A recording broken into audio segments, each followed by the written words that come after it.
Alrighty, looks like we might be live and alive.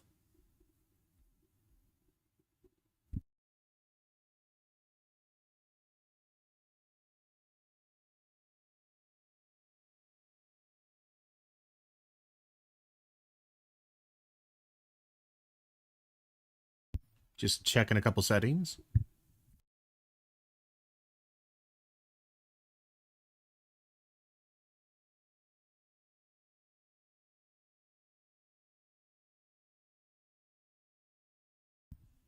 I think we're good.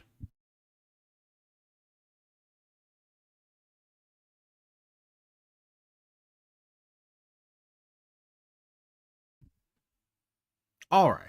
So, today we're going back to an old friend, and by friend I mean, again, somebody who's genuinely not a toxic and anti intellectual, pseudo intellectual fraud.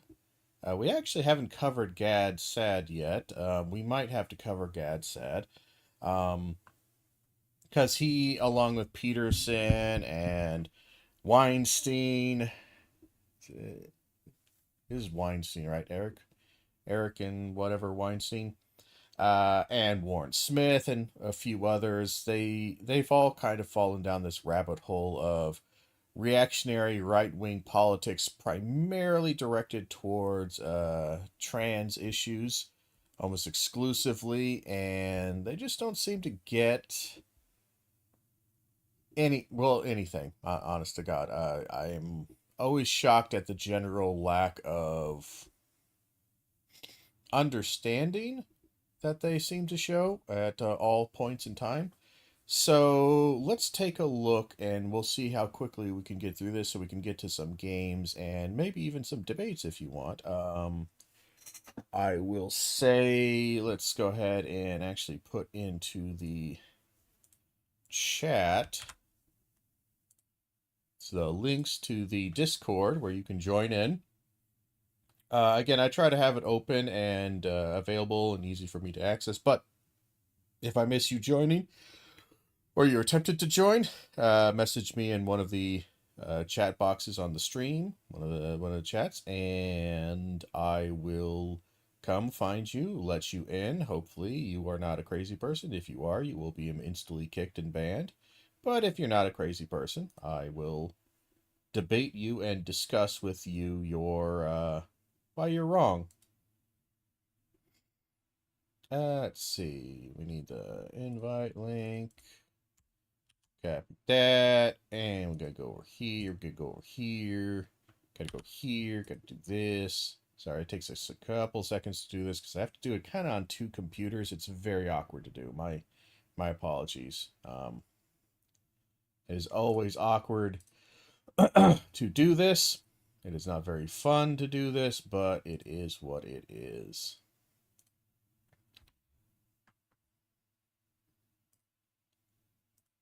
So debate me.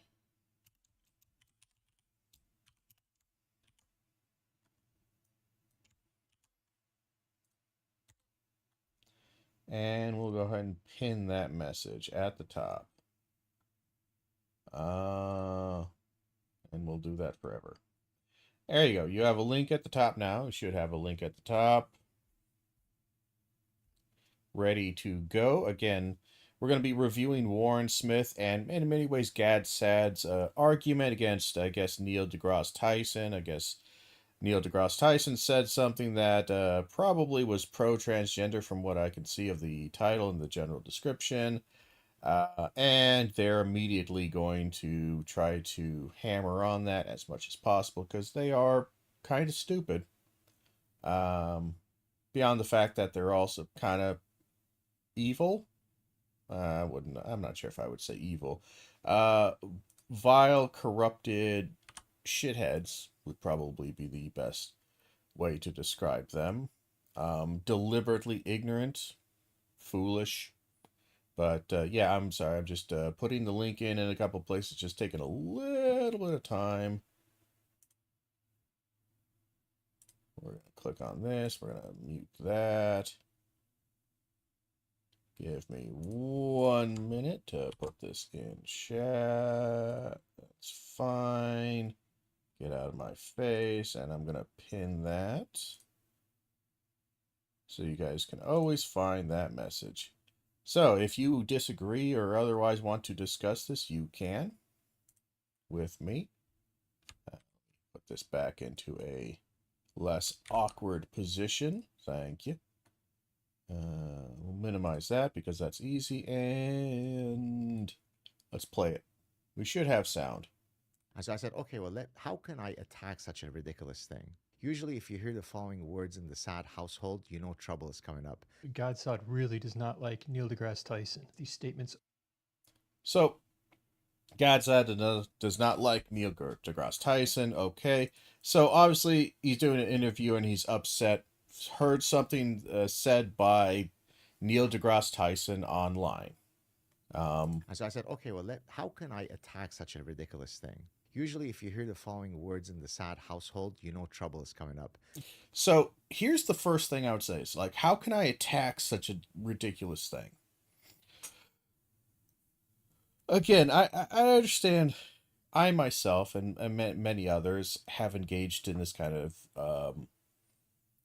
of how can we attack, how can we strike back, how can we mock and ridicule, and this can be useful. But the biggest thing is that if your goal is mockery just for mockery, without actually a utility, then I have kind of a problem.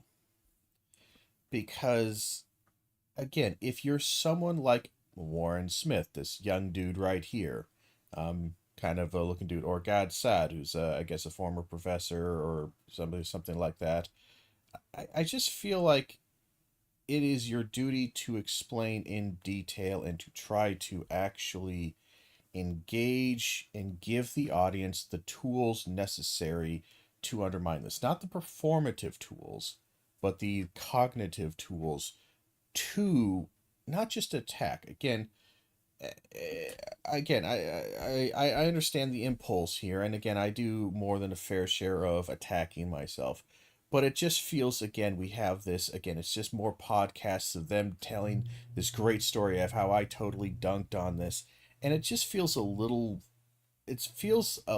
silly when you think about it. What exactly is their career? Their career, at least 50% of it, is talking about how they totally dunked and destroyed somebody in kind of the exact same setting as when they're describing it. It's just their career is literally podcast shows where they talk about shit they did. And the shit they did is other podcast shows and or comments or statements that they made. And it just, for me, it feels very empty. For me, it feels like this constant regurgitation that doesn't really have a solid point to it. But let's continue on. So again, as he says, Godsad is angry. Godsod really does not like Neil deGrasse Tyson. These statements. And again, really does not like it. I've always had this problem with Warren Smith, is that he deceptively edits all of his videos to make sensational us versus them bullshit. And that is how I know it's that same kind of grift. Is that I especially see it pretty hard on the extremes of left and right, but the right has cornered this market just absolutely crazy. And how they've cornered it is they constantly make it an enemy. They constantly make it some kind of enemy engagement. He doesn't like Neil deGrasse Tyson. No. I don't know if that's true or not true. And I can't tell based on what you gave me. What you gave me is, oh, Godsod said, completely out of context, because you've taken it out of context, you have no beginning set up, nothing like that, that how do I attack such a ridiculous statement? I don't know what the ridiculous, I don't even know who it is yet. you will give me context later. Okay, fine. But it's always one of these things where you are constantly privileging yourself and your narrative control over the viewer's power and control over the media and over their understanding. And I do not agree with that. Again, does Godsaw dislike Neil deGrasse Tyson? I don't know. Maybe, maybe not. Maybe they simply disagreed. Maybe Godsaw says something he disagrees with strongly coming from Neil deGrasse Tyson. Does that mean that he dislikes him? Again, notice again the unnecessary hyperbole, the unnecessary kind of attack vector. We need to make this attack. We need to make this a fight rather than a disagreement, which again is ironic because these guys are constantly talking about how nobody wants to talk to them, nobody wants to engage with them. Everybody does. Nobody can handle their logic. That's why leftists shut down discussion with people who aren't as left as they are. But all they do, every bit of their conversation, is geared towards shutting down and attacking. It doesn't make any sense. Are crazy, so I can understand the frustration here. He's not like Neil deGrasse Tyson. These statements are crazy, so I can understand the frustration. So again, these statements are crazy, so I can understand the frustration. Again, they are not crazy or not or sane. We don't need that yet. You can disagree with them, but they aren't crazy. They are simply, and again, this is just fundamentally the problem with these people, is that they simply don't actually understand the logic at all. They just don't understand it. Even if they disagree with it, I don't think at this point, I think they're so willfully obtuse when it comes to this that I don't know if they can even understand the English being said. They are so far gone on this, but we will see in a second. Here. His response was pretty funny though. I call my daughter and I say, bring the Halloween wigs. When I make that, How lame is that? Oh, this is how I'm totally gonna make everything crazy, and this is, when I say give that instruction, you know there's going to be trouble. there's gonna all hell's gonna break loose. What? Because you get some Halloween wigs, like I don't know. Unless you're literally gonna start doing some "It's Raining Men" mixed with some kind of critical analysis or whatever. I mean, I'm sorry. What I love is these guys try to always present what they do as so incredibly badass, taking down, insightful, and entertaining, when more often than not, it is really kind of lame. Like, it's lame like I am lame. It's lame like a teacher is lame when the teacher, in school or whatever, tries to do something hip or cool. 90% of the time, it's pretty goddamn lame. And we know it's kind of lame because we have to make it relatively sanitized and safe. And also, we just don't want to put the effort and work into it because our job is not to entertain. Our job is to do other shit. So this is it just feels kind of sad. But maybe he does do a great performance. I haven't watched all this video. I watched a minute or two just to make sure it played correctly, but we'll see. These statements by Neil deGrasse Tyson. It's one of the most entertaining and interesting clips out there. So first, entertaining and interesting clips out there. Again, just over the top. Enjoy the clip, and then I'll come back. Apparently, the XXXY. So again, this isn't a debate between the two. He literally finds on, what is that, TikTok, fucking YouTube or whatever, he finds a short where Neil deGrasse Tyson is talking about the XXXY chromosomes. The clip, and then I'll come back. Apparently, the XXXY chromosomes are insufficient.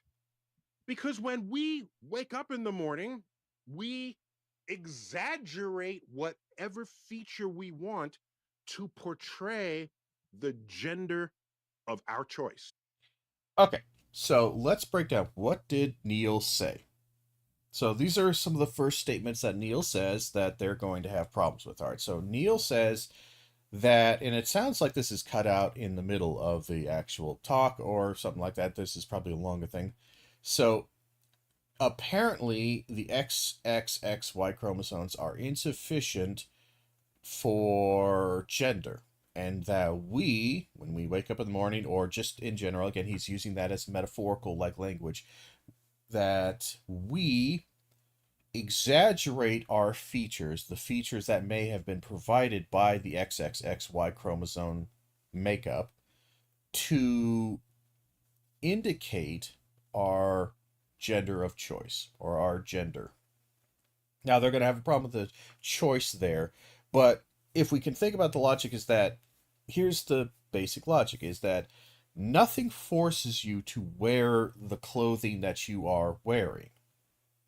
Nothing forces you from a biological or natural state to wear the style of clothing that you're wearing. What the cut of it, the shape of it, nothing. What forces it is, again, society in many sense and the availability and culture. But all of those things, one, are extremely malleable. They have changed over the many years and decades, going back and forth, not just fashion wise, but all manner standards, makeup, visual cues, all these things. And even when they weren't, even as they change or whatever, how do they change? Do they change because biologically would change? No. XXXY has not changed, if we want to keep it to that limitation, which is not necessarily a good limitation to keep to. The more we learn about our biological sex, XXXY is not the most accurate way to describe sex characteristics, but it works. We'll go with this for now.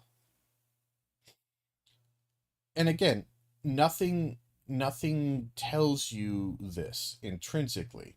You put on clothes and you choose clothes based upon your wants and desires. Now, you might say, I have an innate desire to be masculine because my gender is informed by my XY chromosomes, and thus I am male, and thus I dress like a man. But then the question is that, okay, if you're a male and you dress like a man, what is the manner of dress a man wears? That's the thing that has changed. Even if you want to somehow say bedrock, everyone's understanding of this has been rock solid, it doesn't make any sense because this has changed forever. Again, I remember again studying history or whatever. They used to make jokes about this. Long hair. They used to make fun of how men had long hair in the 70s. Called them hippies. Called them chicks sometimes. Called them all feminine, trying to express their femininity because they didn't have the high and tight kind of classic or relatively short haircuts that were associated with masculinity. Despite the fact that, again, taken 100 years ago, men having longer hair, not that unusual, like shoulder length or longer. But again, if you had shoulder length hair in the 60s or 70s, you would be considered a hippie. You would be considered kind of an unkempt person or even feminine. So the stylistic nature of your choice, and again, pants for women, this is a classic one. Women wearing pants was seen as a masculinization of women, despite the fact that it doesn't make any sense because pre this, women to some degrees sometimes wore pant-like things depending on where you were in society, in different societies across the world. So it's not intrinsic. The biggest thing there is that none of this is really set in stone. The only way you might see is somewhat set in stone is that certain styles gravitated towards certain genders or managed to stay in and around or eventually gravitated because of the sexual characteristics of that particular thing, and thus it was eventually found that these clothes accentuated in a way that was popular with the other gender or popular with the same gender these aesthetics. Again, men used to wear high heels all the time, and they used to wear high heels because it made your legs and your butt look stronger. Along with there was a riding element to this. Kind of the high heels help to hook into the stirrups. But honestly, again, you look at men's high heels during certain European, I think it would have been like the 1700s, and before then, they are impractical as all hell. And again, you look at the manner and dress that they are all wearing, it's there's some kind of similarity over the years, but even then, it's just kind of, again, the idea that your dress, that your the thing that identifies you to a certain degree as your gender is so intrinsic that it expresses itself in clothing is kind of nonsensical. It's putting the cart before the horse. Is that you have a gender based maybe upon some XY things even then, and then you have to, I want to display my gender, or I want to dress normal. Notice again, you'll go into the comments of this video, people will say, I never thought about my choice in gender. I just wake up in the morning and I just dress normal like a non-crazy person. Well, how the fuck do you know what normal is? Normal is was passed on to you. The whole point is, yes, nobody ever told you this is what boys wear. Your mom and dad just dressed you in what boys wear because they were dressed in what boys wear or girls wear. It's down the line. What we're looking at is the kind of unexamined um, cultural aesthetic that is passed down, that is changed from time period to time period. Because again, back in my parents' lifetime, when they were growing up, especially when they were very young, again, girls didn't really wear pants. Again, they just didn't really wear pants. This is the 50s here. They don't wear a ton of pants there. It's becoming a bit more acceptable. You're not going to be arrested on the street, but they didn't wear pants. But then once they become a bit older, and now they're in the 60s and the 70s, they're in their, early teens and mid-teens and then late teens, depending on when you're looking at it. Again, things change. Things become normalized. That's the idea, is normalization. Again, men wearing shorts would have been seen as inappropriate if they're just going out on the town. Like, you wear shorts when you're out working on the yard. You only wear shorts when you're like mowing you're doing the suburb, I'm mowing my lawn kind of thing. You don't really wear shorts unless you're doing some kind of fun weekend activity kind of thing. And even then, you might still get made fun of during the time period because other people are wearing blue jeans or something like that, work jeans, and you're out there displaying your legs, like a hussy, the man in this case. They make fun of you because you could be made fun of. Like, it wasn't super common, but again, it wasn't 100% normalized, so the abnormal stuck out. This idea right here that Neil deGrasse Tyson is saying is that if I want to be, and it's not the best way to phrase this, but again, this is probably in the middle of a longer talk that he's discussing this, and just one of many points, is that this point here is that nothing about just having the biology of a sex is enough to make you a normal boy or girl, man or woman in society. Is that you need to perform through visual and behavioral things the thing here. Because here would be the question I would then ask, is that if it's only X and Y, then if a man wakes up in the morning, puts on a dress, puts on makeup, goes outside and goes around and just goes around in makeup, a wig, nice dress, nice Sunday dress, and just goes shopping, are these types, the Warren Smiths or whatever, going to go, oh yeah, there's a guy? Are they going to be able to identify that? And then beyond that, even if they misidentify that based upon the current trend on what dress men typically wear, if they are confronted by this person, there's a meeting in the aisles of the local grocery store, and they say, "Hi, ma'am," and man dressed up as a woman says, I'm a dude. And he says so in a sing-song and feminine voice. I'm a dude.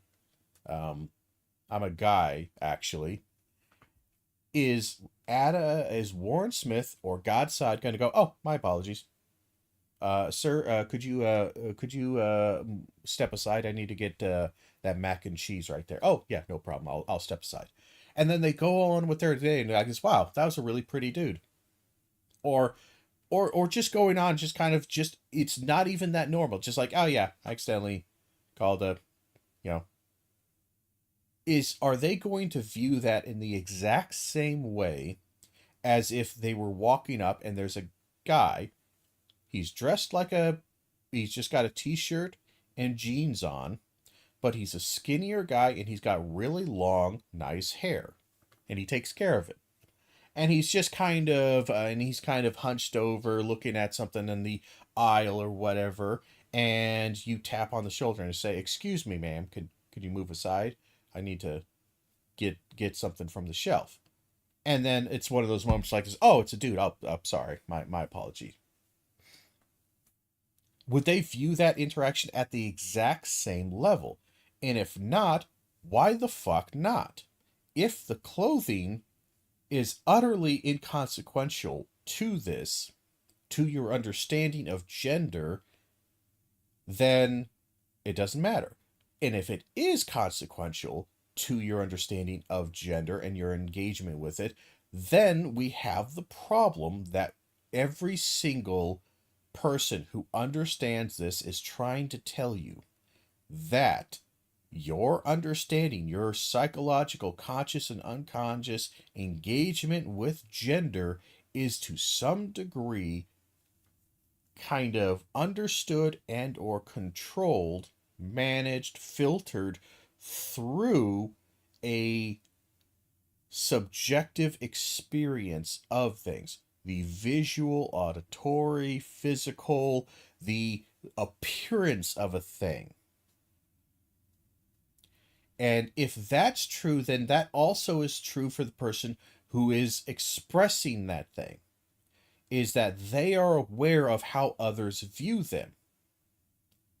And if so, then they can change how others. Now, you might say this is deception to some degree, but the question then becomes, you don't know what they feel or don't feel. You don't know how they feel, and you don't know how they know. And just because, again, we can look at this, the way Gad Sad dresses is different than the way Neil deGrasse dresses, and it's different than the way Warren Smith has dressed.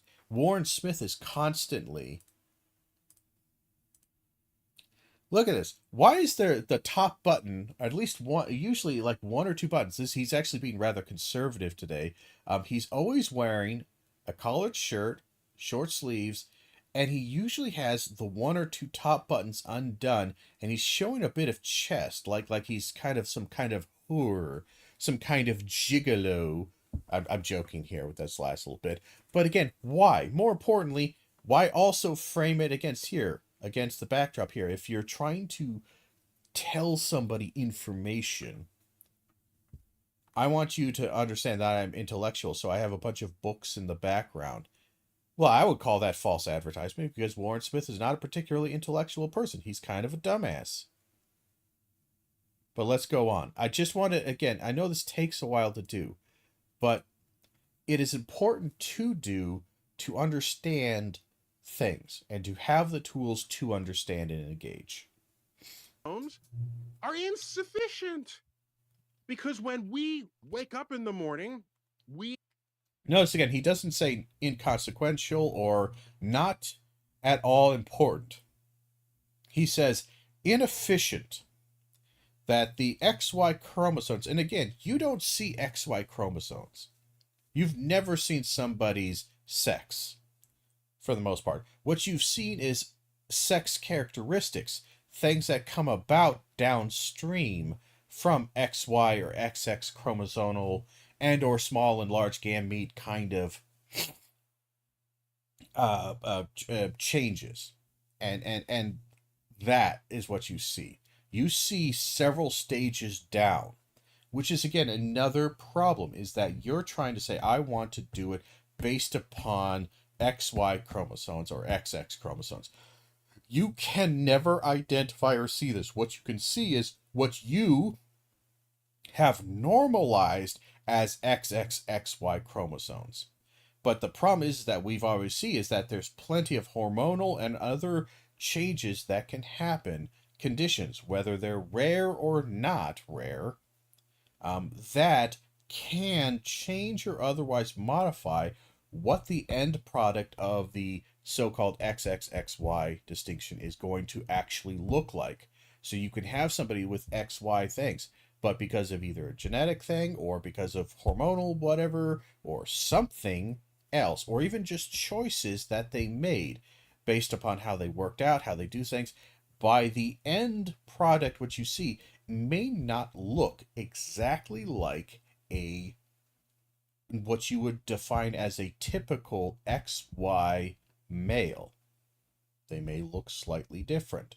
Different enough. More importantly, they may choose fashion, or they may have a personal identification.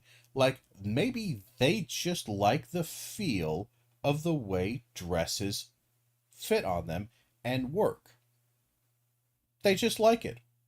It's nothing sexual or whatever. It's the same reason why you might like the way a certain shirt feels, a certain fabric material, or a cut of a shirt. You might like the way that muscle shirts, it's kind of a bad term, but the wife beater shirt, the sleeveless kind of workout shirt. You may prefer how that fits and works on you because of maybe something to do with your biological predetermined body shape or something like that, or just culture or whatever. And some people can't go around without sleeves. They love the sleeves and they hate the feel and the idea of, again, either a short sleeve or a no sleeve shirt. They don't like it, and vice versa.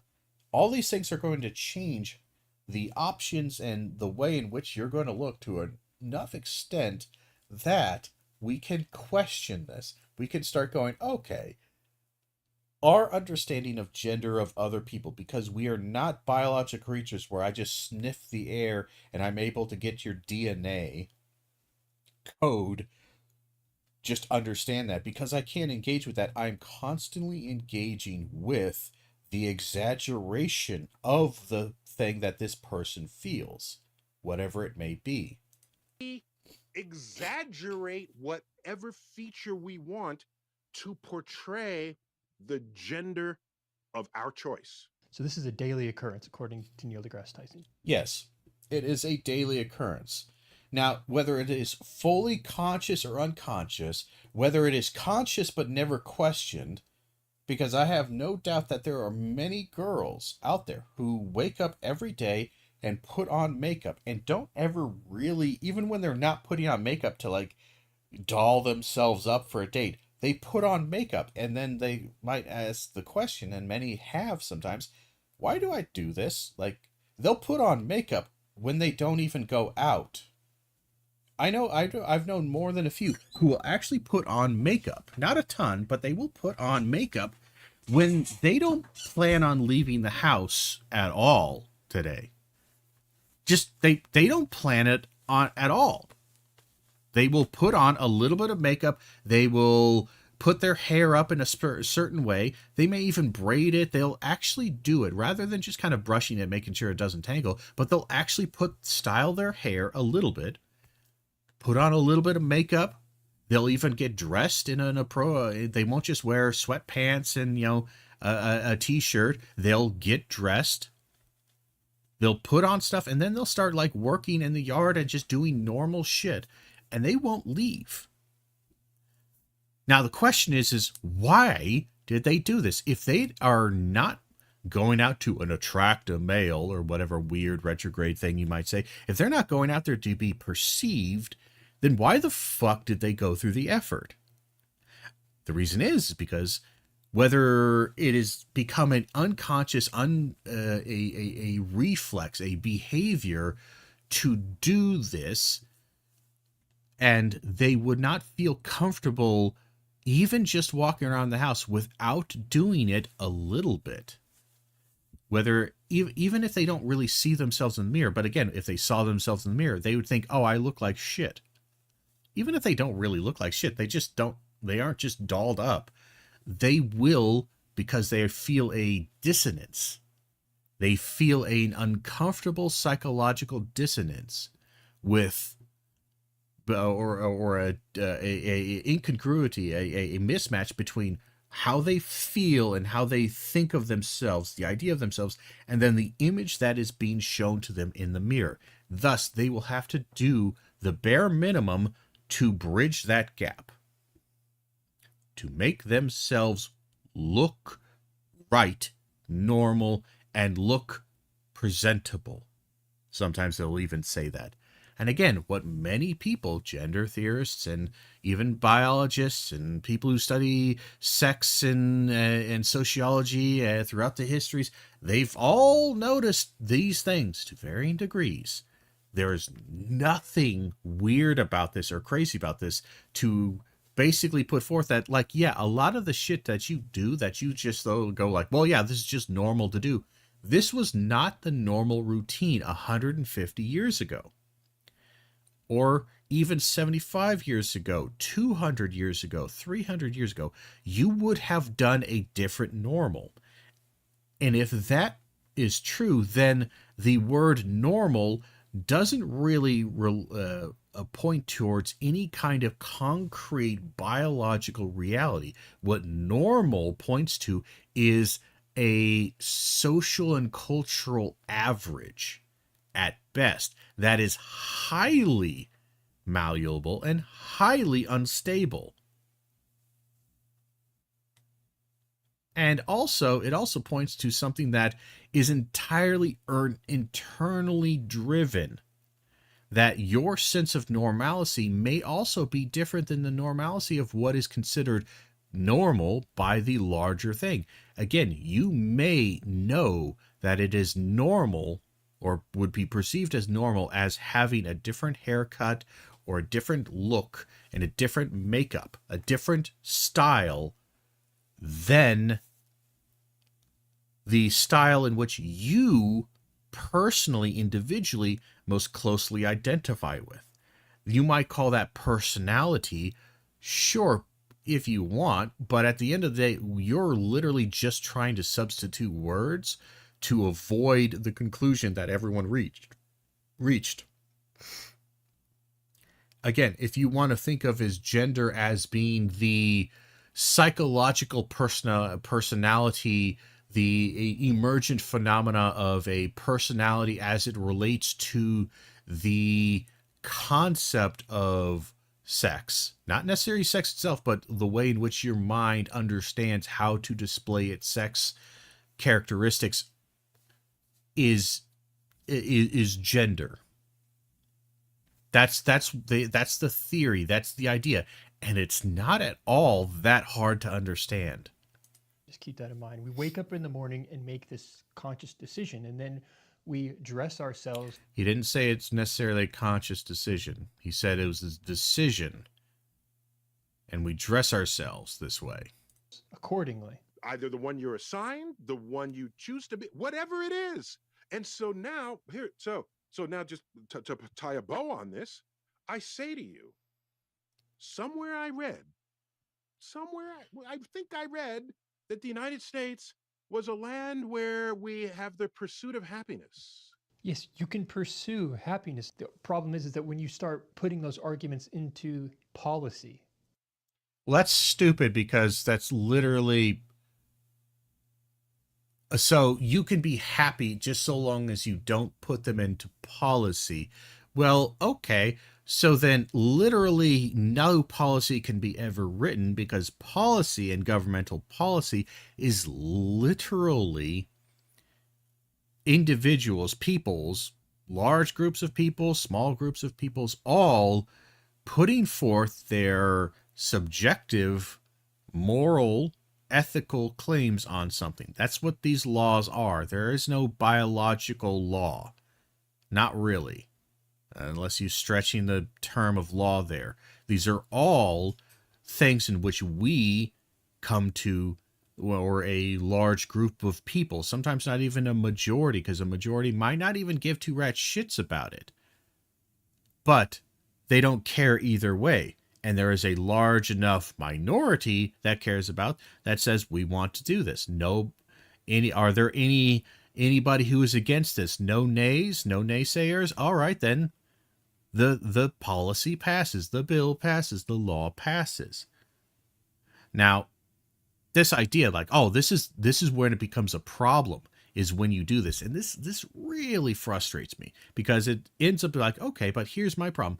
If there are laws or other things that prevent me from being happy, then why the hell can't I try to change those laws that allow me to be happy?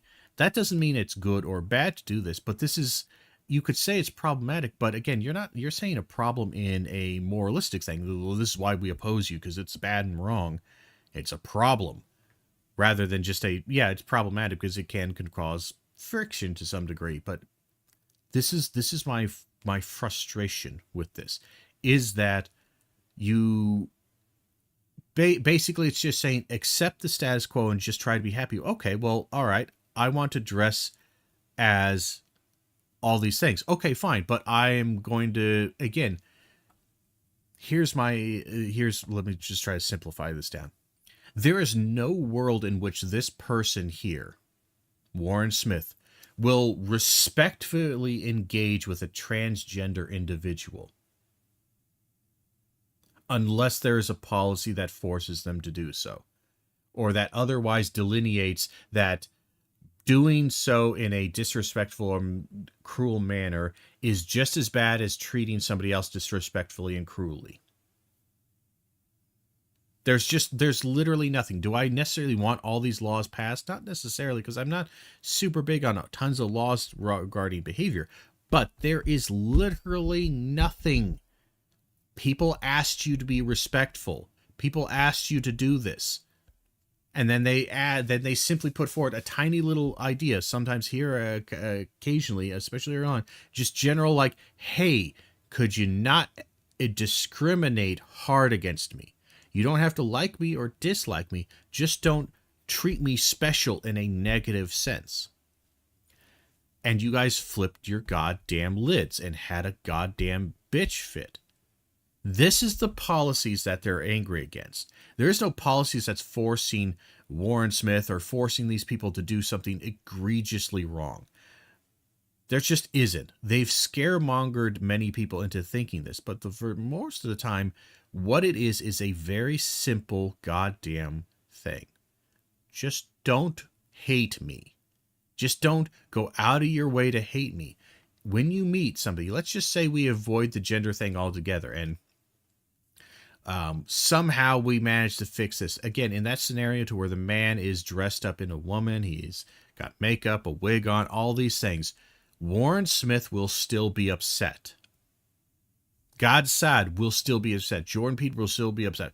Even if that person goes by he, him pronouns, even if that person says, I'm a man, they'll still be upset because they're not again, they'll make up some new thing. It's like, they're addressing abnormally.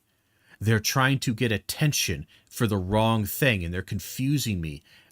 Despite the fact, this is only a matter if you planned on having sex with them to some degree. But then also, I'm not sure.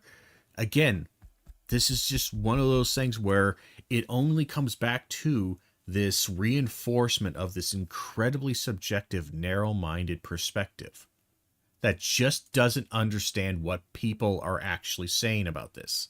Was a land where we have the pursuit of happiness. Yes, you can pursue happiness. The problem is that when you start putting those arguments into policy, which is shared by all.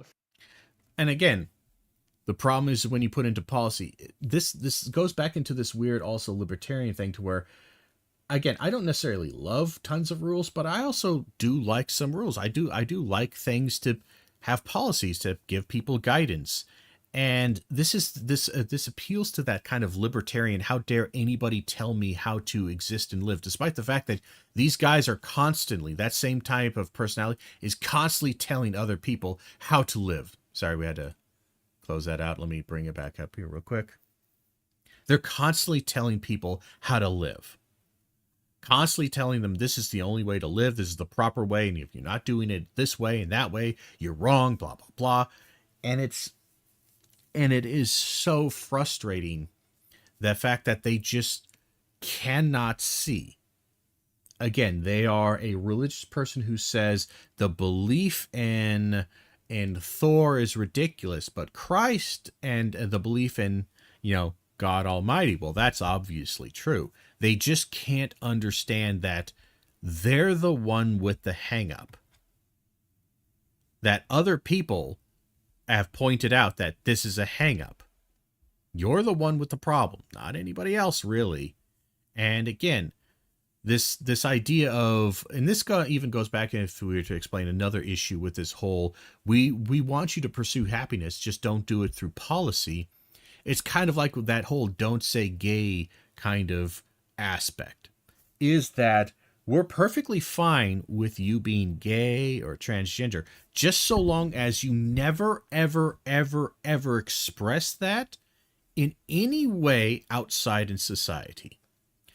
As long as you never, ever cause any friction by expressing your pursuit of happiness, even in just social settings, anything at all. It is again, it's paradoxical. It is an unsolvable thing to where I want to express these things in social settings. And I would like some degree of respect doing this as given to me by basic human rights. Great. These people, even though there isn't a policy thing happening here, just the mere act of them doing it and trying to normalize it in society, not through policy, but simply through presence, would be enough to incite their anger and frustration, and for them to criticize and otherwise tell you and encourage people and their viewers to dislike this thing. With, of course, they're not telling you to do violence, of course not, but they don't really tell you how to solve it. They just say this is bad and terrible and you should feel like this is a threat to you. There is no solution. Again, there is no way to solve this. Again, this is a red herring kind of bullshit dodge. Oh, well, we'd be fine with you as long as you don't make it policy that forces us to acknowledge this. Okay. So, but are you going to acknowledge it unless you're forced? Are you going to respect it to any degree unless you are forced to respect it? Not even respect it a ton, just respect it in a non-harassment, non-assaulting, non-battering, non-violent way. Because again, sadly, we've covered this and done this before, and we know unless we make there a force that that responds to this, unless there is a force happening here, policy-wise, you guys won't do this. And there is no recourse for the victim to have this solved. And again, it is a red herring. If they did it just socially, but not through policy, you would then criticize it through social. If they did it in their houses alone or just amongst their friends in very small things, they weren't really even socializing outside. They were just literally in their backyards. You would then go, well, my child walking down the street looks through the window and sees you in your own home. Like, again, this is one of those things where no matter what, you're not trying to be reasonable. This point is a red herring. You don't care about the pursuit of happiness or about policy. It is ultimately, you hate this thing and want it destroyed. Whether it's trying to force through policy, through social, through the individual, you do not care. This is bullshit. Framework of laws affecting who is now able to enter your spaces under. And again, that's another wonderful thing that I keep hearing. Let's listen to that again. Framework of laws affecting who is now able to enter your spaces. A framework of laws that is now affecting who is able to enter your spaces. Your spaces? The fuck is your space? Where is your space? What does that mean, this ownership? Okay, what they're trying to talk about is like the men's and girls' bathroom. That's a your space. That's a space for you and people like you. But here's the thing, Warren. Is there something intrinsic about the concrete, about the dirt, a soil, the roof, the plaster, the porcelain, of the thing that has the word woman restroom on it? Is there something intrinsic about the chemical and the atomic structure of that thing that guides or otherwise matches up to the XX chromosome? Because otherwise, it's a concrete room that could have been a janitor's closet. It could have been a man's bathroom. It could have been a girl's bathroom, a woman's bathroom. It could have also been an office. It could have been a torture chamber. It could have been a gas chamber. It could have been a cold storage for hot link salami. It could have been anything. What designated it is based upon our choices and what we put in there. So we made it, okay, this is a facility for bathrooms because we put these particular things in there called toilets and piss, with the urinals. Okay, great. Fucking wonderful. But who goes in there? That is entirely socially and policy driven. And it has nothing to do with the XYXX chromosome. It has nothing to do realistically with biology at all. It has nothing to do with that. It was chosen that way based upon social norms and these ideas of separating out the gender sexes for reasons. Again, you go back in time far enough, and it doesn't take that long to go. There was no woman's bathroom, man's bathroom in a public setting. If there was a public toilet, a public place, I'm fairly certain, I would need to look this up, because again, this is not my field of study, but I'm fairly certain that unisex bathrooms were just the norm because it's a shitter. It's just a place to evacuate your bowels. This whole separating out based upon sex or whatever, again, this comes back to weird gender norms and highly restrictive societies. Again, the very policy things that you are now decrying, again, these policies were put place. You can even see them tracing back probably more than a few, back to Victorian England and Edwardian kind of society. These kind of pressures, these kind of policies that you so hate when, oh, it's so terrible when you have this policy that forces people to behave abnormally because they were behaving in a normal sense, and now this policy is put forth that demands that they do, say, or move in different ways, in non-normative ways.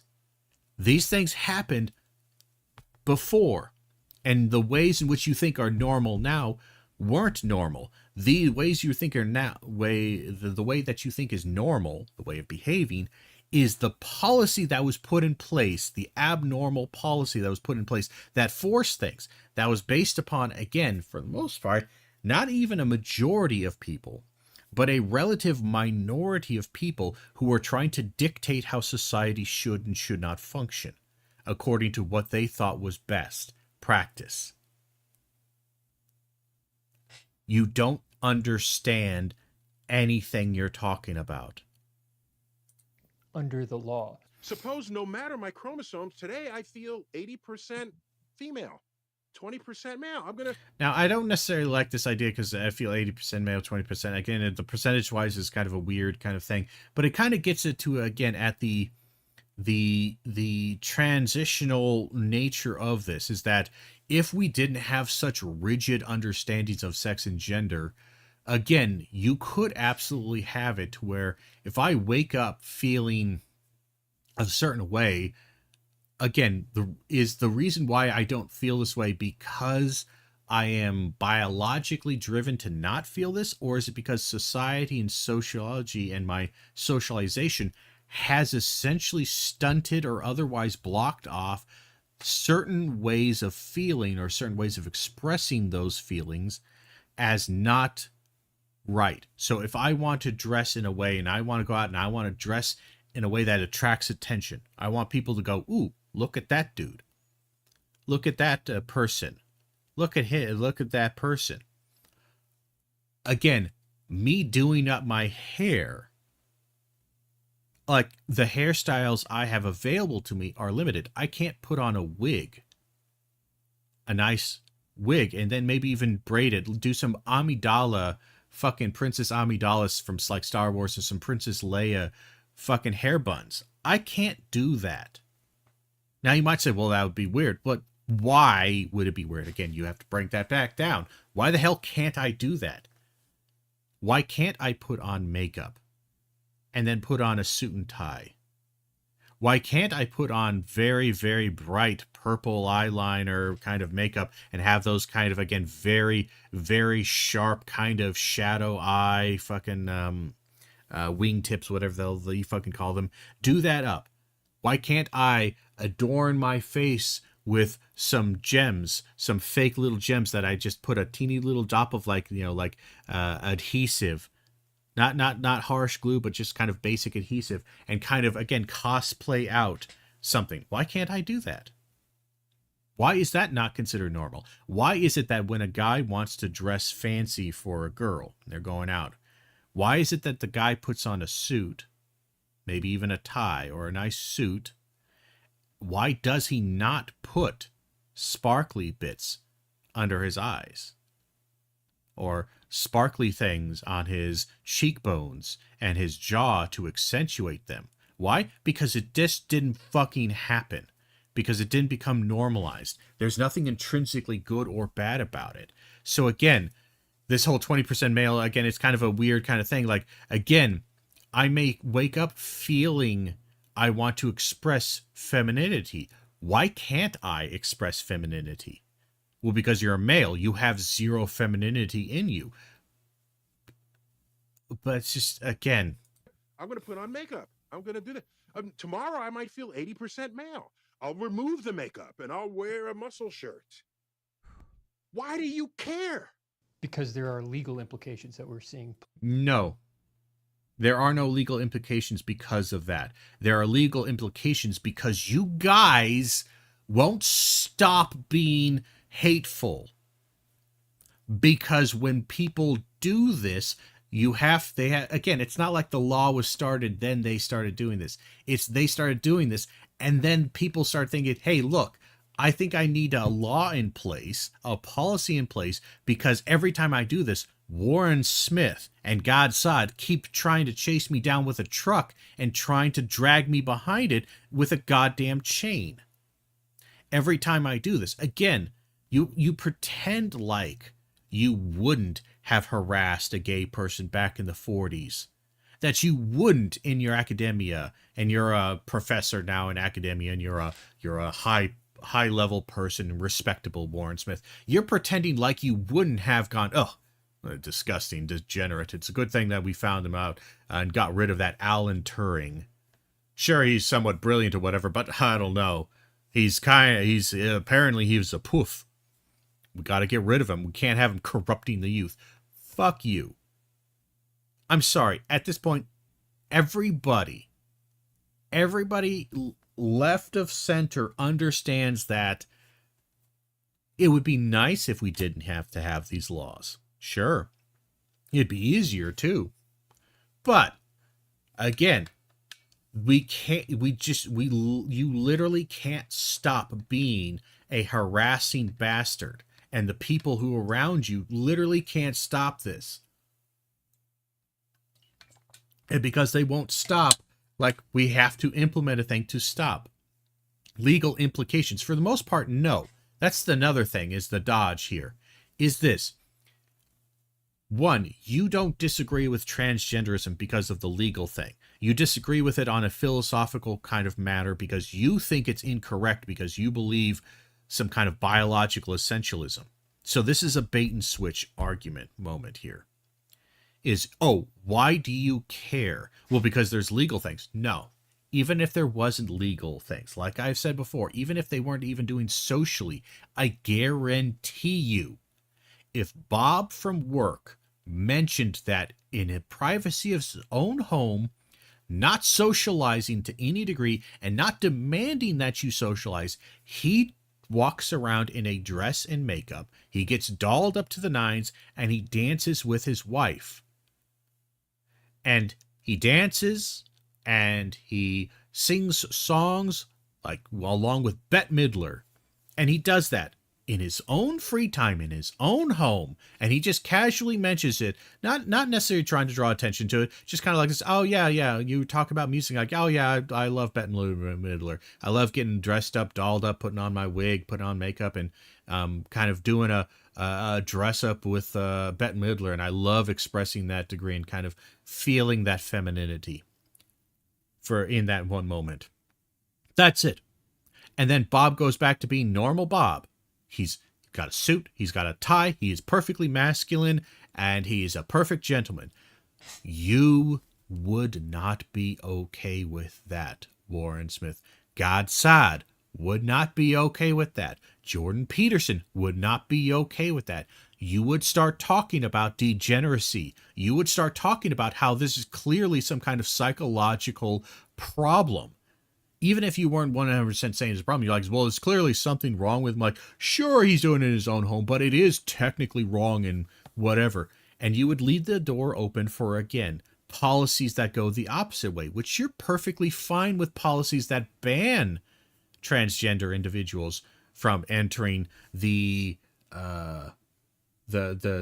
space, entering your space, policies that allow them to enter into your spaces. Remember that phrasing. I'm sorry. Here's the simple thing. Unless I'm missing something, unless we've gone crazy and we probably implemented policies now, I seem to remember it was never illegal for a guy to go take a piss in the woman's bathroom. It was considered a social faux pas, improper. But if the bathroom was broken, the male bathroom was broken, and the guy goes, hey, do you have a bathroom? And they say, yeah, male one's broken. It's like, well, I'm going to go into the female because I need to take a piss. Otherwise, I'm pissing my pants. No. It's just kind of like, and again, if a woman, if again, like he comes out of the stall and the woman's like, oh, you're in the woman's bathroom. He would say, yeah, the male's bathroom is broken. Most normal people, unless they're really uptight, unless they're really kind of overly paranoid and crazy, most people go, oh, okay, yeah. Yeah. We're getting to the point where, again, I have come across and heard about dads taking their little girl into the woman's bathroom because they're just making sure that they go to the bathroom properly because they're young. They're like fucking 5 or 6 years old or whatever. And they're getting stares now because you are creating such a hostile, crazy kind of environment to where people are now like, I'm sorry, did you just literally take a shit in the Sistine Chapel? This is a sacred place to where only certain people are allowed. What are you doing? But again, that feeling isn't natural. That feeling is something that was created through social pressure and other aspects. So it can go the other way. It can be perfectly fine to where we just have bathrooms and people go in them. Now, if someone wants to bring up sexual assault or some kind of risk factor, by all means, I will happily do that because your statistics and whatever you're going to bring with that are so insignificant that they are anomalies, that they are utterly pointless to bring up. Again, this kind of deception right here, why do I care? Oh, because they're lost. That is bullshit. You care on a social philosophical level, not on a legal force idea. Why do you care? Because there are legal implications that we're seeing play out.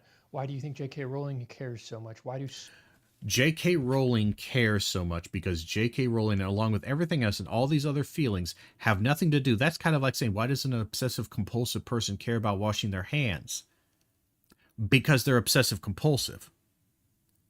what I'm getting at here is that you can absolutely manipulate and mind fuck yourself into caring about something that you don't actually should, that you don't need to, nor should you realistically fucking give a goddamn. But you've managed to wrap yourself up so hard into this perspective that you have to care, obsessively care about this, despite the fact that you realistically shouldn't care this much.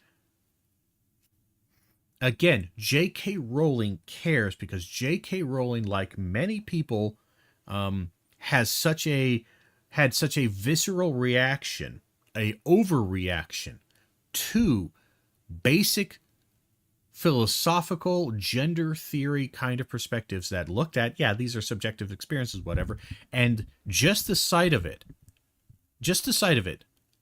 being slightly normalized that you could see a man, not even from a policy standpoint or a legal standpoint or forcing like this. Just the idea that you could see these people was enough to trigger her off. This idea that, oh, I only got angry once they started trying to force me to do things. Again, horseshit, I would say. And even then, why can't they? If you believe that in a democracy that people who share a certain belief can put forth their interests and try to get them passed there. So Christians can vote along Christian lines and support Christian kind of ideology. If atheists can do this, if all these, then why the fuck can't they? Why is it awesome? Oh, it's so harsh and so terrible. That's when it pisses me off. But when I do it, again, this is just one of those things where it's just this might makes right. I'm in a position of power, and currently my ideology is in power, and any ideology that goes against this is bad. But that's fine. But here's where I get the problem is that you would just then say, it's not a matter of policy. It's that I just don't agree with the ideology. I don't give a shit. Like, it's not a matter of, oh, well, they're forcing me to do this. That's not it.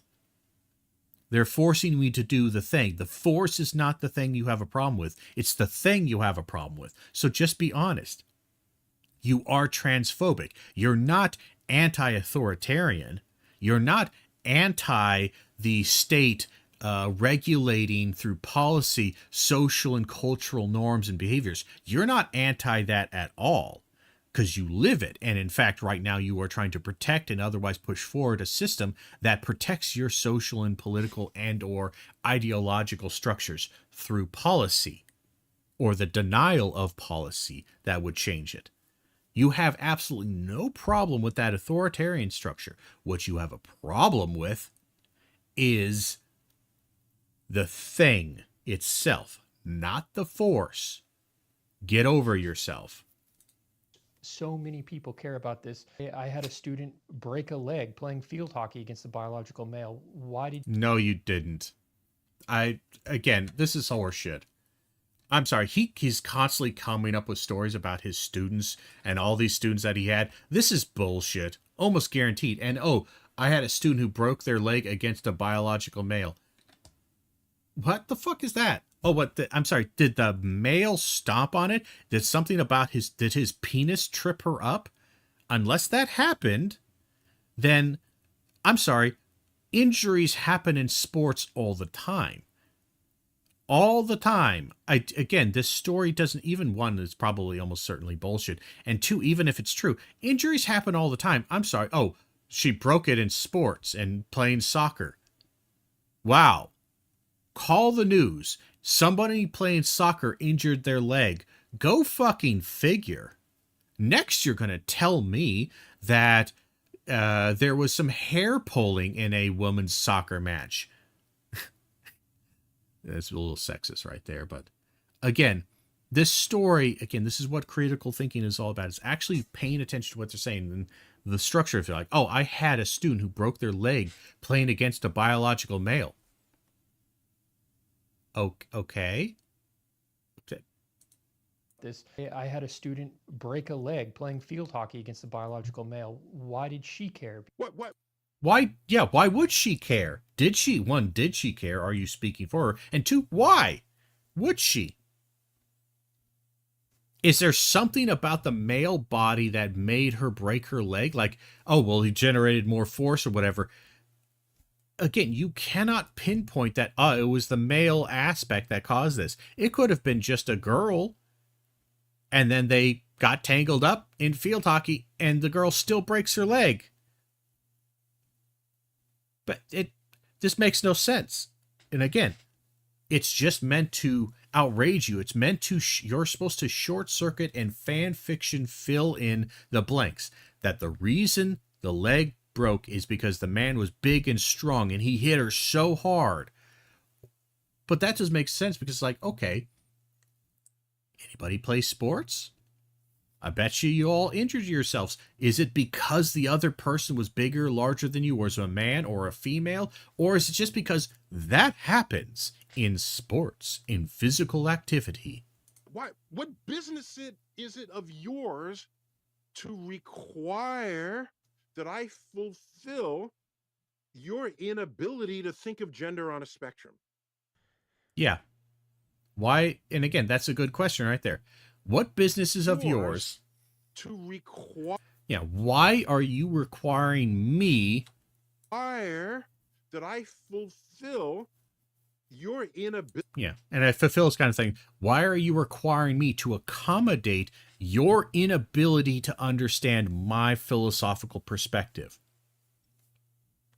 Why are you, again, we might as well do this to, again, do you require a Buddhist to fulfill your Christian notions of religiosity and religious practice? Do you require them to present their Buddhism and their practices in Buddhism and copy and modify them so that they are more appropriate and or acceptable to the normative nature of Christian religiosity?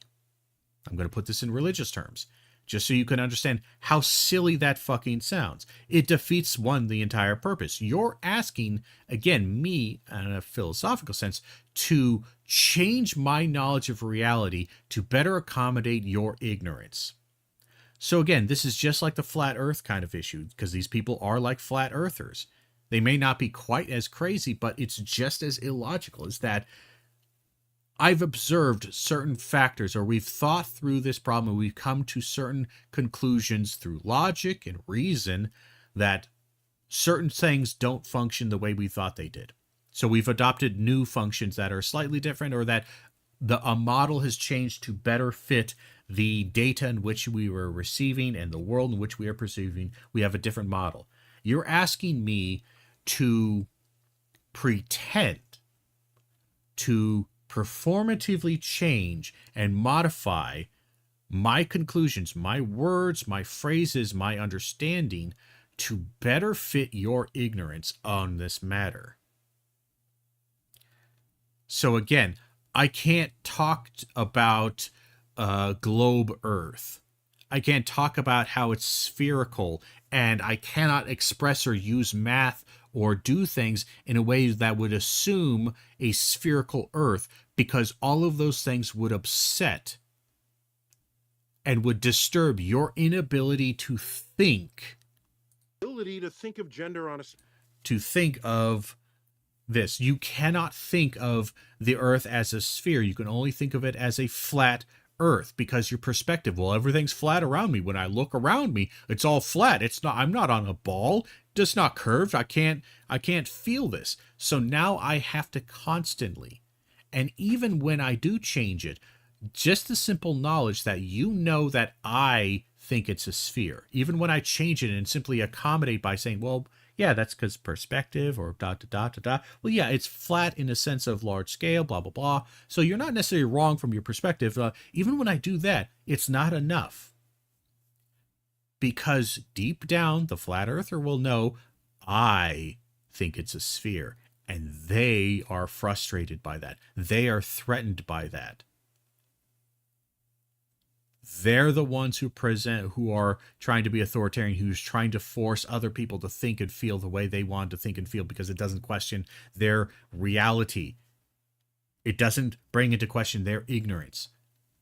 This is the same thing with gender. It is the same thing. Why should I accommodate your ignorance on this matter? Spectrum. Hi, everybody. Did you enjoy this luminary clip from Neil deGrasse Tyson? So why does this bother Godsod so much? I think it's because he is an academic, a scientist. Is he a scientist? What is Godsod's field? So Godsod teaches marketing. He implements evolutionary psychology into marketing. He teaches marketing, for fuck's sake.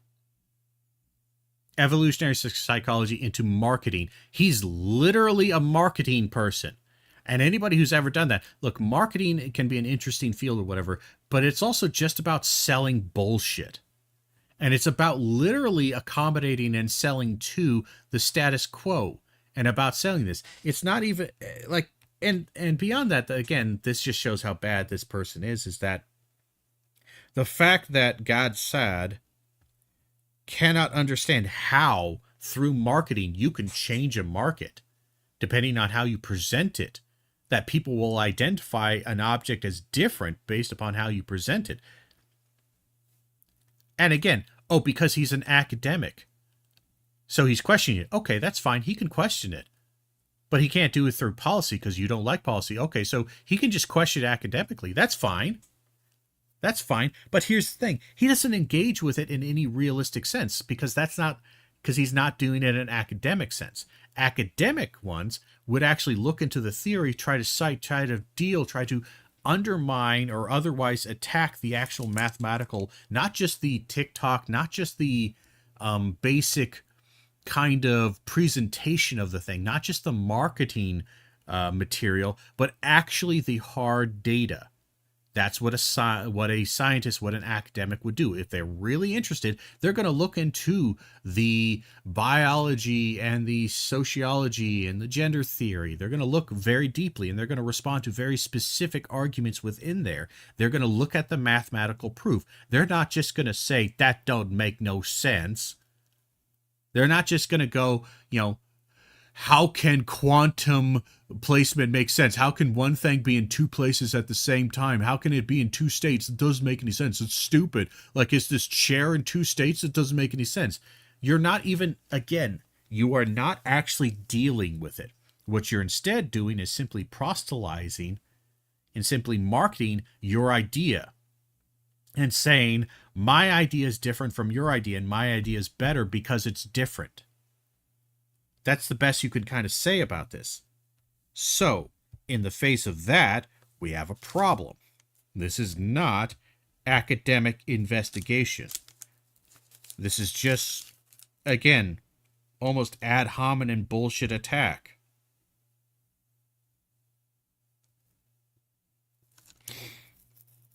So, again, this is one of my biggest problems with these types who claim to have this moral high ground, this intellectual high ground. God's field. So Godsod teaches marketing. He implements evolutionary psychology into marketing, which is what Neil deGrasse Tyson is talking about here. No, he's not talking about marketing, not necessarily. And if he is, he's talking about marketing in a way that Godsod should understand that whether a product is good or bad has nothing to do with the intrinsic quality of the product. What it ends up having to do, especially with this, is people's perception of the thing. He's talking about performance. And again, at that bend, one, he's not necessarily talking about marketing, but even if you were to think about this in the terms of marketing, Godsod should agree with this. Just the way that he was speaking, his affectations suggested that he was onto something. He just sounds sharp. That's his entire brand, is you can't question me because I'm an expert academic. A little ironic coming from somebody who literally positions himself in a performative manner and speaks in a very deliberate and noteworthy kind of way as we engaging in this Starship 2019.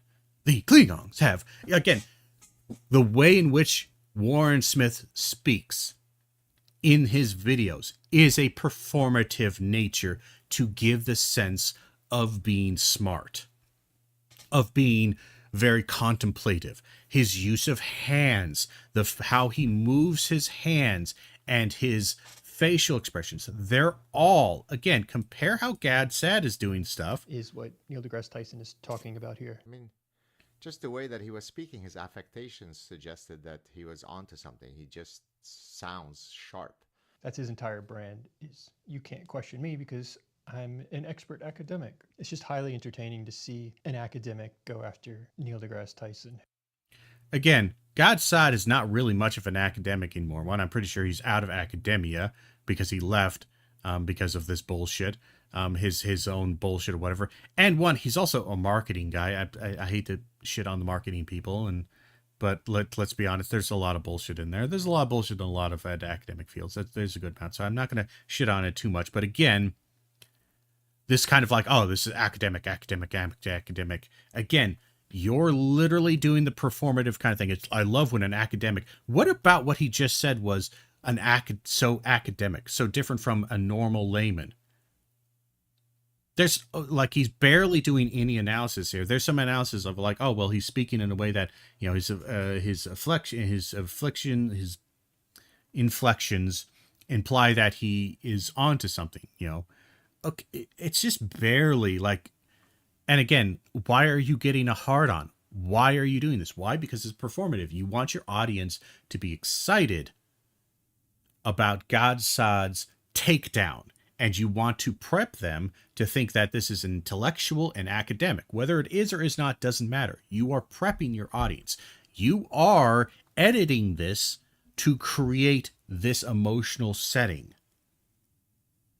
This is marketing. You're performing thing. You woke up today and you felt more academic, 80% academic, 20% performative, or maybe the opposite. You felt 20% performative entertainer and 20% academic. So now you're doing it that way. Look at that. Okay, look at how I do that. The 117 billion people that have existed throughout humanity and that exactly knew what male and female were. No. Never. This is the biggest bullshit in existence. One, they did not know what male and female were. They didn't. There was no conscious understanding of this for a lot of them. This was at best biological necessity, which you might say is an intrinsic understanding, but again, it's not very conscious. And again, all these billions of people, they knew what male and female were. Congratulations. Not talking about that. We're talking about the presentation of this.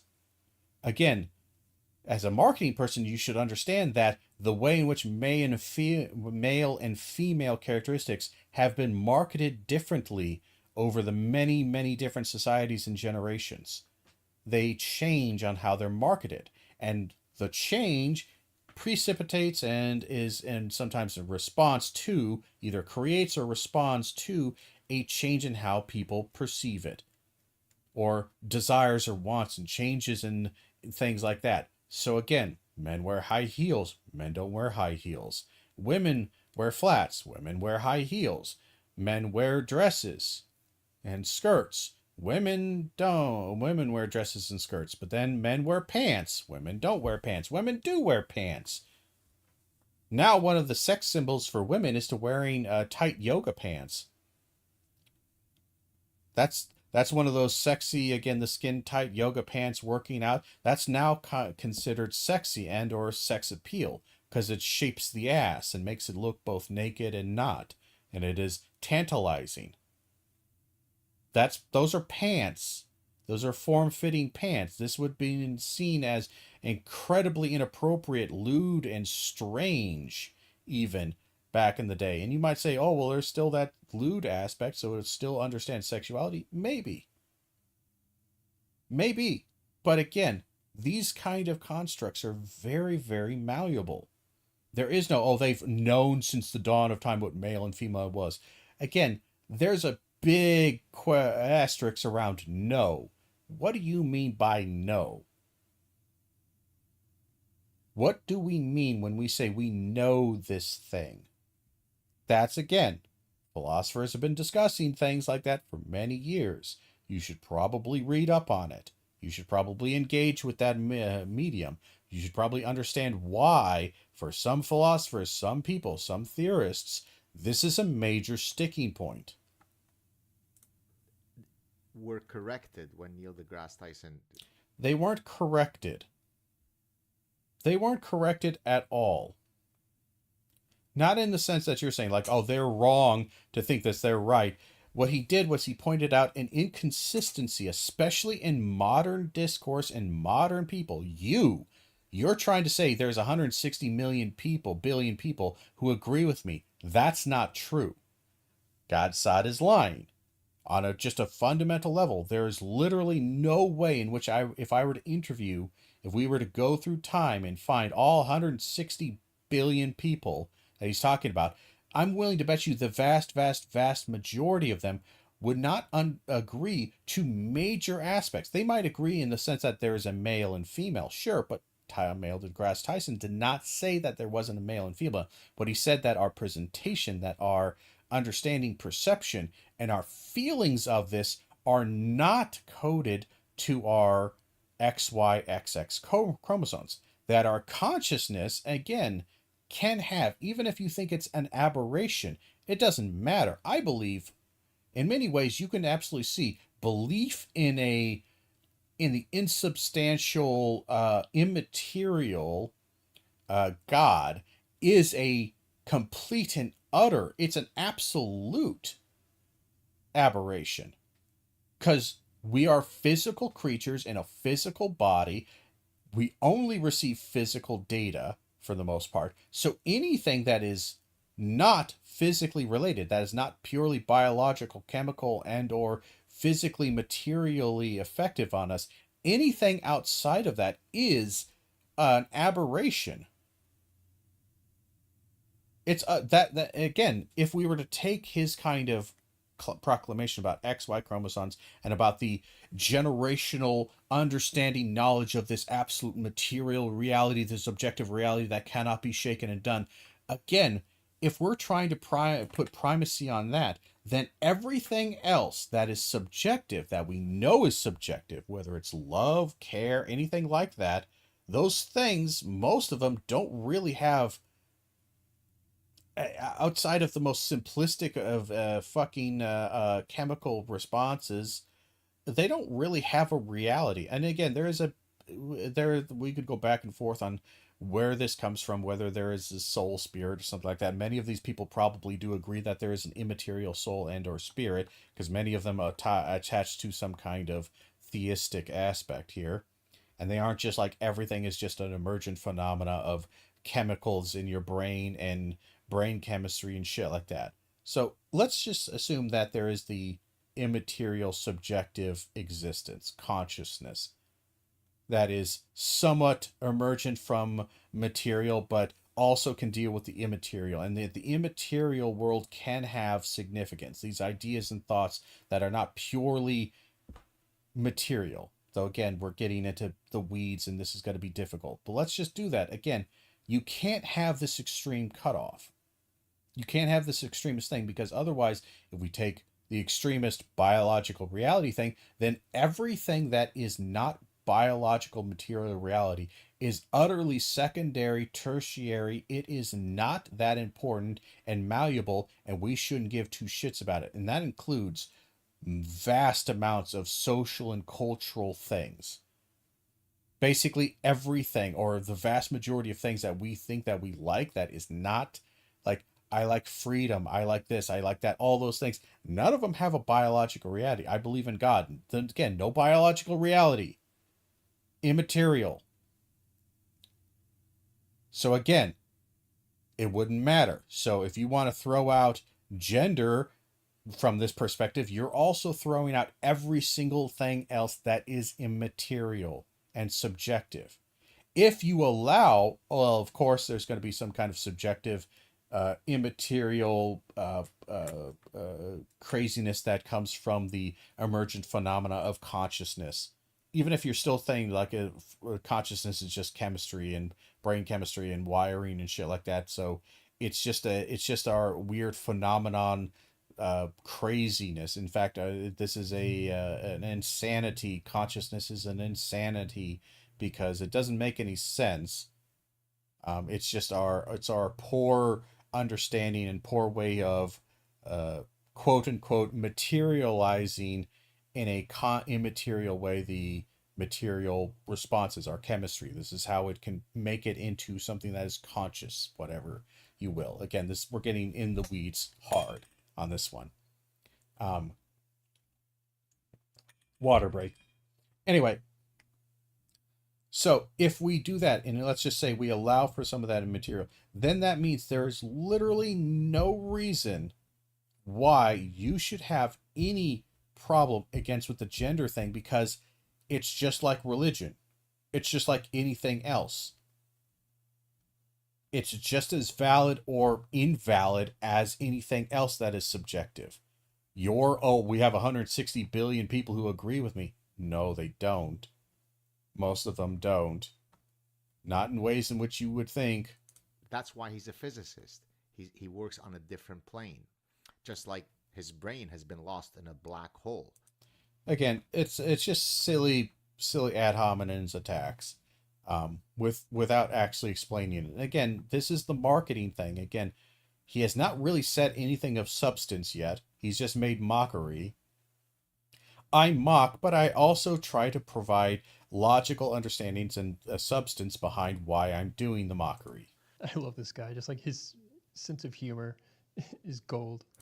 Really? That's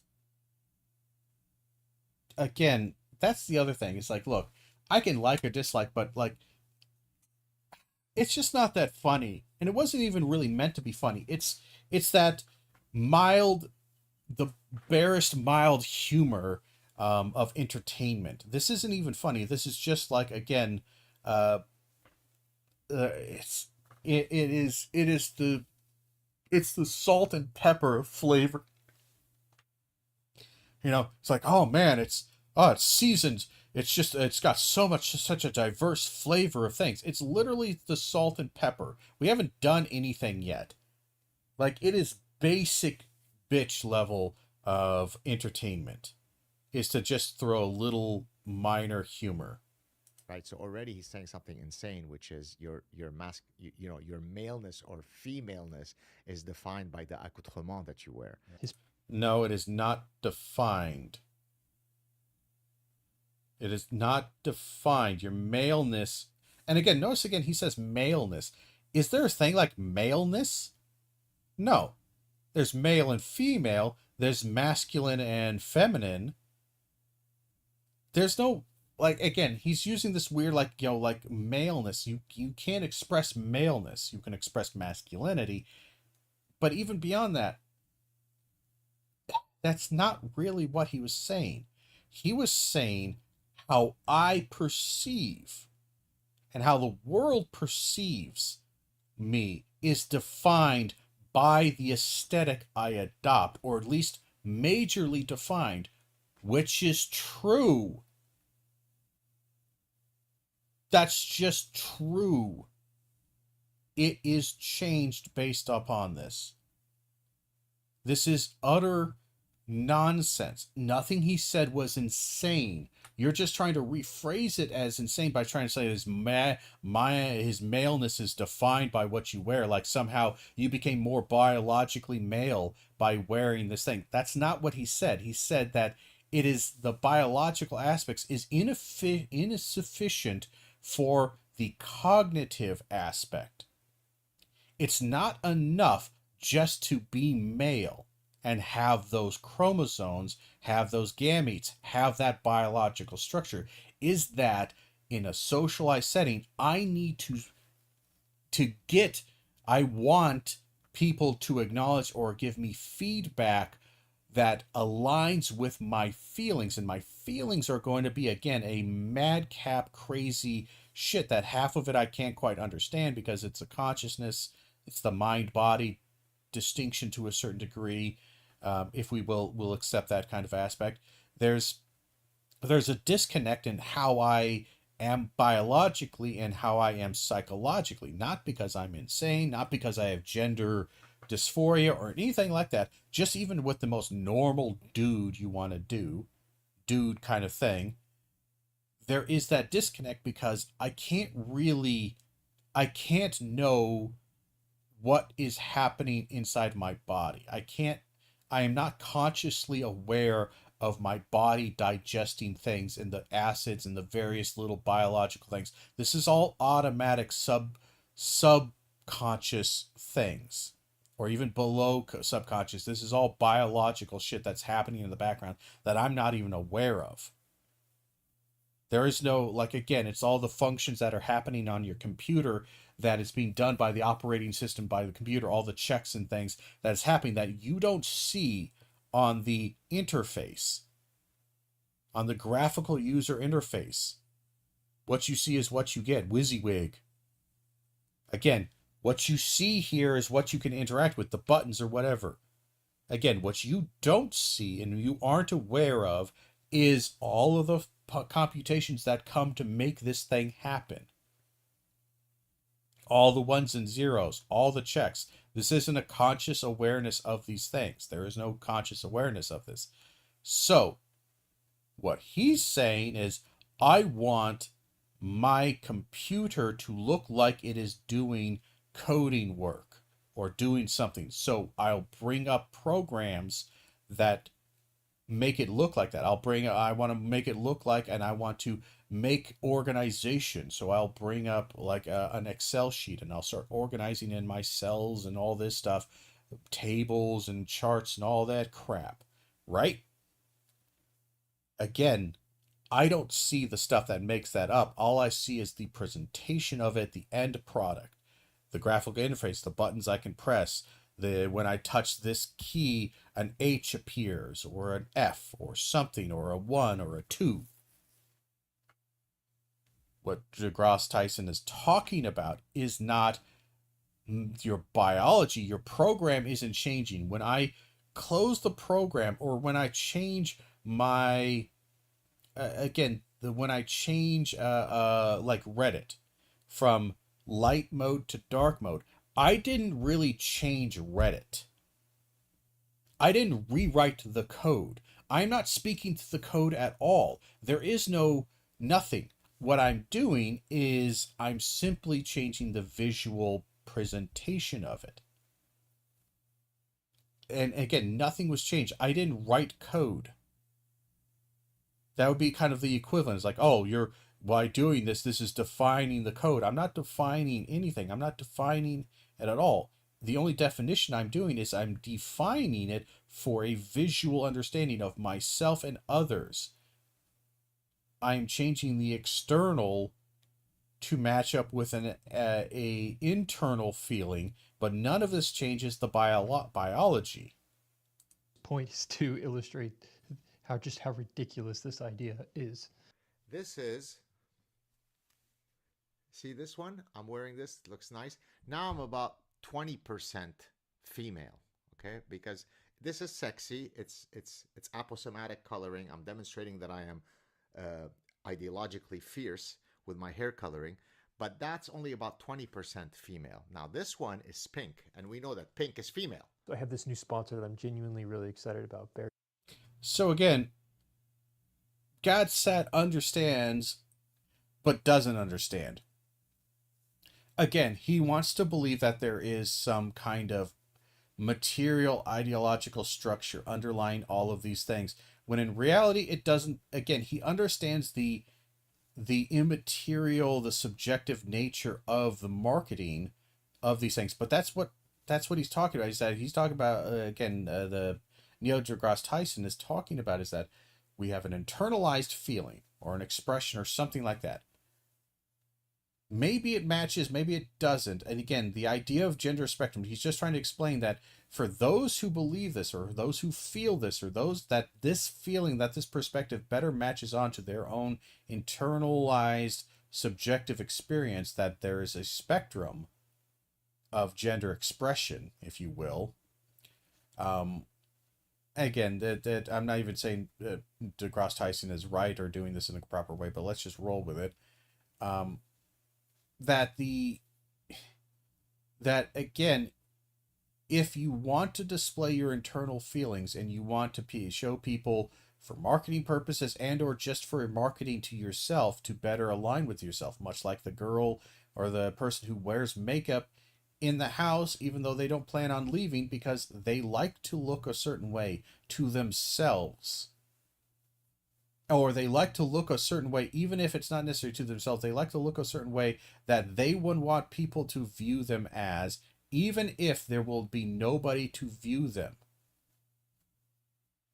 Even if there is no one to view them that day, they want to dress in a way in which they know if somebody did view them, they would come to X or Y or Z conclusion or perspective, something like this. So, we're going to go past his advertisement because he's just shilling for some, looks like a sweater thing. Again, this is Godsod's insightful commentary, is to almost get the point and then completely miss it because, again, he just wants to be a dick about it. 12. My guru Neil deGrasse Tyson, you could see now I'm moving. I'm 40% female. You see the difference? I can already hear the counters to this. The people that are upset by this claiming, yes, but no one is calculating this in percentages. That's not how they would counter it necessarily. And again, they might counter it because, again, you're being an ironic dickhead and taking it quite too literally, the 80-20%. And again, he was wrong to even bring up the 80-20%. But the thing is that that's not why they're going to counter it. They're going to counter it because this is genuinely stupid. This is almost grasping the point and then deliberately avoiding it because you don't want to come to the conclusion that maybe you shouldn't care. Maybe this whole gender theory is correct in the sense that it's simply it's the gender aspect of marketing, is that it's simply identifying the malleability of our perception of a concept, that our concept of gender has never really been attached to our biological reality, or not effectively attached to it, because gender ends up being the performative aspects. They may be linked in in some important ways, but ultimately they're two different things. It's like the marketing for the car and the car itself. The marketing may be based on the characteristics of the car, the nature of the car, but it is not defined 100% by it. And more importantly, the car's presentation and our understanding of it can be changed, and we can engage with it in a different manner. Just look at any car commercial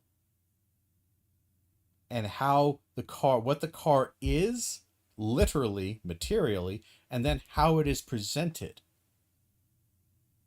That's the difference we're looking at.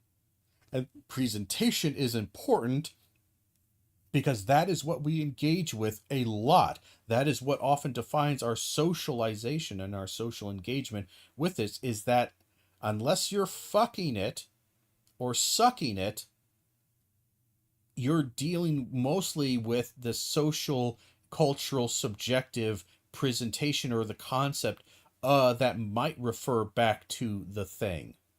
You're never really dealing with the thing unless you're fucking it or sucking it. You're not really dealing with it. They put on the makeup as an expression of their gender. It's not about percentages. You can't even assign a percentage, which is true because it's taboo to even articulate a standard for passing.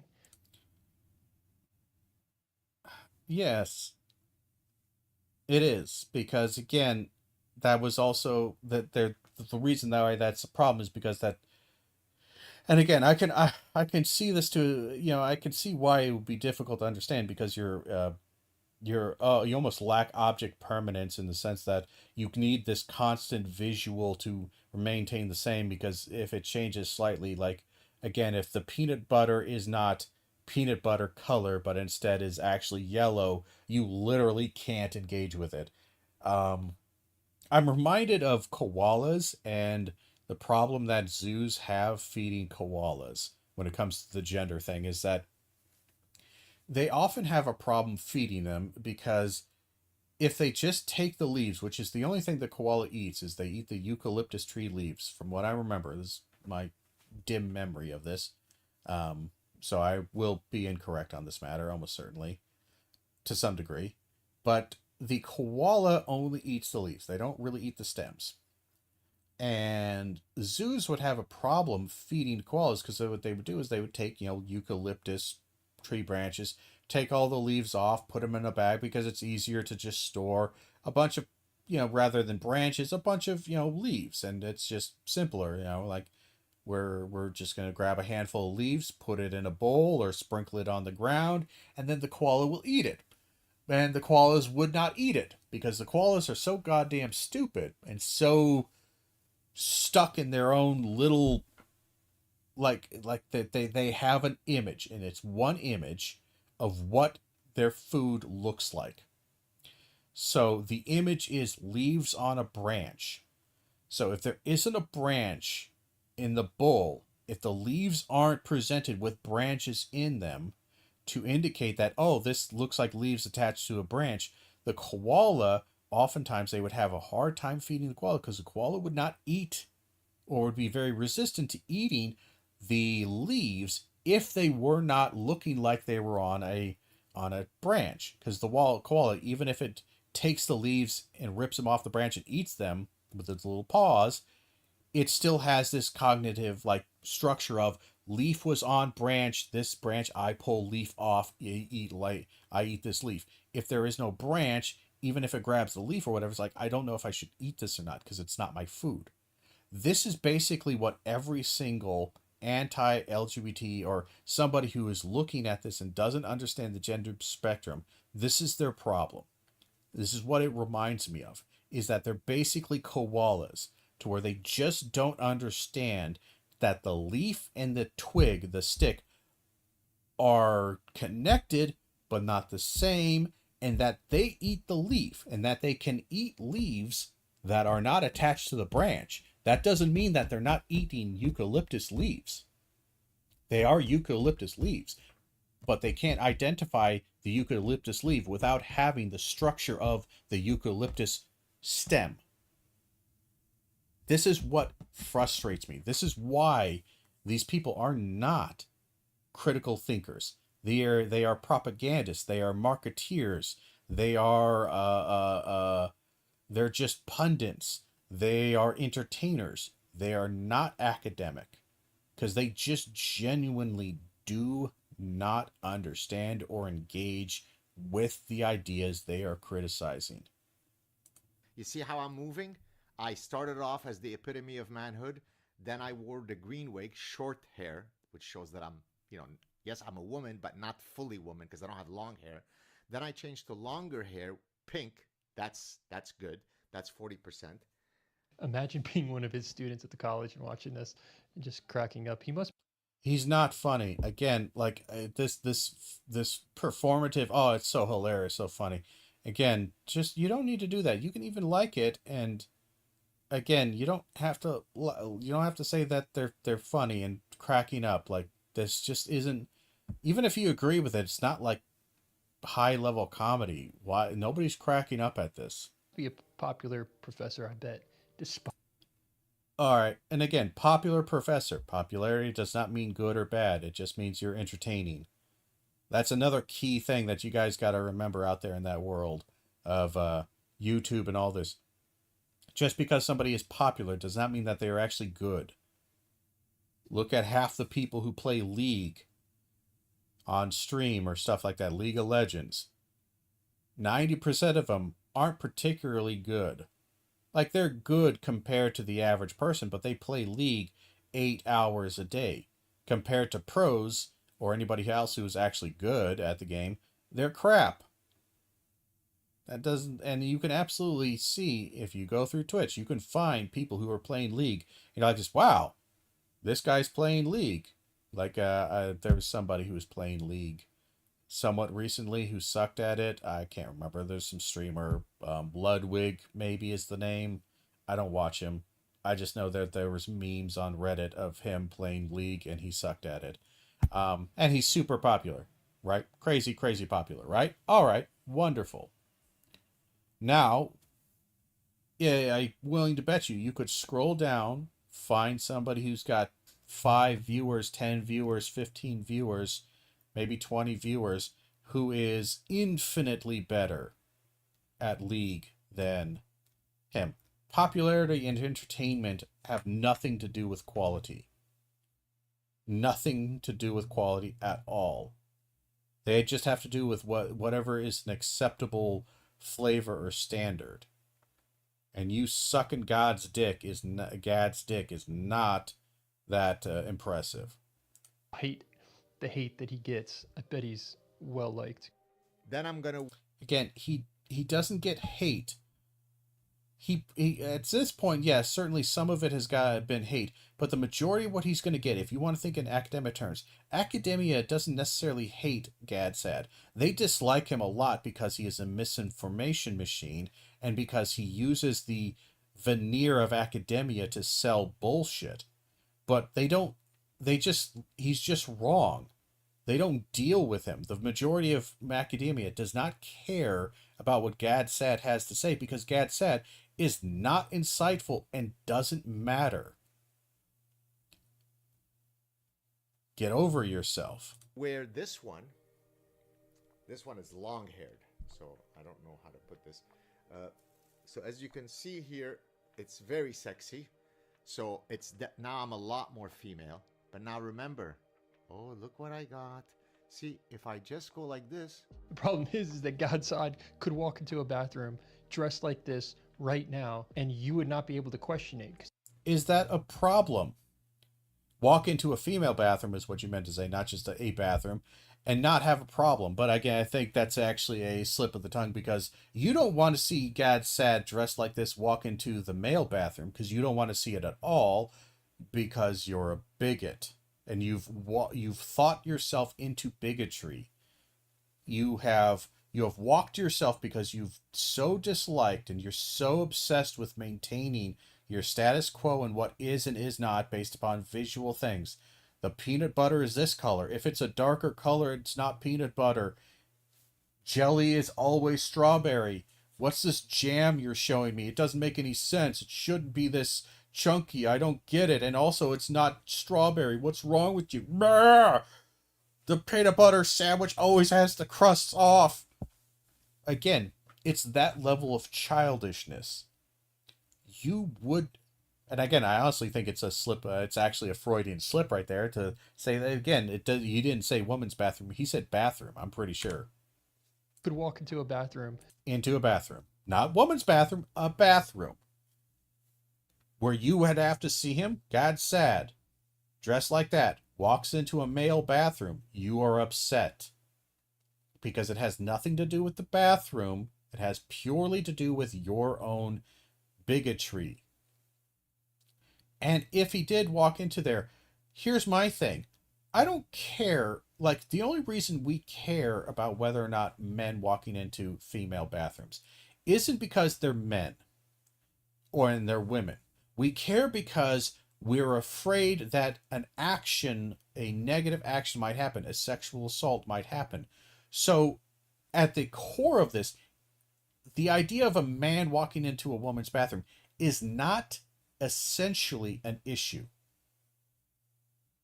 It is an action that might come as a consequence or as a possibility that would happen if he is allowed in there, potentially. But again, here's the thing. The vast majority of people rape exactly as much as they want. They rape and murder exactly as they want. I'm going to use this as a kind of a quote from Ricky Gervais, who's said this many times, is that whenever people question him like this, if you don't believe in God, how come you just don't rape and murder and kill as much as you want? And Ricky Gervais responds, and the often response, I think he does this in one of his shows, but he also has done this in interviews. He says, I rape and murder exactly as much as I want, which is 0. I don't want to do any of those things because I'm not an evil person, because I have a conscience. I don't need God. I don't need a rule book telling me. I don't need the constant pressure. I don't need a police officer following me around with a gun drawn telling me to pick up that pick up that can, put it in a trash can. I don't need that authoritarian structure to tell me not to do some of these basic inhuman actions, these evil actions, because I do them exactly as much as I want, which is zero. I do not rape because I do not want to rape, and I never will. And if I do, that is a crime. I get punished. I don't need God or any of these things. It is an extraneous thing. It's a non-important function. So again, if a guy walks into a woman's bathroom, goes pee, then walks out, what harm was done? What terrible crime was committed? Nothing. And more importantly, if you were to ask any normal person, hey, do you think that guy should be prosecuted for a crime?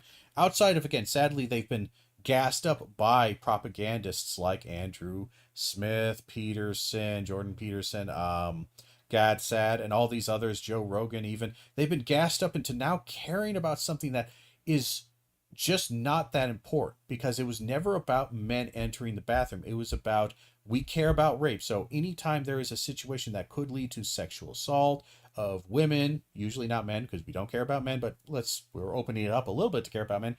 Anything that might increase those chances, we tend to want to policy, we tend to want to regulate to some degree to limit the possibility of this. But intrinsically, before people introduced transgenderism, and these reactionaries like Andrew Smith and Gad Sad and Jordan Peterson, Joe Rogan, and all the rest of them, Charlie Kirks, before they started gassing people up, if you were to say, hey, yeah, that guy walked into the the woman's bathroom and took a piss and then left, it's like, it's a mild social faux pas, whatever, based on standards. But for the most part, you ask any standard blue collar person, white collar, middle class, they'd probably go, well, I mean, why? Well, oh, you just needed to pee and there was a line for the men's bathroom.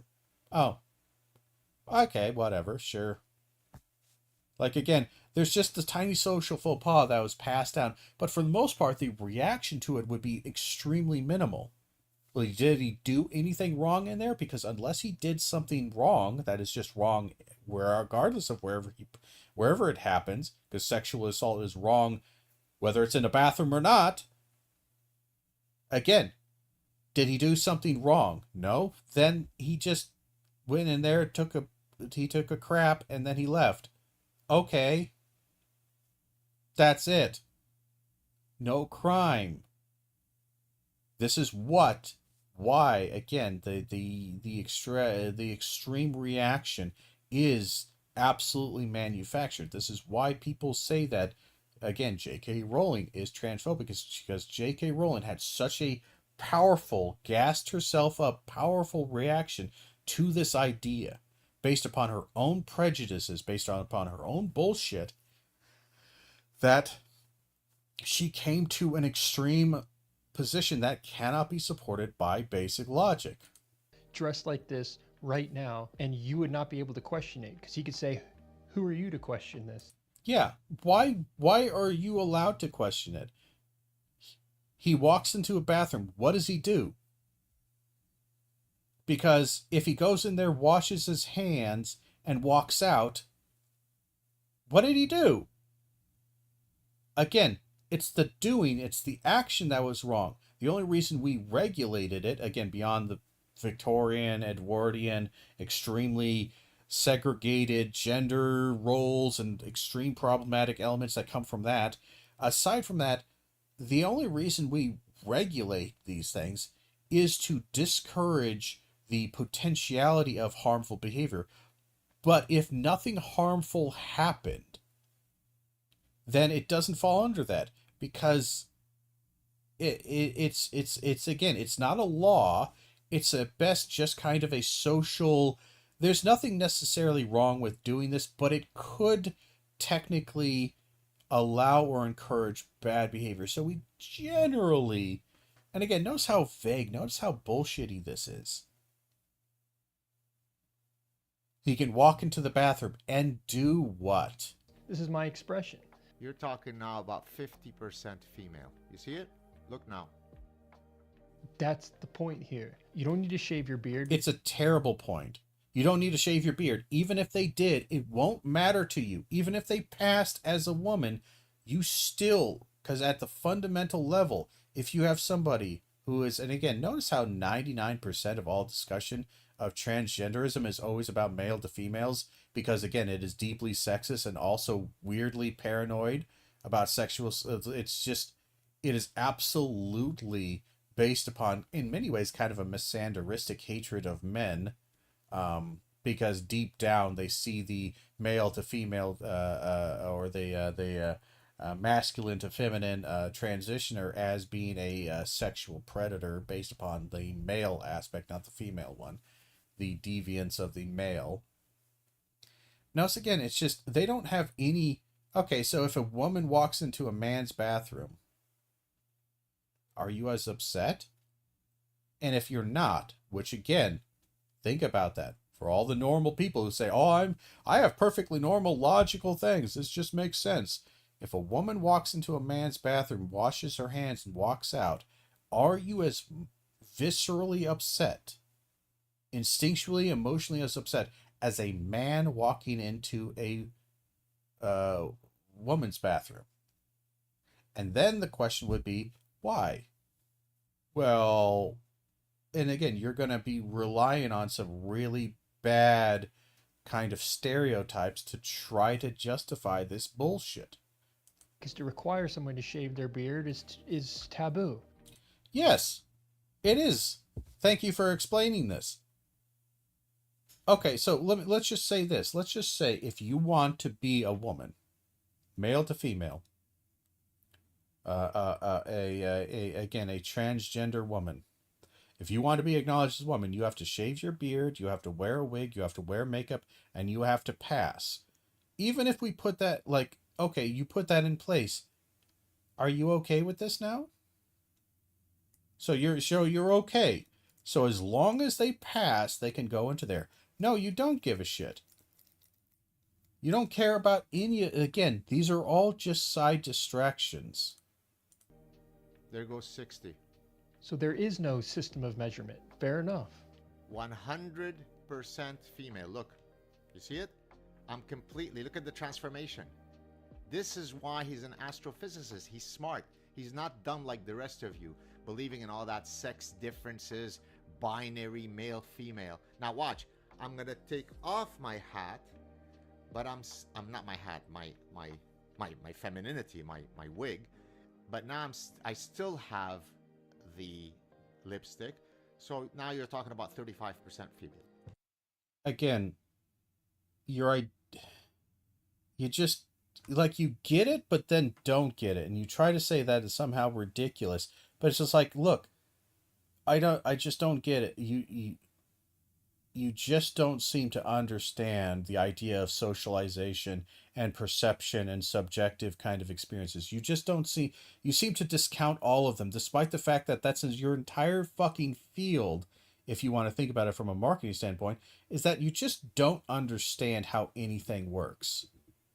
In this regard, you just become a dunce. Female.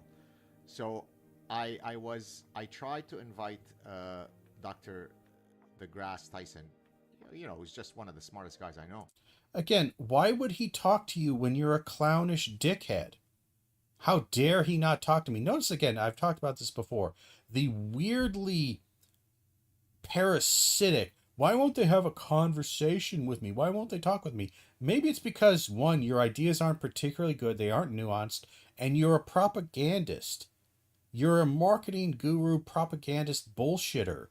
They're an academic. They deal with hard facts. They deal with reality. They deal with deep thinking. They deal with critical thinking. They deal with history. Are you read up on all of the theory? Are you willing to discuss this?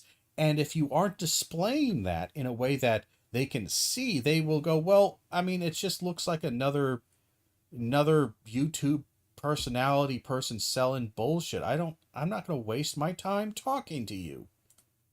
On the show, because I wanted to demonstrate to him that I agree wholeheartedly with his research. Hey, first, I would pay to see that. No, you wouldn't. And two, I agree wholeheartedly. Again, the mockery. Why would I invite you on when all you do is immediately mock the point? Now you might say, well, now hold on, maybe Neil deGrasse Tyson was mocking a little bit. Again, he's explaining things in detail at least, and he's not doing this performative mockery where, oh, I agree with everything you say, wink, you're so silly and stupid. It's just, again, just say your honest opinion, express it in a clear and intellectual manner, try to back it up, and then send that. Oh, I tried to invite him on. It's like this. Look, if I look on here, I'm probably going to find mostly bullshit. Same with Warren Smith. Same with all this. I'm going to find really lazy bullshit. I don't expect to be able to talk to Neil deGrasse Tyson because a lot of my stuff is fairly lazy bullshit, reactionary stuff, reaction content. But I'm not going to bitch and moan about it. And again, just this talking, this extreme privilege.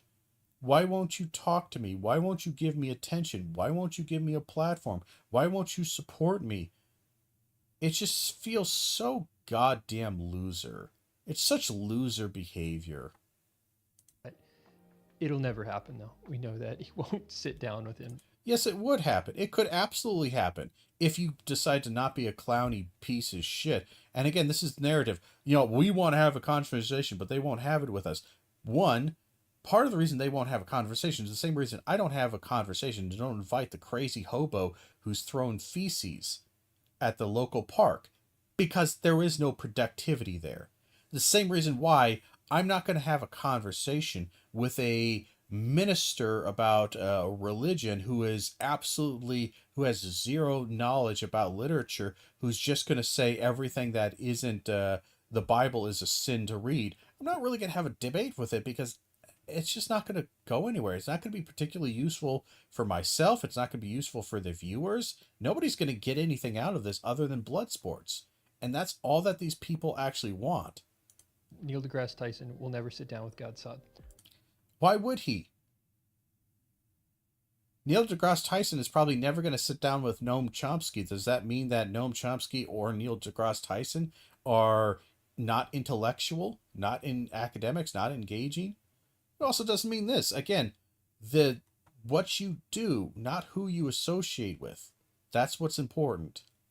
With his thought process, but he hasn't accepted yet. I'm keeping my fingers crossed as I think the two. It just feels like, again, we could just have some great music together. We can sell some great stuff. It feels like to them, this is just a marketing thing. Like they half believe it, but the other half is, well, it just makes good money. Our argument, our debate, man, it would make us good money, good lots of views. You like making money. But again, the thing they don't realize is that a lot of other academics, a lot of other people, making money is secondary to their field and to truth and to their understanding of the world and engaging with this material. They care about more than just their selfish, self-centered economic gain. Two of us can have a great conversation. I'm a strong. Really? If I saw this as Neil deGrasse Tyson, I would be like, well, okay, so you didn't have a conversation with my point. You didn't even try. All you did was immediately make a stupid mockery, kind of misunderstand and miss the entire point by a mile. Why the fuck would I talk to you? Again, it's this weird entitlement to where I can behave in whatever way I want, but because we should respect freedom of speech in the marketplace of ideas, you have to accept my offers, invite me, or when I invite you, you have to come to me. You have to do this because why aren't you engaging with me? It's like that friend in the friend group who is a constant asshole. He steals, he fucks up everybody's people's stuff. He's like wrecking cars. He's a jackass. He's constantly getting drunk and hitting on people's girlfriends. He's a complete and total fucking tool. He never pays for any lunches, yet he demands or expects people invite him to all the lunches. Anytime there's a get-together, they invite. And whenever he's having something and he invites you, he expects you to come. And not just come, but also bring beer. Because like, well, yeah, I'm inviting you to a cookout, but like, make sure you bring some beer and you should probably bring some like some food too. Just in case we don't have enough. And you should probably, you bring some chicken because, I'll grill it. I'll grill. I just don't have the food. But we're doing a grill. I'm willing to grill food if you're willing to bring me the food to grill. Also bring some charcoal and like, fuck off. What do you bring into the goddamn table? These are the friends. This is the Ben Shapiro's, the Charlie Kirks, the Warren Smiths, the Jordan Petersons. What the fuck are they bringing to the table? And then again, when they're not at that table acting respectable, they then go out and act like a completely disrespectful fucking tool. A mocking piece of shit. Like, what the fuck? Why would I engage with you? Strong woman, a strong Middle Eastern woman. By the way, I'm a woman because I'm wearing lipstick, and he's a strong, physicist of color. So together, we can hopefully show the world what real gender spectrum is. I was not aware of this, but Godsod really does not like Neil deGrasse Tyson, given that he is an astrophysicist. Again, he doesn't like him because, again, Godsod does not like a lot of things. Again, he's a weirdly like libertarian conservative douchebag who absolutely hates transgenderism of any kind. He hates gender theory. He's mostly transphobic. And again, DeGrasse Tyson was a popular academic media figure who, again, his knowledge on gender theory is not great because he's not that kind of thing person. But again, anybody who is popular, who advertises or kind of shows support for the product that Godsod is trying to destroy and to sell the competition. Basically, Neil deGrasse Tyson drank a Coca-Cola on a show and said, it's a really tasty thing. I love drinking Coca-Cola. I like it. And I think it's great. It's bubbly. It's very, very, very sweet. And it's nice. Godsod sells Pepsi. Well, actually, he sells RC Cola. And he's pissed. That's it. These statements are crazy, so I can understand the frustration here. Again, why are you just summarizing the thing you already said before? Warren Smith is the most useless fucking person. He either says something dumb, something inane, and so vague as to be useless, or he's just kind of summarizing in the dumbest, laziest manner possible. I didn't do that because I'm a mean guy who is trying to hurt Neil deGrasse Tyson's feelings. But Neil deGrasse Tyson has an obligation. He has an obligation to speak the truth, and the truth is what I believe. He has an obligation to speak what he believes to be true based upon whatever the evidence that he has come to, and based upon the agreed upon evidence of the intellectual academics, if he's representing academia. You're the asshole.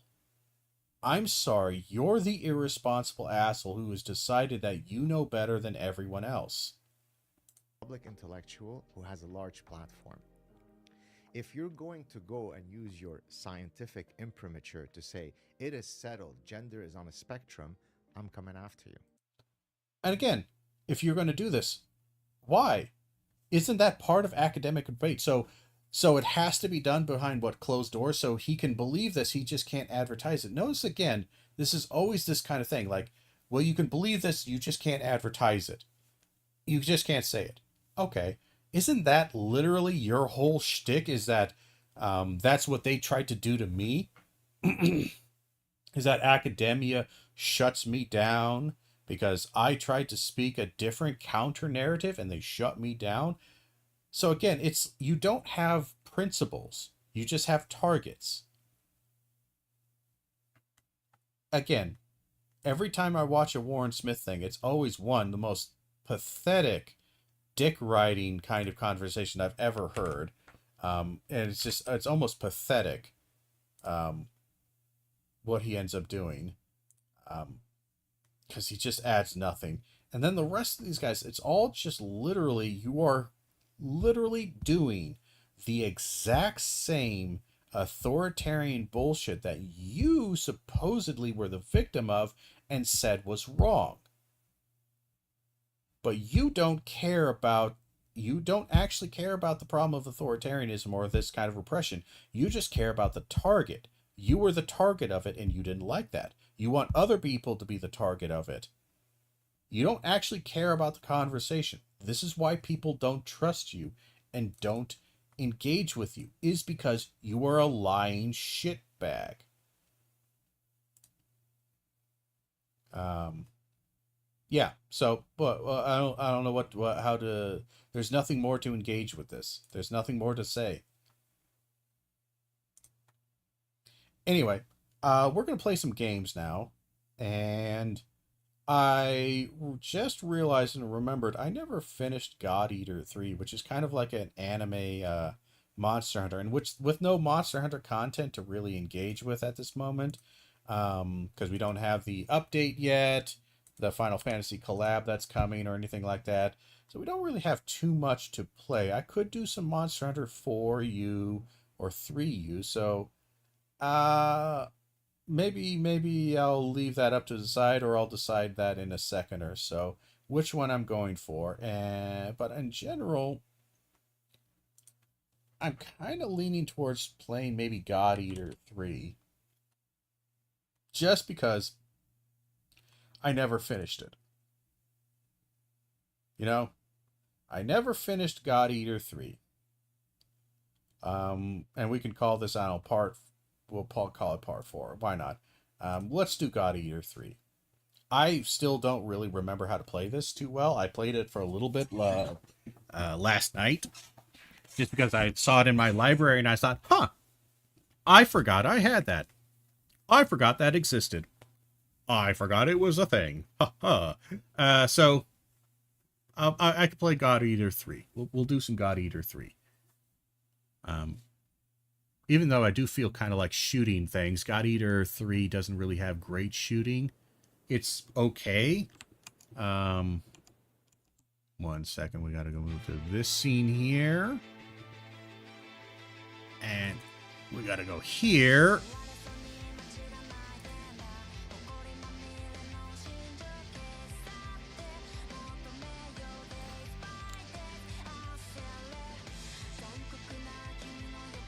All right.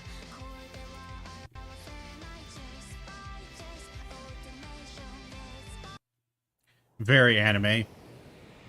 I have no idea how loud this is, so let me just check real quick. Very anime. I have no idea how loud this is, so let me just check real quick.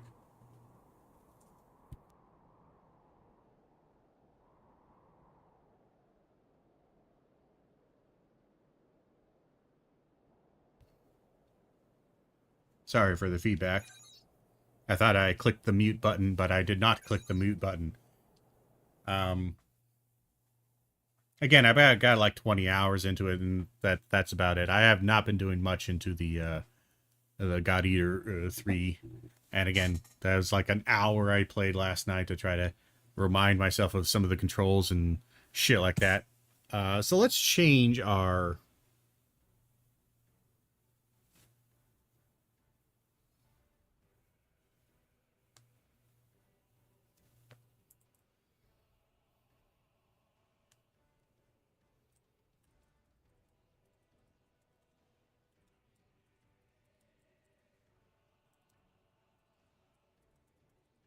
Sorry, we have to play through part... We'll call this part 4-ish. I have no idea where I left off. I genuinely have no idea where I left off.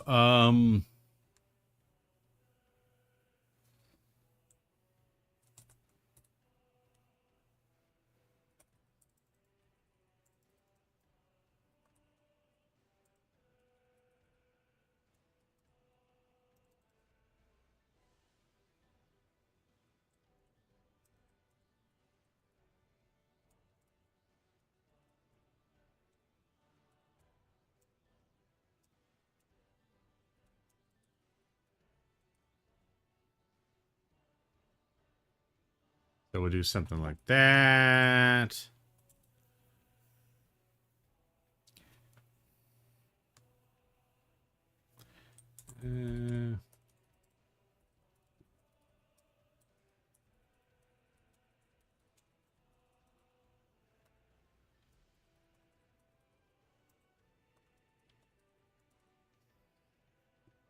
Can't spell today, but let's do that. We have to change our category real quick. I did make the game very quiet, so I might change that in a second, so you probably can't hear much of any of it. Let's go here, go to gaming, game title, God Eater 3. And we'll change our category to God Eater 3.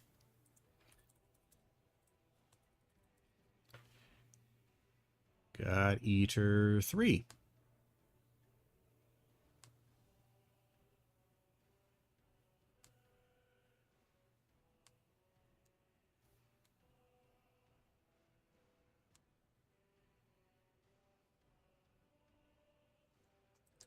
I would just call it first play.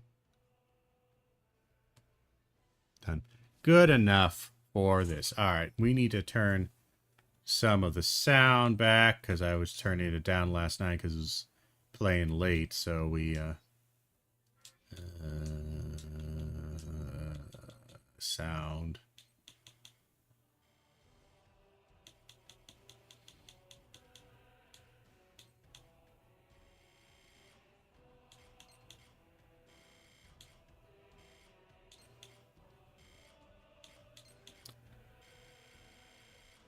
What about we turn everything up to about 50? See how that sounds.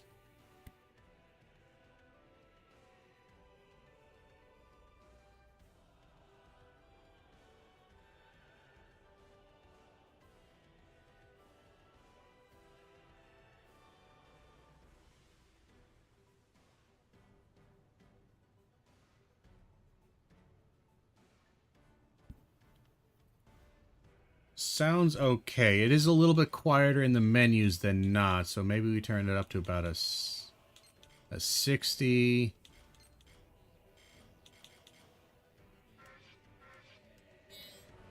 Notice how it gets louder. This is the one thing I actually find a little bit frustrating about the game is that it's a small little thing, but Vagrant Merchant Hope visiting. Okay, so yeah, she was visiting. Do I need to buy anything from her? I was kind of farming a couple of things just for funsies. No, we bought all that. We bought all that. We didn't buy any of these guys.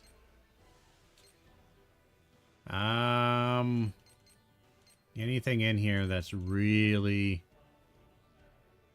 We got a collector. Drop rate of non-trade items by 0.3% per level. That's not great. Aficionado. We have some stuff like that.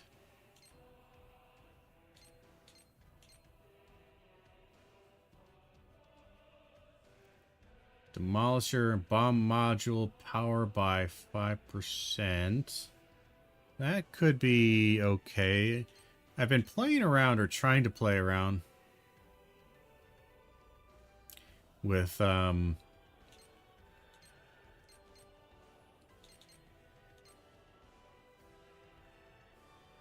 what's the word I'm looking for? Unique ammo. We'll buy those guys just for fun. And I was playing around with it and could not get it to work right, and I don't know why. So I was working off of somebody's recipe, and the recipe doesn't seem to work, and I don't know where I went wrong with the recipe.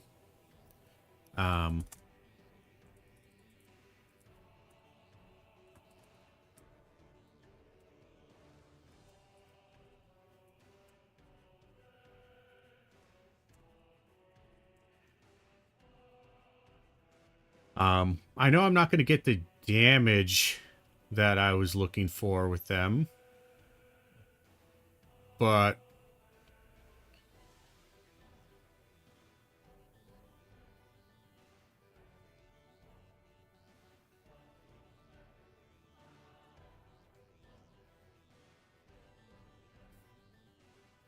like, I don't want any heals. I know the heals are probably the best to actually use rather than damage, because I think they did nerf the damage potential on some of these things.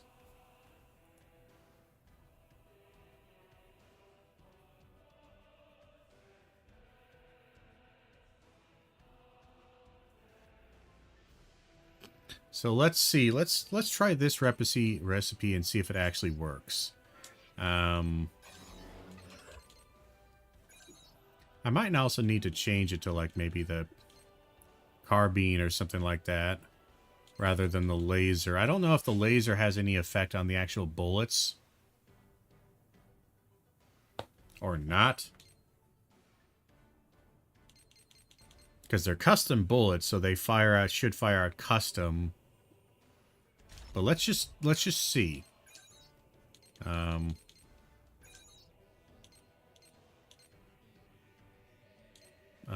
Let's just do a new one, and let's see. So that's shot M curve late.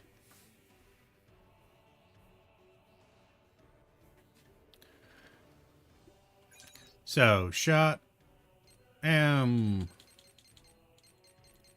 curve late on button press. Then shot M straight point blank when one hits. Shot M straight point blank.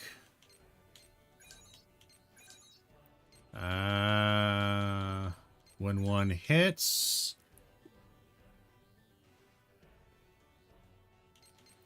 And the angle, he is changing the angle a little bit. Okay, so it's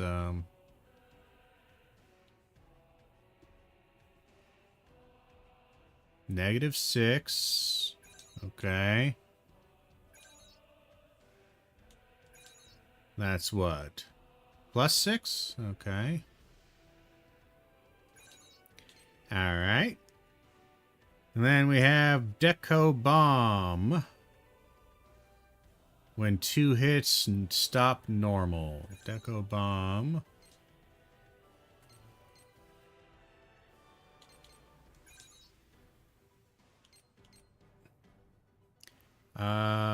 When 2 hits.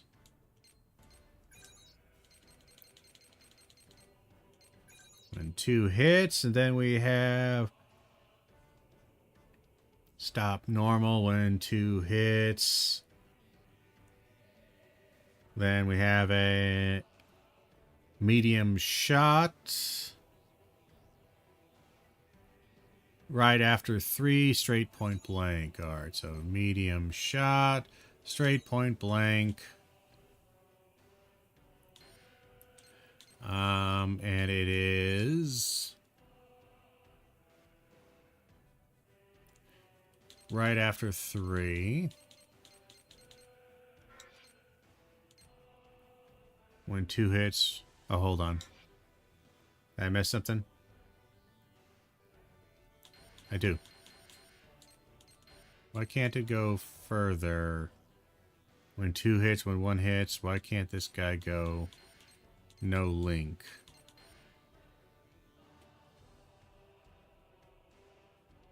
What am I missing? Why can't it work?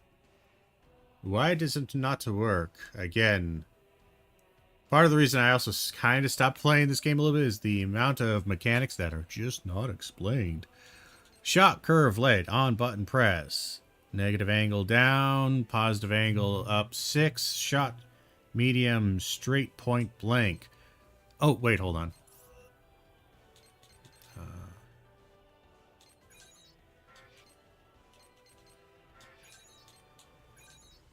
We're going to change this to Deco. There we go. That's why. All right. So 4. And this goes right after 3, right? With 3, right after 3.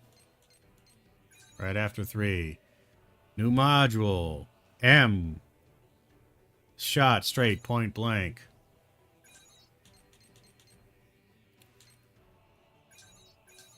Uh, 0.2 seconds after 3. And it's medium. Alright, so Last two are medium. Is this the end of the bullet here?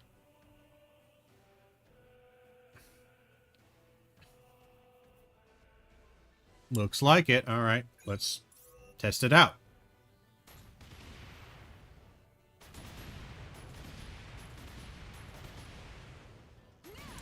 What does damage down mean?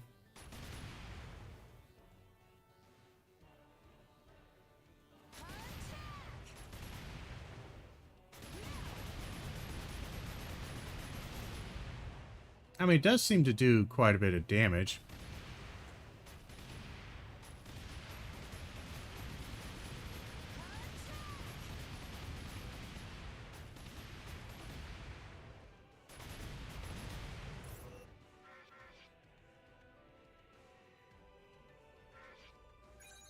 Alright, so that's our new bullet. Let's change the carbine to the A thing.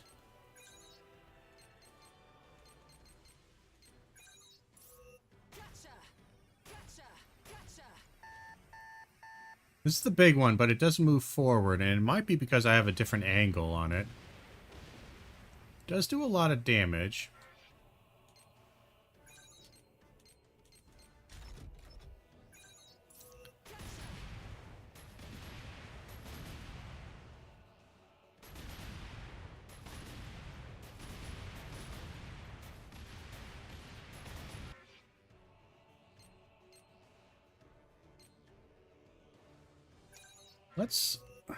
Let's edit this bullet here. I don't remember which bullet this is.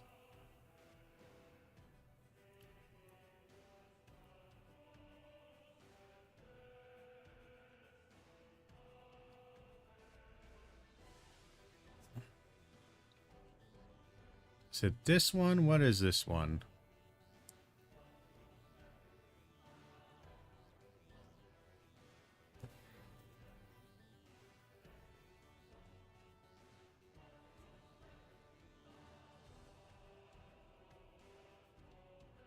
Okay. It is this one, I think. All right. So let's power over distance stop. Boom. Deco orb. Stop power over vertical.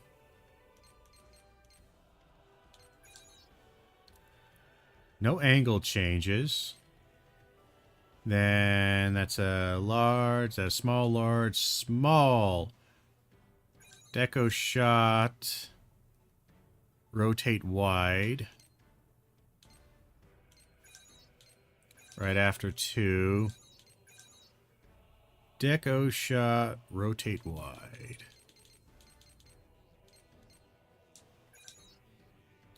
And there is an angle change of -10. And then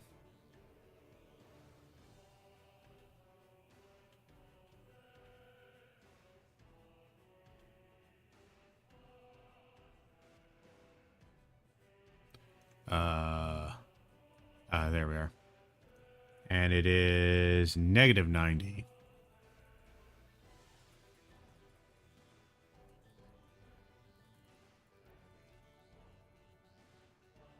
Okay. Deco shot, rotate wide, -90. All right.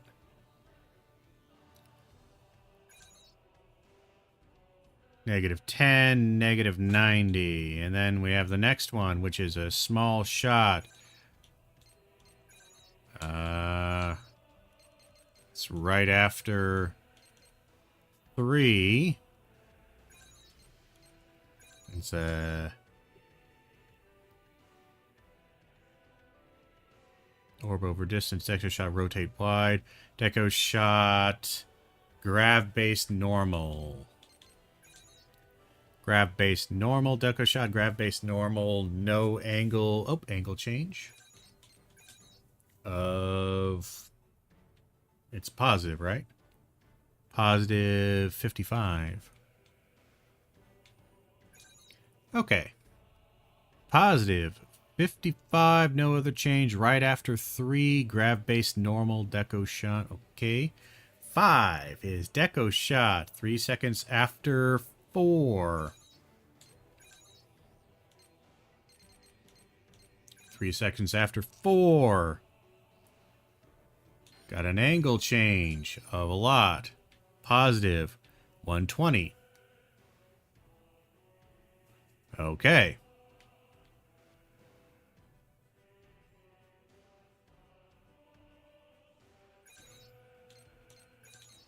And deco shot. Small. So small deco shot. Curve early. Deco shot curve early. Looking pretty good with that. That's 5. 6 is when 5. Hold on. 6 is when 5 fades. So 3 seconds after 4.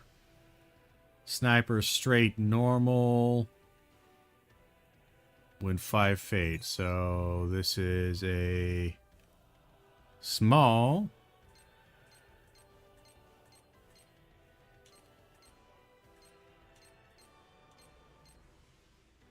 Sniper straight normal. Sniper straight normal when 5 fades. When 5 fades. And do we have any angle change? We do. -8. Alright, 7. Large bomb. Stop normal when 6 hits. No angle change. 8 is when 6 hits ground. Bomb stop normal. No grav change. It says there is no link between these things. I don't like that. This is a medium, actually.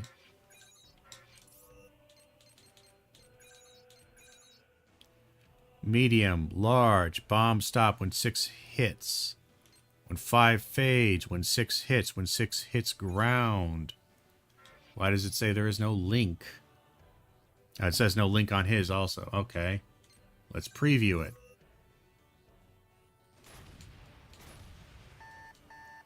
Two shots.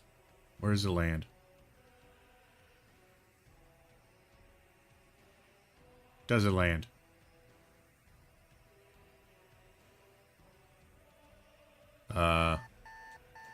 It did not land. Okay. It did not land.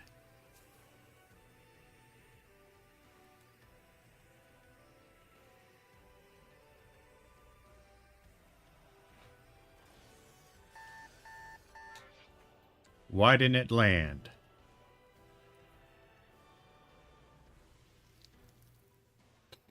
It did not land. Did we mess something up? Stop power over distance. Stop power over vertical. 4 is grav-based normal right after 3. 55 plus. Then we have small. Straight normal when 5 fades.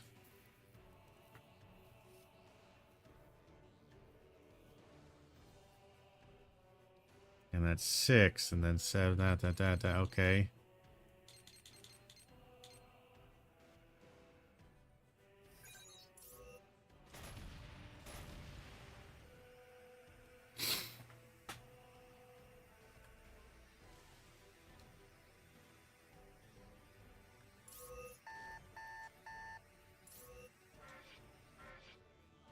Why doesn't it land? Because I feel like this should be the... Sorry, there's a fly in my room. Alright, so he selects this bullet. Alright.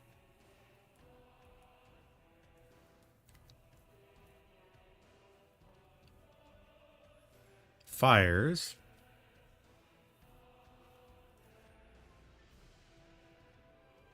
Lands and does a shitload of damage.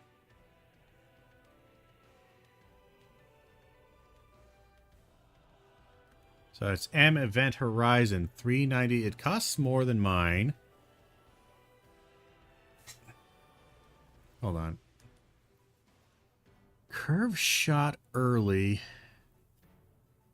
It's a small deco. 3 seconds after 4. It all costs more. I don't know why it's not working. I don't know if it might have been, it could have been patched. So Deco Orb, stop, power over distance. No angle changes on button press. 2. Deco Orb, stop, power over vertical with 1. No angle change. 3. Right after 2, Deco Shot, rotate wide. -10, -90, cost 2. All that looks fine right after 2. Alright, 4. Deco Shot, grab base normal. Right after 3, plus 55. It costs more, and I don't know why. It's a small, that's right. Then, that's right after 3. That's 4,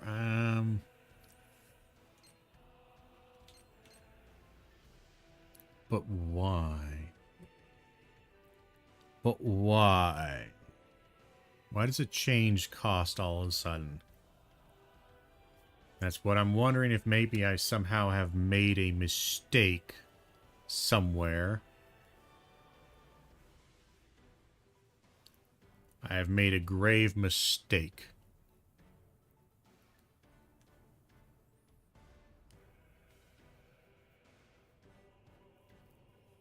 Because it should be 4. God damn it, would you pause when I click you? Alright. Right after 3.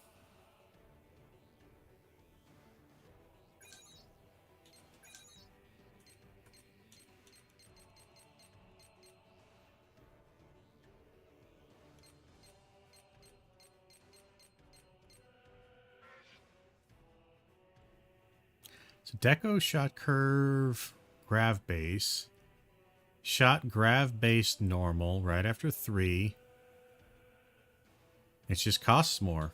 And then the costs are changed after that. So instead of 4, it's 14 there. And then 5 is 11 instead of... But why?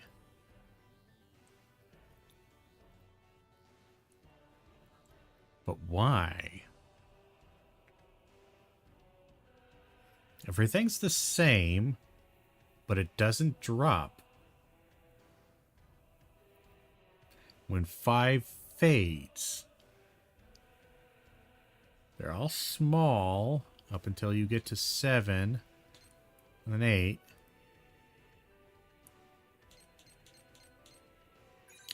And it doesn't drop.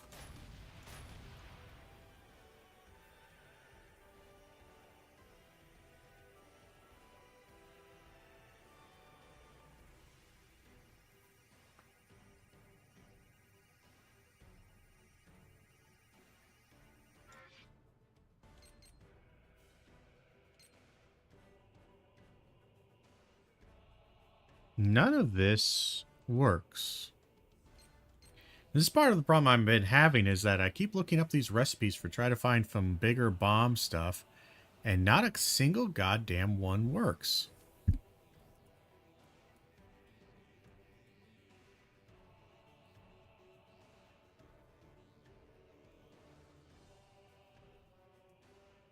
We can try Supernova. Power over distance, same on button press. That's a large. Alright, so let's change the size. Change size, large. 2, Deco, but stop power over vertical. Same with 1. And we have an S with 2. I just want one of these to work. Deco shot straight long.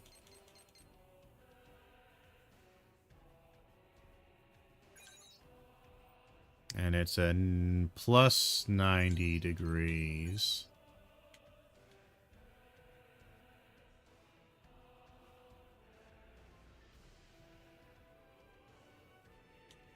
And then that's 0. Okay. Okay. So it was large, large, small, small. 4 is when 3 fades.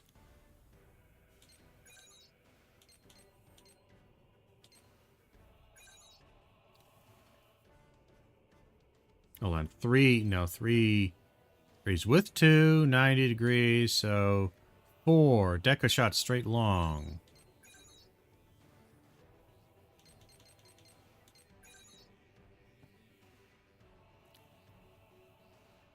And that's when 3 fades, no angle.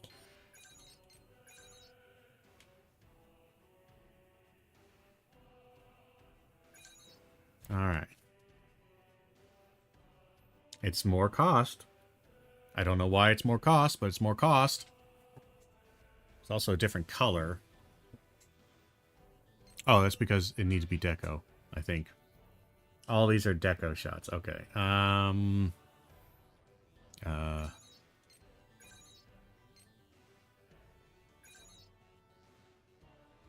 That still didn't change anything, but that's okay. Okay. 5 is when 4 fades. When 4 fades, it's a small, it's a deco shot.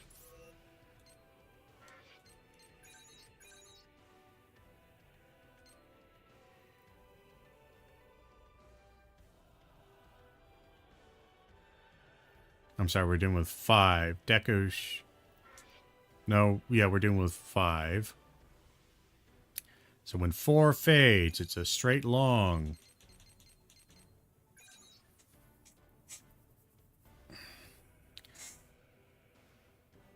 No angle.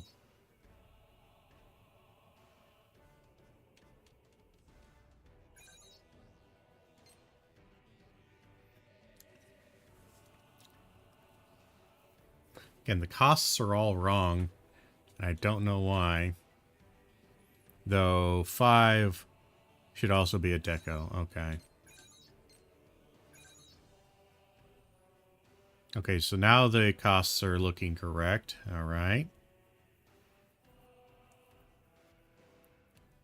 All right, what has he got for the rest of them? So we got 5. What has he got for 6, 7, 8, if he's got any? All right, 6 is deco shot, grav base normal.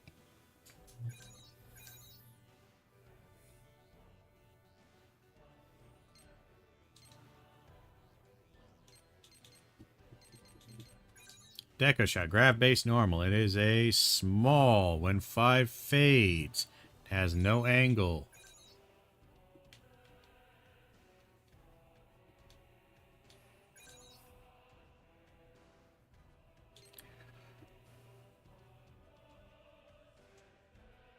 Then 6. When 6 hits, bomb stop normal. That's a large. And then this one is also a large.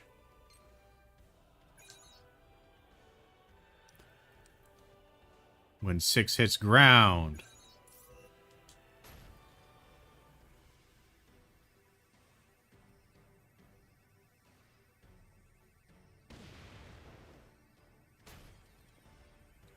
Well, it hits pretty hard.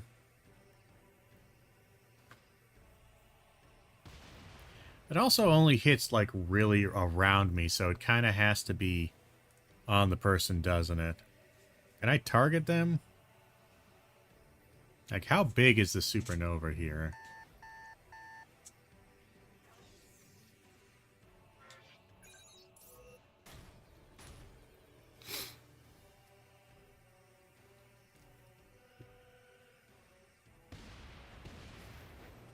pretty big.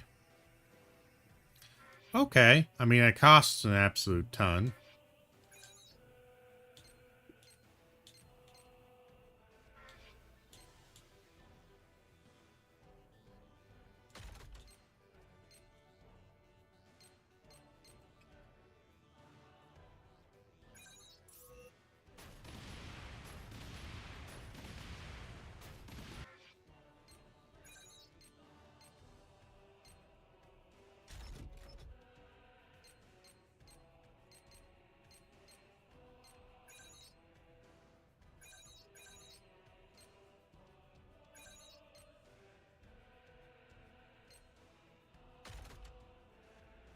I get 2 shots with it.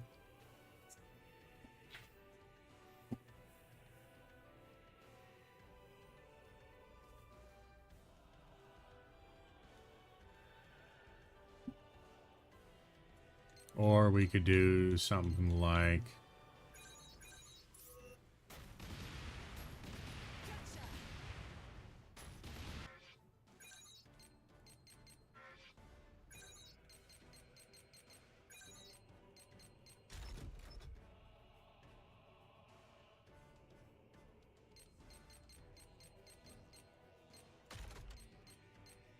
How many of these can I carry? 22.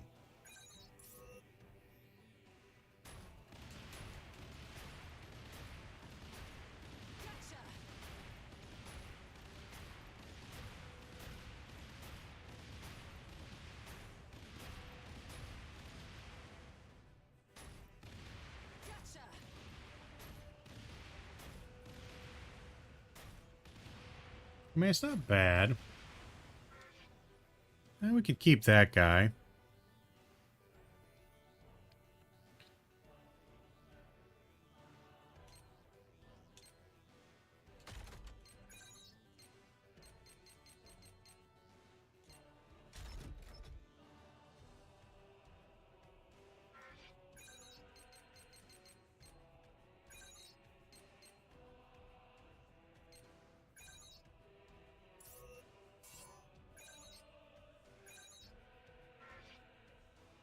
Something like that. Let's try it. Again, I know we've been just fucking about here.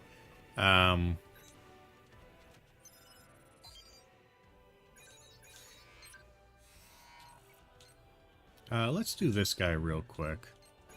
Just kind of get into the mood of things. Because I also want to see what my... just want to see the damage it does. Whether it's actually going to be worth it.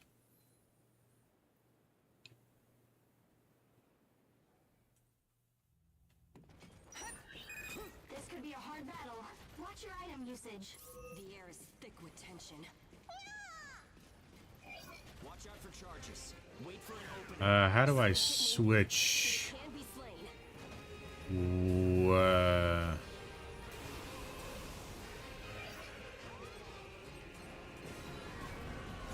Here we are.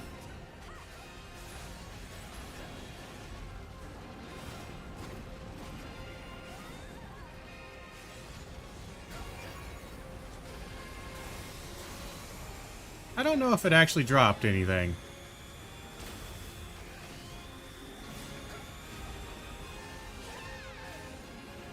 I'm gonna be honest, I don't know if it actually dropped anything.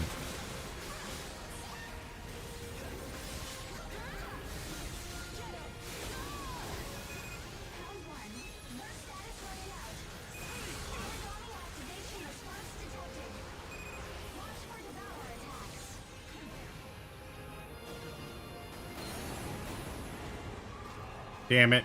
You got devoured.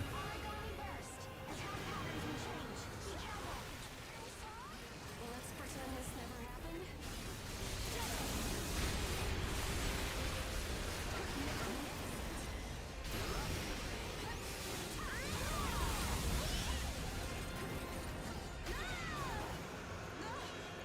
Damn it.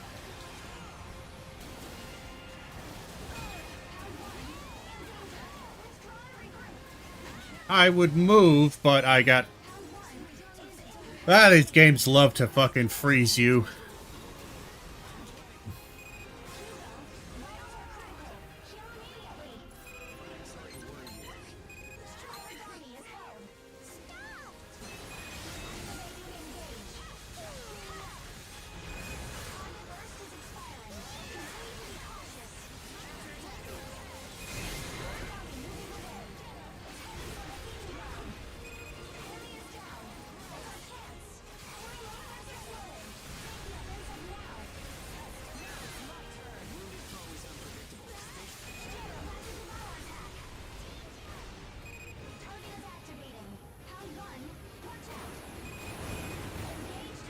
God damn it.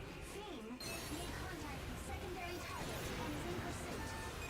Origami has entered burst status. Stay vigilant. Time to show my true power. Why is the new bullet... This isn't so bad. Why is only... Hold on. You're doing real damage. Enemy movements are slowing. Take the offensive now. You're doing well. Now it's my turn. Get him. Burst is almost gone. Now it's my turn. You'll die in a flash. My eyes. Blind just sucks balls, by the way. Status running out. Now for the follow-up. Origami almost finished. Origami has reached first limit. Switching to normal mode. Engage time is up. Activating engage. Just a taste of what we can do. Activated. Round one. Power attack. Mission complete. Yeah, I figured he was close. He had to be getting close. Alright. You're so good and scary sometimes. We're waiting for you back home.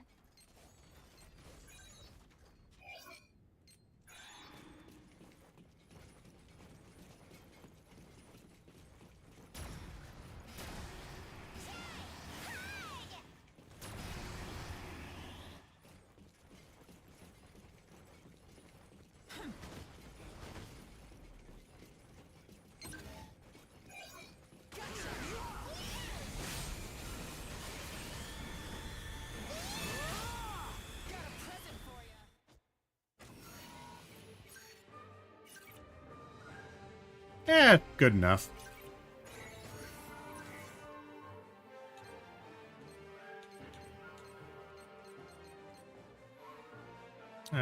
Extending triggerness by the rate by 2%. Nothing I care about. Alright. Roaring Axe 5. Nice.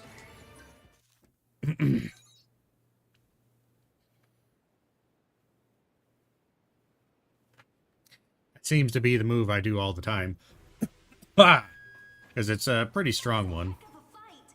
I'm giving you my main dish at dinner tonight as a Chance of awakening, 100%. And then...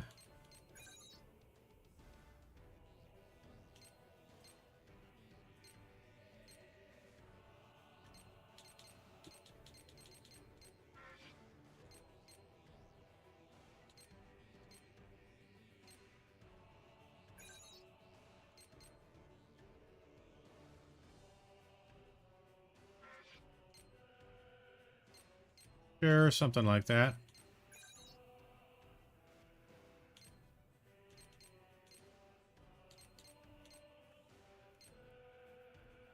Let's see. Forms that circles around you for a short time, dealing damage to anything it touches. Sure.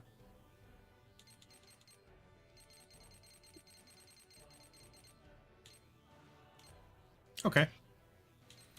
I mean, we're all right.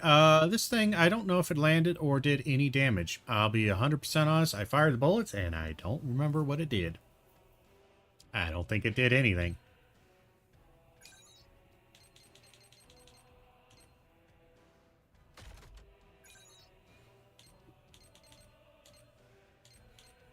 I mean, we'll keep it just, I guess, for funsies. You can only have 2 shots with it. Alright.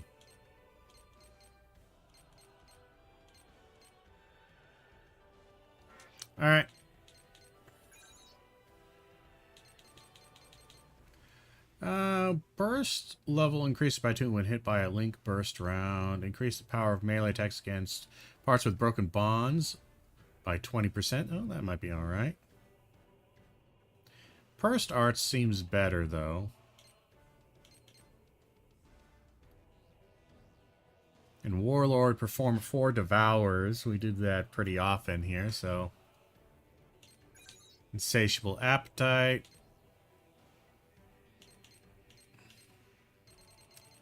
I don't see anything else unlocked.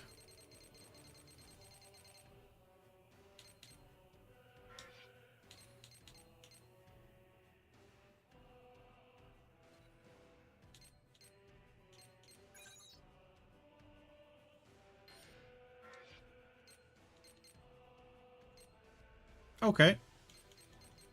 Good enough. Yeah, I'd say good enough. Again, maybe we'll figure out the bullets a little later, but we got a story mission to do. Investigate the rebels. So we have a fire weakness, electro weakness. I think we'll stick with our just normal damage. Again, fire elemental stuff is really strong from what I remember. From the little I was playing last night, it seems like a good idea to go for elemental weakness if you can. But we're gonna go raw. Use appropriate caution. We ready? Then let's get going. Begin operation.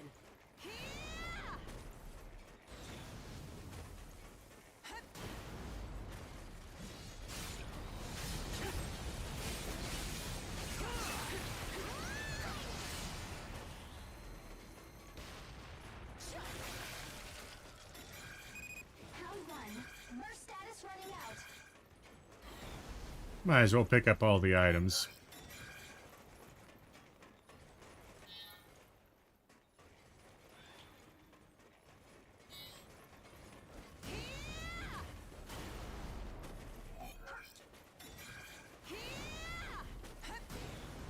Keep your eyes open, even if there are no enemies around.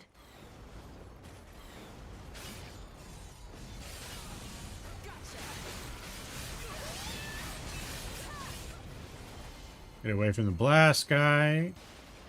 Round 1. Burst status running out.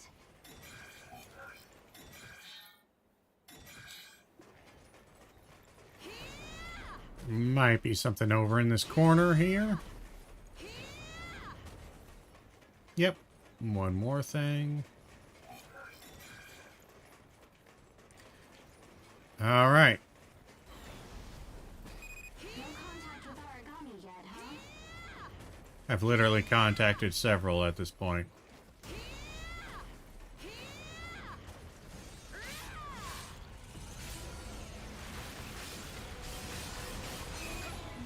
is an emergency. Unexpected large origami coming in quick. Entering the area now.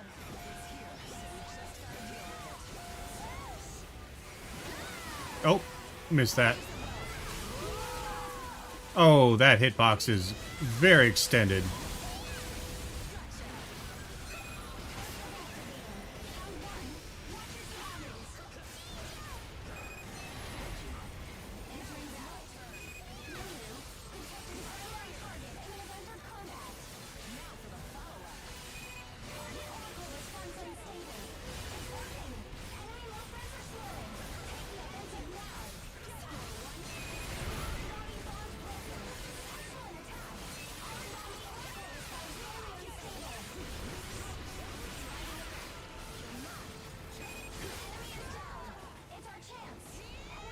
Wow, he hit really hard, by the way.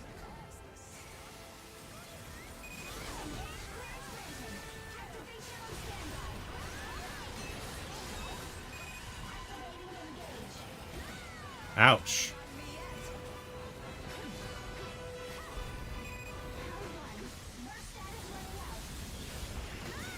Ouch. Nope. Move. I can recognize a charge attack when I see it.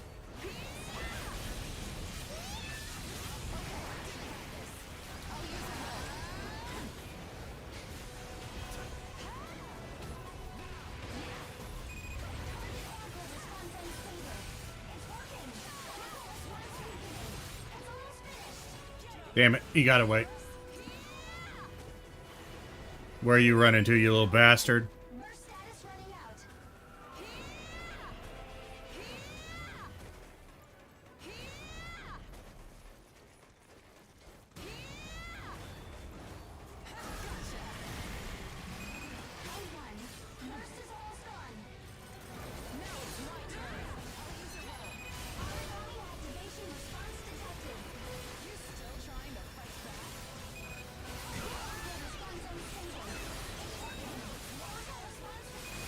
Yeah.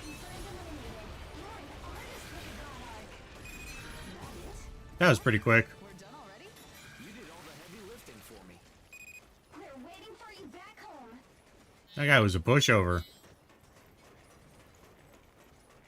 Pretty easy, actually. Of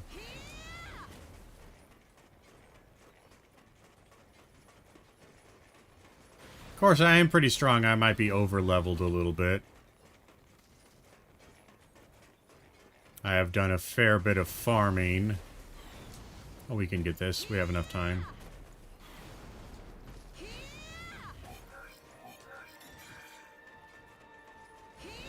Can't get this one.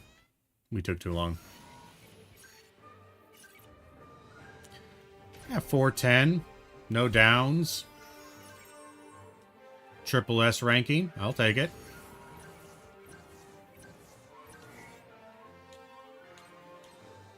So we got some Sudarshana. We got some upgrade stuff we could take a look at. Some money, some new items. And nothing too interesting.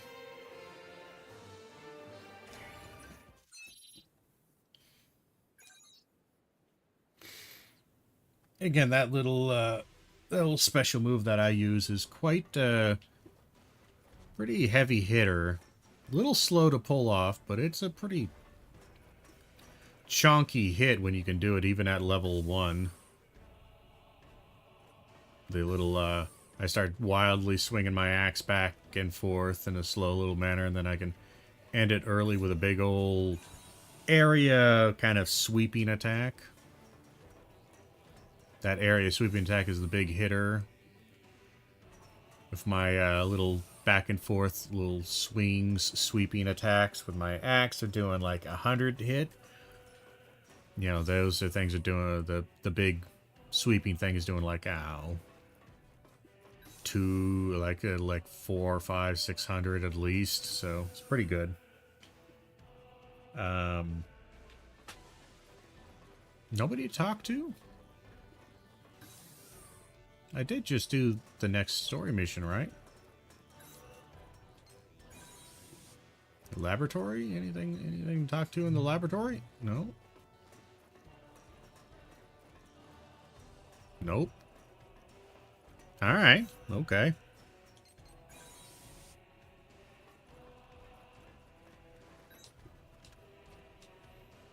Some interference. What am I doing? So I figured there'd be a spy amongst us. It'd be a way to sniff them out. Alright, yeah. We're looking for the spy. Anyone not on our vein? Maybe that feels so solemn. I guess it can't be helped.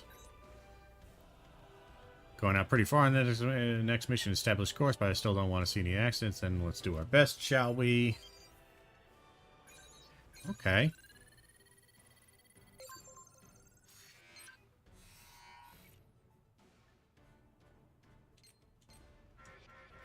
So we have a couple of upgrades. Let's just see. I think we can upgrade...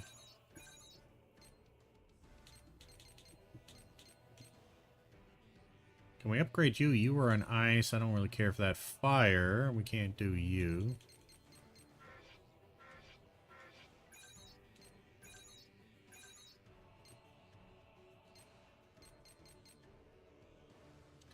You're a dark weapon. We can get the level 2 of you, can't we? Yeah. So there's a chakra version of you that's electric. 249. 49. Some small element. Not big. Still can't do anything with you guys.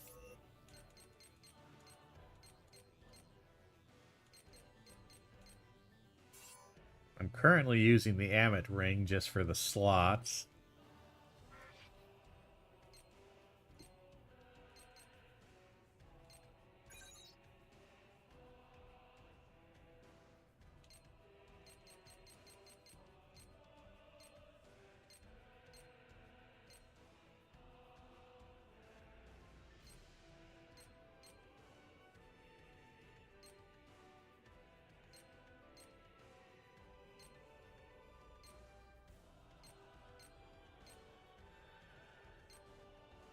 None of these really I care about. That one maybe, but honestly, nothing ever one-shots me at 50%. It's usually just I get whittled down.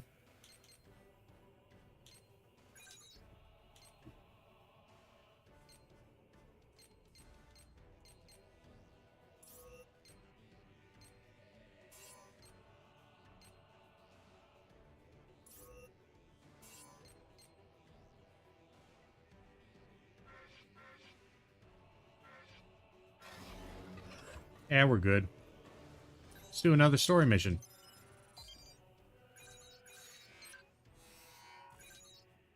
You're a fire boy. And if I remember correctly, you hang out in the air. I want to say you hang out in the air. So you're kind of tanky and a bit difficult that way. Yeah, you're like a weird Infiltration confirmed. Use a singer thing. Let's end this quickly.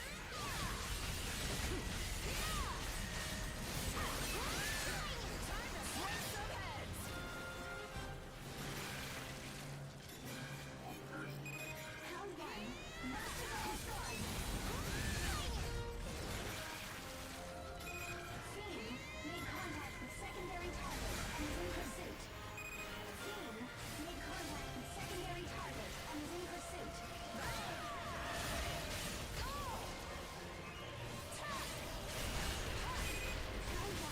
Burst status running out. Activation response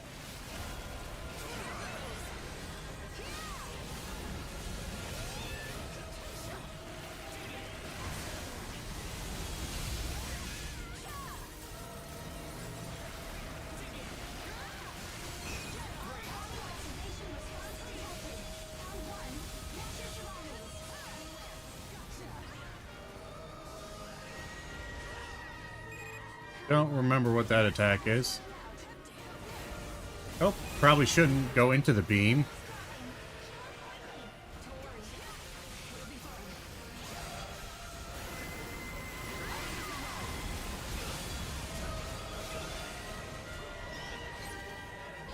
Suppose we'll lock onto him.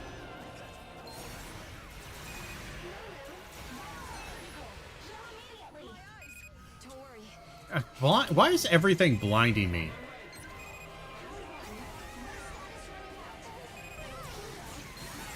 God damn it.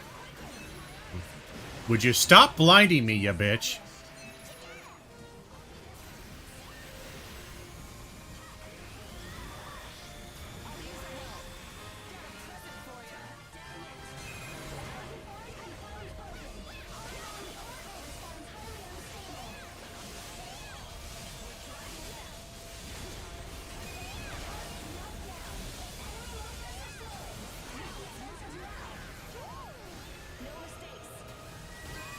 What the fuck is happening with that?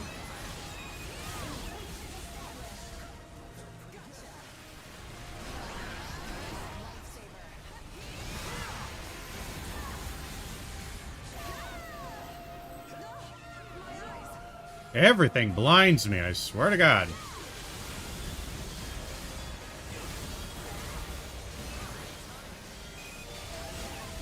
Round one. Watch out. Beware. Round one.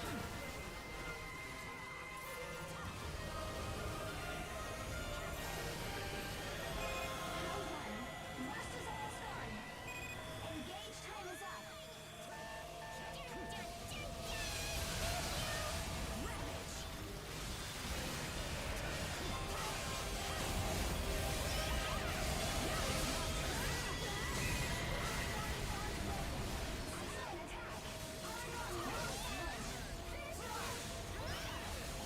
We're doing okay damage. Oh, I ran out. My bad.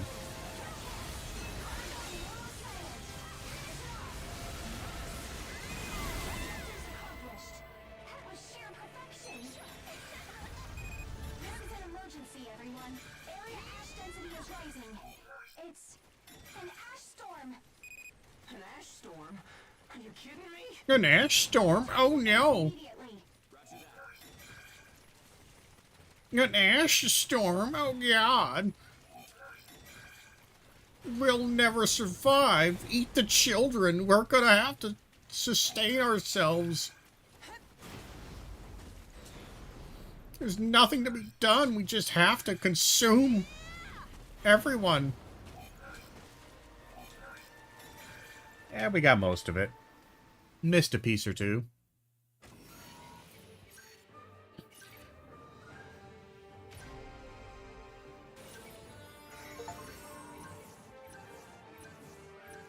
Ooh, Dreams of Glory. Earn a triple S on 40 missions. I can do that, yeah. Got some swords. Death Glass. Alright.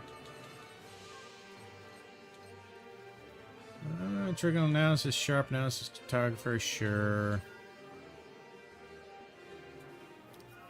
Alright.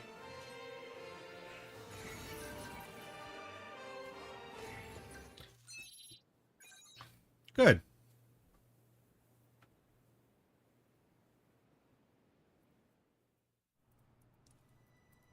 What the hell was that?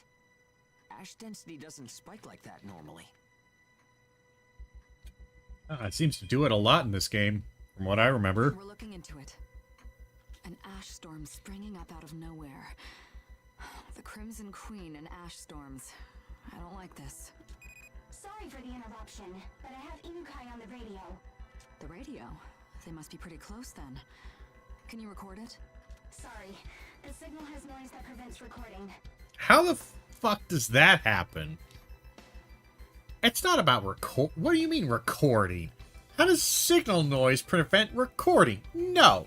You are bad IT. I thought so. Fine, put him through. You literally what do you mean? What do you mean record? What kind of technology? What kind of bullshit technology you got that you can't record if the signal's bad? You can record bad stuff. What? That's bad. Nothing but trouble, aren't you? Dr. Inukai, you made this request. Do you have some business in ash this dense? I've come to take care of the pawns of the Crimson Queen. In other words, you. But we're not pawns. Huh? What makes you think...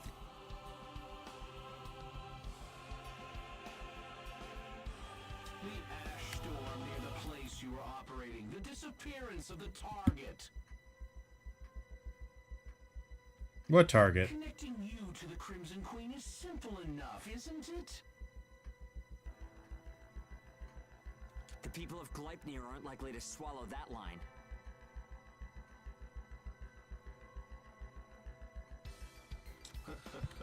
What do you know? Hilda ignores age handling rules and treats you like pets.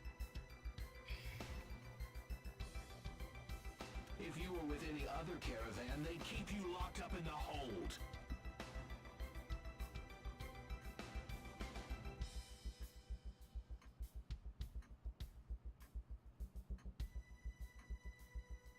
Sorry, hold on.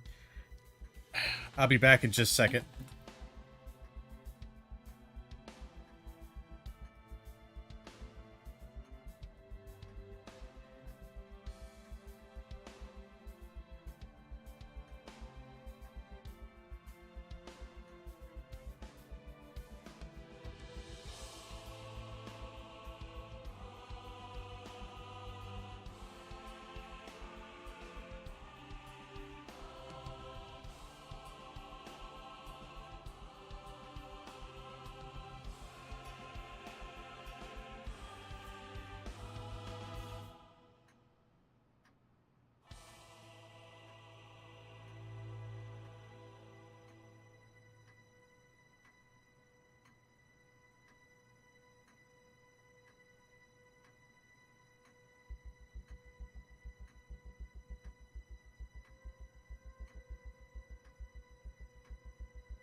Okay, we're back. Sorry. Had to take a second there. Ignoring rules disrupts the system, which will impact our great mission of reclamation.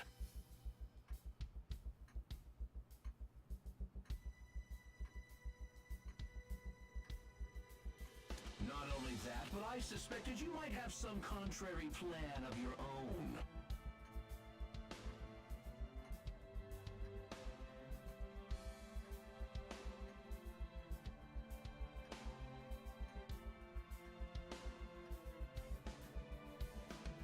One that had to do with Hilda's connection to the Crimson Queen.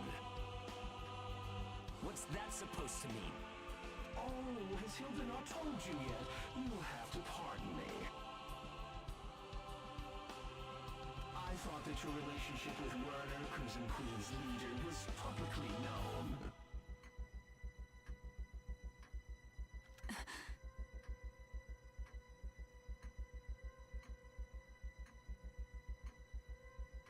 What? Hilda, is that true?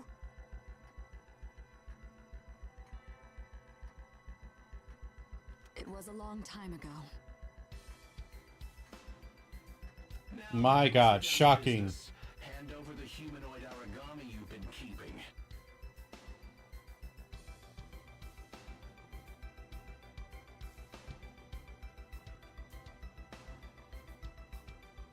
If you refuse, an ash storm will take your sad little vessel.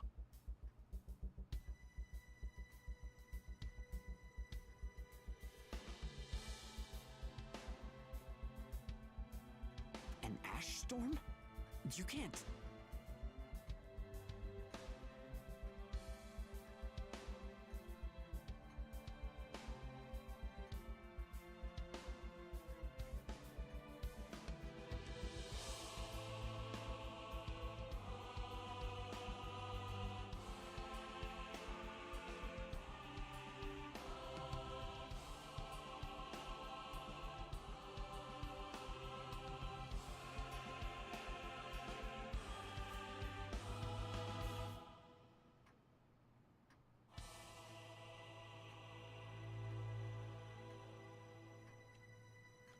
All right, Control sorry. ash storms? I can, young Hugo.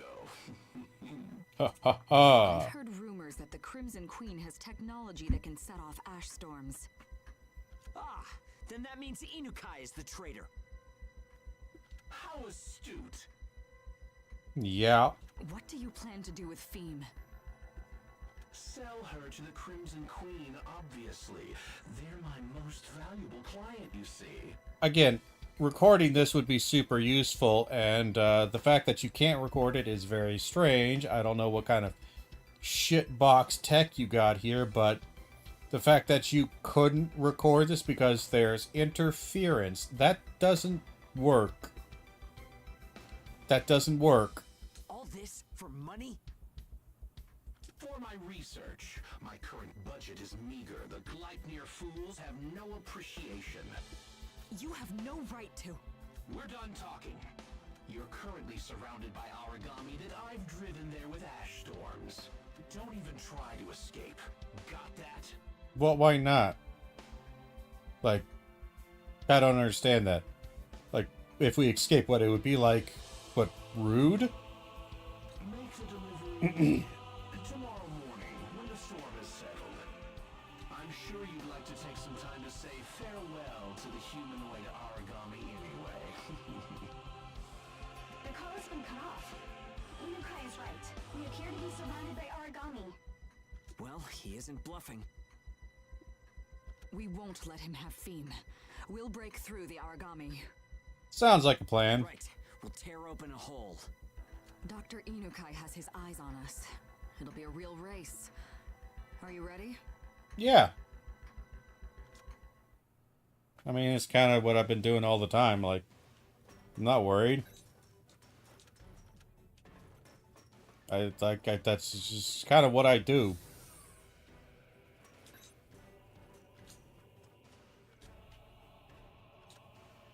Like, I literally do this kind of for a living. It's just kill monsters all the time. Just looking for people to talk to. You never know.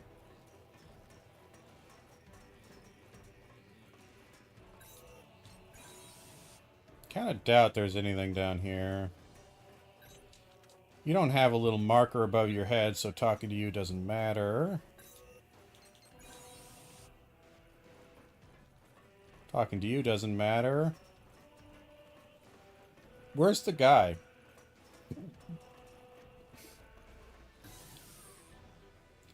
Where's the old man who's, like, not actually old? He's, like, 30, but he looks like he's 20. But everyone's a goddamn teenager in these games, so... Is he in the laboratory? Medical wing? No.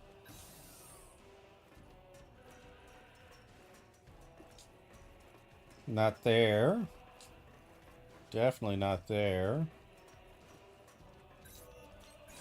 Where's the dude? Not that it matters that much, but... ah, there he is.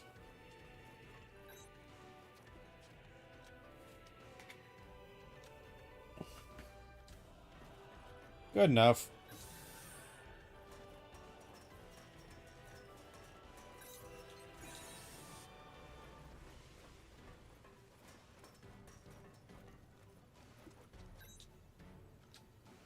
Hope we can turn the situation around somehow, but anyway, only path is forward. Yep.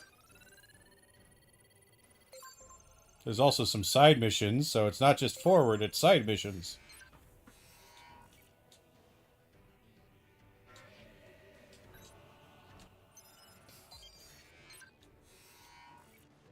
Pacify the area. So it seems to want me to do cold.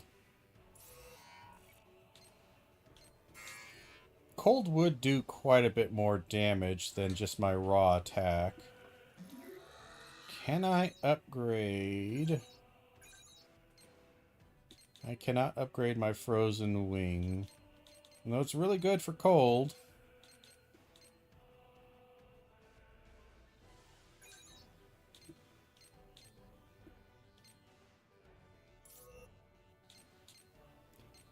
Could turn it into a fire thing. That's not very useful.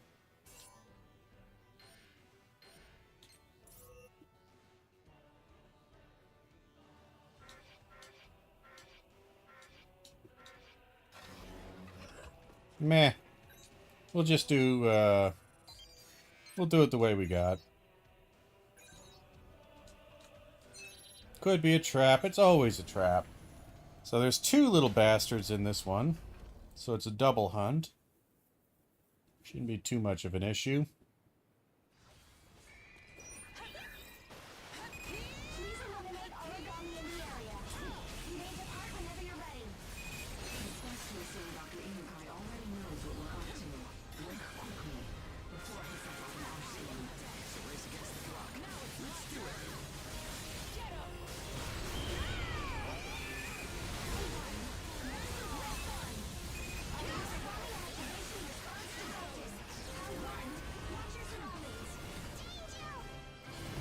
Take the offensive now. No mistakes. Enemy movements are slowing. Take the offensive now. Bombs are broken.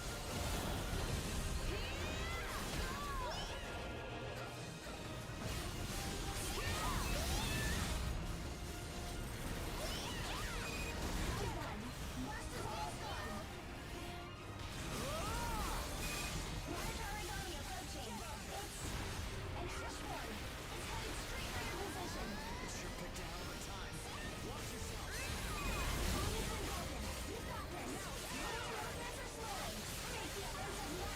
seconds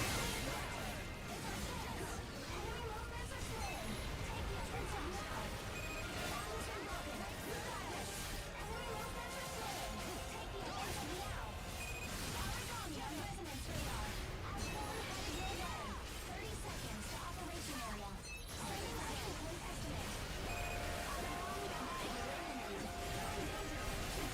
estimate.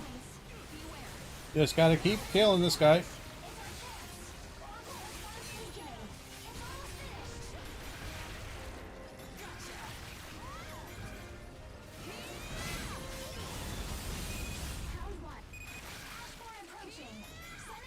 information.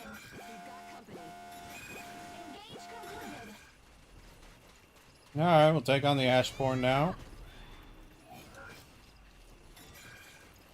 He's coming to me.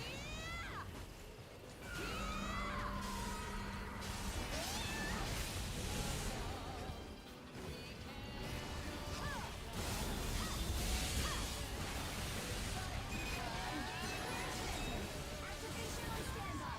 I'll let you deal with this one. Activation response detected. Round one. Watch out.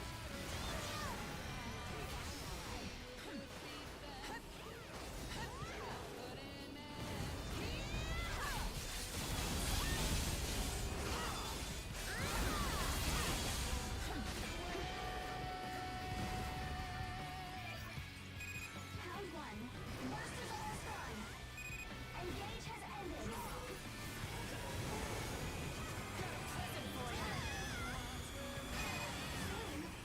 danger. Withdraw and regroup.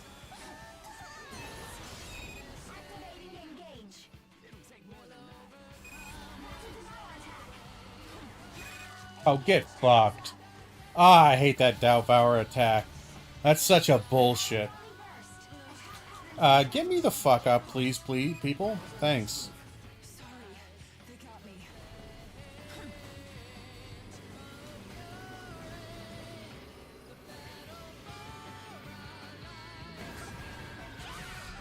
Alright, you done? What? He one-shot me?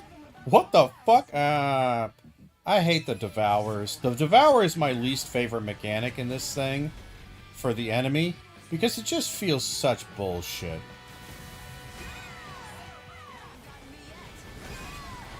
Also, can I not get insta-fucking killed here?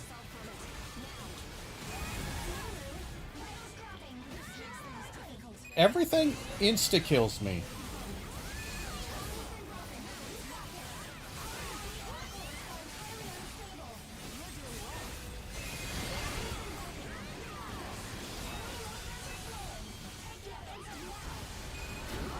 Has reached first limit. Switching to normal mode. Counterattacking. Origami moving toward the feeding ground. Round one. Master Ball is gone.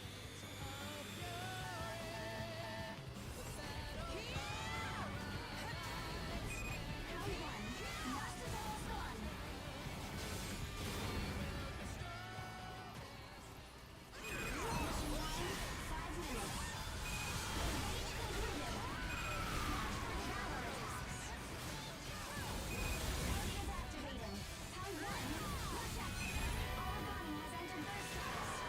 Really?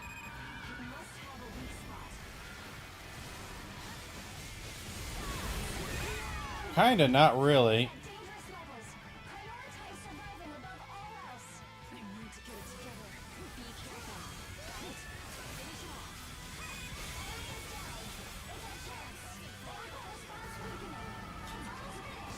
It's a chance. Orbital response weakening. Oh, god damn it. I forgot he does a circle. Everyone's dead? For fuck's sake, game. Are you joking? Alright, so this guy just somehow magically did infinite fucking damage. Cool. Endurance at 50%. Be careful. Strat change necessary. Origami has reached first limit. Switching to normal mode.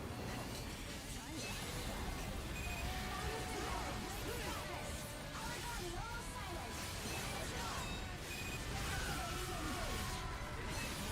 silent. Activating. Round one. Watch your surroundings. Round one. Okay, why is this guy doing such incredible damage? He's just doing so incredible damage. He just keeps killing everybody instantaneously. What is this guy? I have done him before. Why is he so fucking impossibly hard to kill? Holy shit. That was bullshit. But your mischief has gone too far. All right, you filthy dogs, be cleansed by a storm of ash. God damn it, I'm so tired of the arrogant dude talking in my ear. You will be picked up soon. Is this the Governor General? Who do you think I am? What is the meaning of this? Let go of me!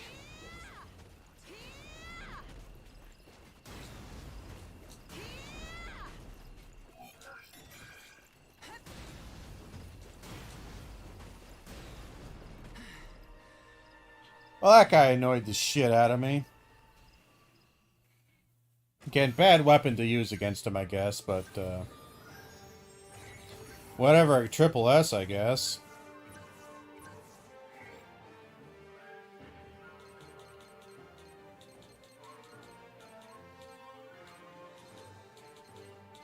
Nothing too fancy.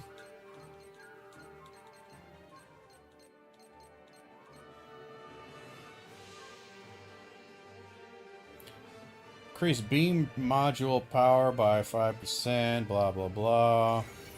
All the rest of that's pretty standard.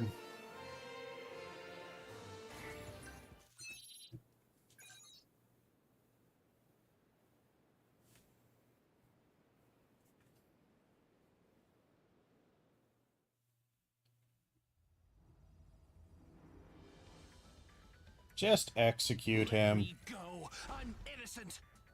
Those from the Chrysanthemum are the real traitors. Arrest all of them.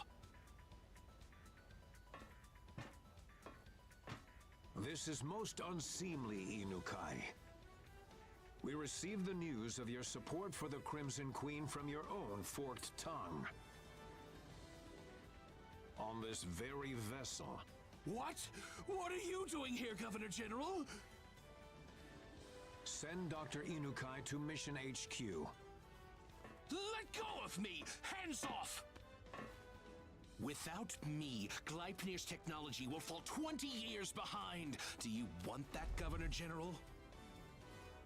Accept your punishment, Inukai. Let go! Get Just- off of me! Just kill him. Did we play our role well enough? Boobs. You mean you were just trying to sniff out a traitor? My deepest apologies for endangering you. You will be awarded with appropriate compensation. So this was all planned out from the moment we left Mission HQ. Come on, Hilda. You gotta tell us this stuff. I'm sorry for keeping this from all of you. I had to keep the plan a secret to protect the Governor General. I should have known that Inukai would have never let Feem go free. We had to help out in order to avoid future problems. You have done us a great service. Your skills are most remarkable. Most remarkable. Thank you, Hilda. My escort should arrive soon. I'm sorry I wasn't able to provide better quarters. To the contrary, being in a place like this suits me better than a stifling meeting room.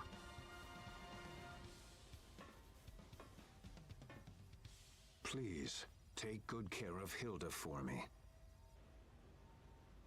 We will. I do understand that you ages have a great burden to bear. However, in order that humanity might survive these desolate times, I'm afraid it is unavoidable. I beg your assistance in this.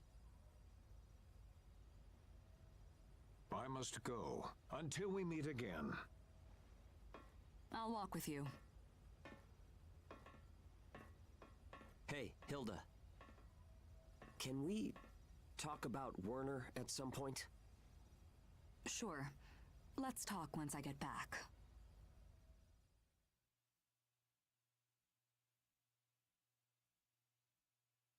So, you and Werner were students in the same lab, is that it? Damn it. Yes. Just He was a autoplay. gifted researcher. Everyone had their eyes on him. He was intelligent, hardworking, and genuine. Those traits attracted me. The world was still being ravaged by origami, but for us, they were tranquil days.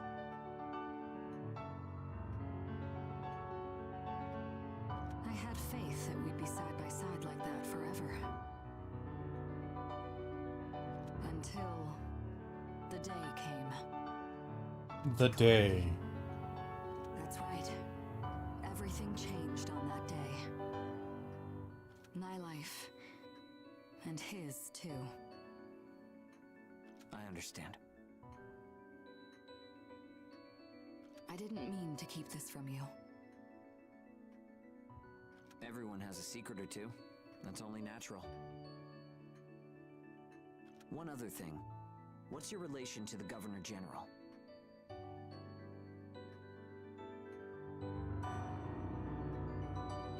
It's something I noticed before. You two seem to go a long way back.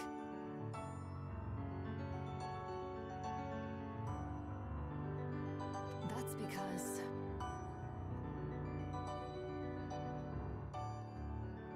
Werner is the Governor General's son. My God. So this is all a father-son quarrel?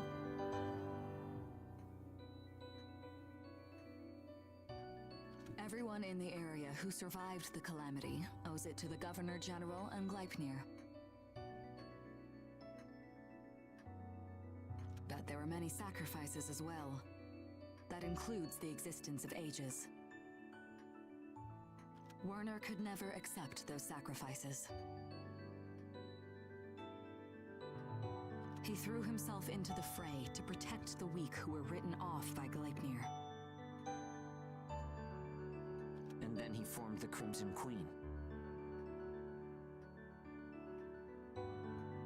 Yes, but I wonder if there wasn't a way to stop him.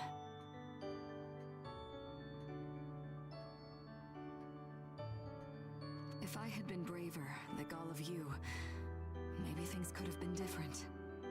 If I could stand up to the world's despair. Meh.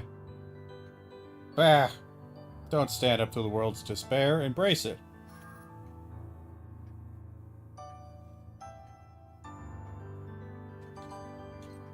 I guess I'll go for the bigger text. You should listen, Hilda. You really did fight in your own way. Your port is a paradise. And this ship...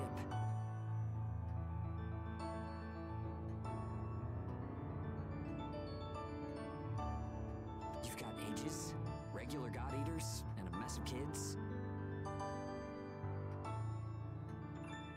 Everyone does what they can and helps open the door to a new tomorrow. We might not be related, but we're a family.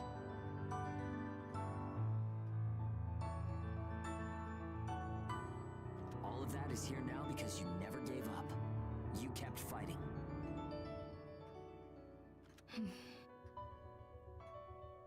Thank you. You're both right. We need to look toward the future, not the past. Let's head on home, Hilda. We don't want to get surrounded by origami again. Right. Let's go home. Everyone to your stations.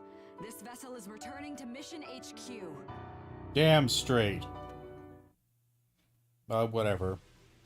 I'm not sure I care enough to care. Alright, nobody to talk to there.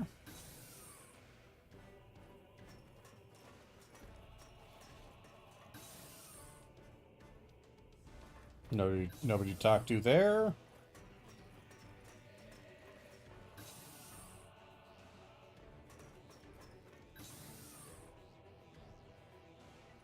That's got to be bad for your back, you know?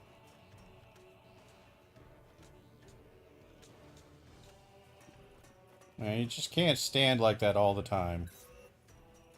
Let's check out laboratory real quick.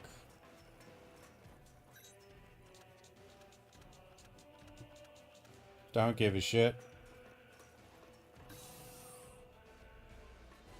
You're meaningless to me. You're just a means to the end. Whatever that end is. No talkie talks? No talkie talks. I mean, we could talk to them, get a little dialogue, but they don't have little bubbles floating above their head, which means that they are not useful to me.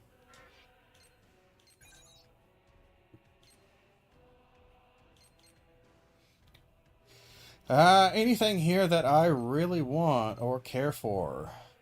Level 2 aficionado? Maybe. Level 3 bottomless? Maybe. It's expensive.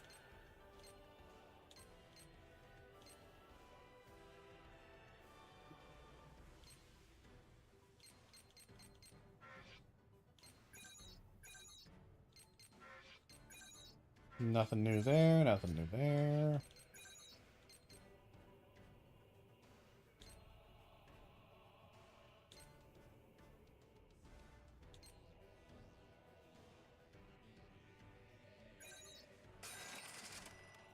That sounds actually kind of useful. In fact,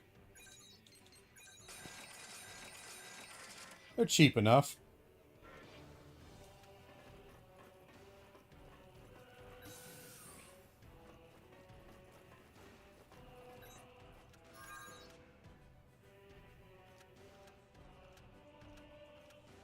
I guess I told her we were family.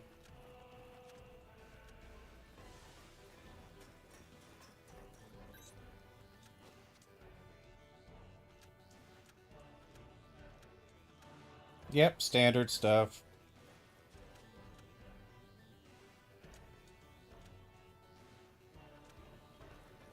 Alright. Feels awful like, oh, like Homer, my mom. She'd probably get mad if I called her that. Missions, yes. Let's get to the missions, goddammit. Boy, that's a long journey. Holy shit. Scion at large. Got a weakness to frost. Okay. Well, first, let's check upgrades.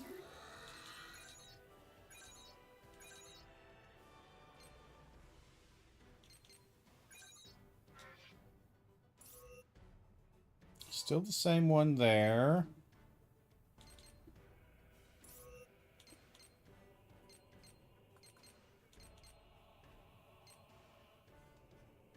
It's a fire. 232 ain't terrible. Hold on. We got some stuff for the scythe, right? Reduces knockback when receiving damage. Prevents debuffs. Stamina cost. Increase melee attack speed according to level. I haven't used a scythe in a while. Feel a little bad for not. It's a strong weapon.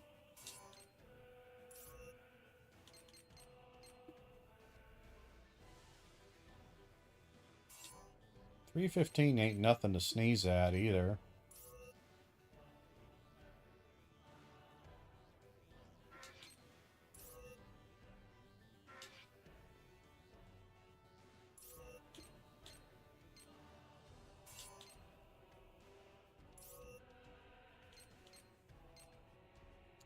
It's an okay lightning one.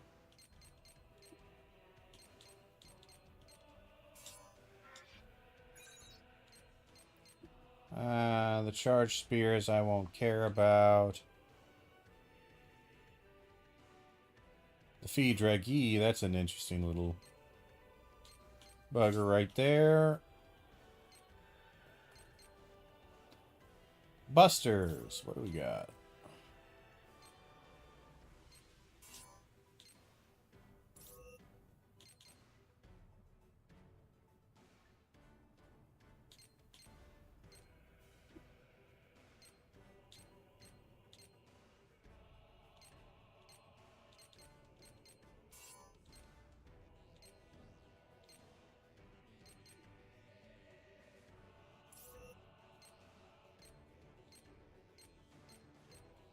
$328, or we can do a bit of frost.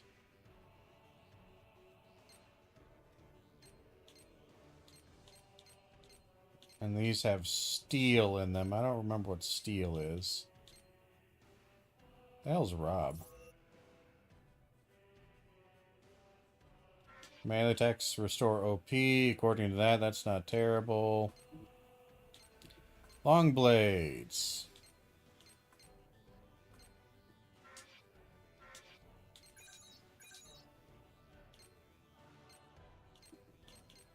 Anything new?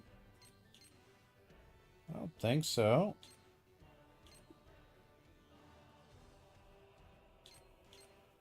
That's really good dark damage right there. Good electric on that one.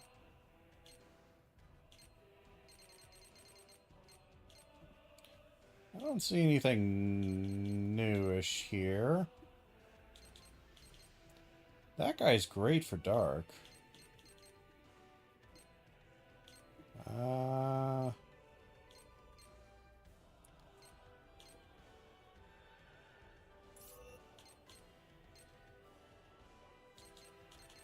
284. Good fire. 2 slots. That is better than my Burning Ring 284 by quite a bit. And it's got the 2 slot, which I can't make.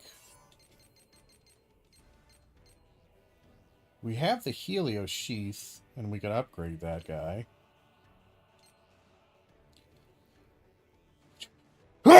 Trying not to sneeze. I failed.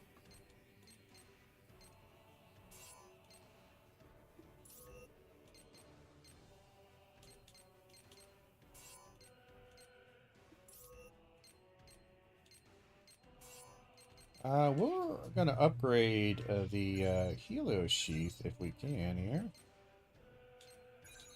What do we need for it? Oh, Bennu Tube. Okay. Can I craft a thing?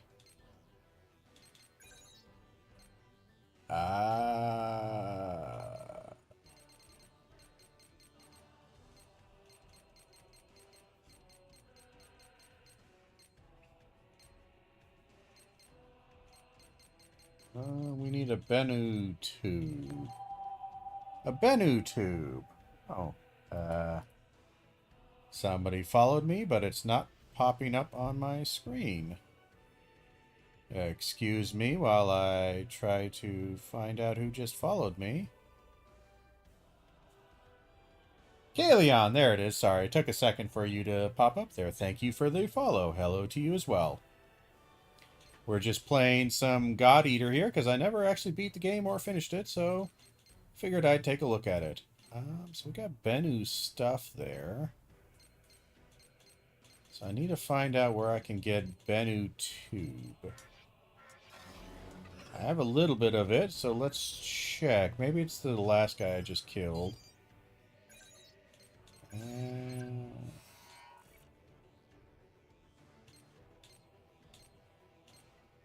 Was it you? No. Pacify the area. Bennu Tube. Yeah, we get that from somebody here. Okay. A? I don't know what that is. I don't know what you mean by a question mark. I have no idea what a question mark means.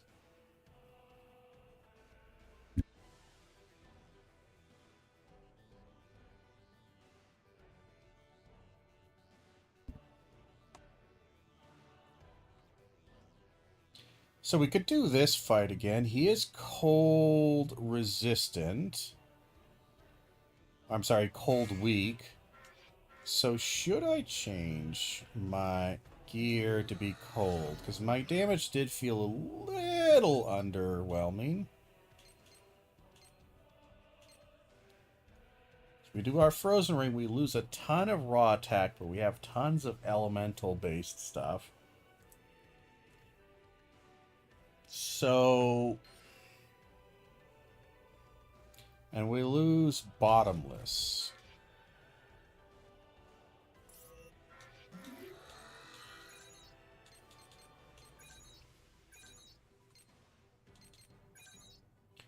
We could put, let's see, what do we have available right, hold on, right now? The guns, we got Cool Gunner.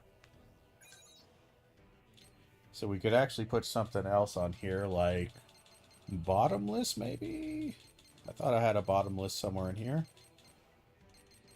It's only a level 1. That sucks.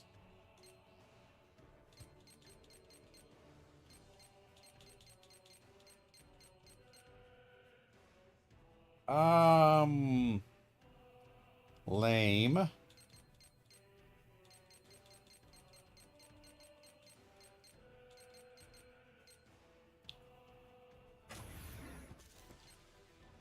No better bottomless? Nah, it's just the ones. Well, we could put 2 in there. Then we can put a 3 in here. That gets us bottomless, right?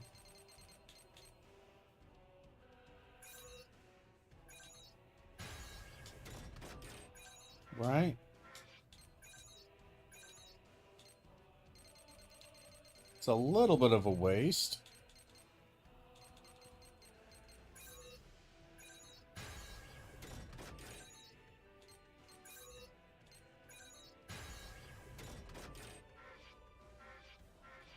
But now if I check my loadout here, bottomless is active and so is aficionado. That's nice. We can live with that. Alright, let's just see what our damage is against these boys.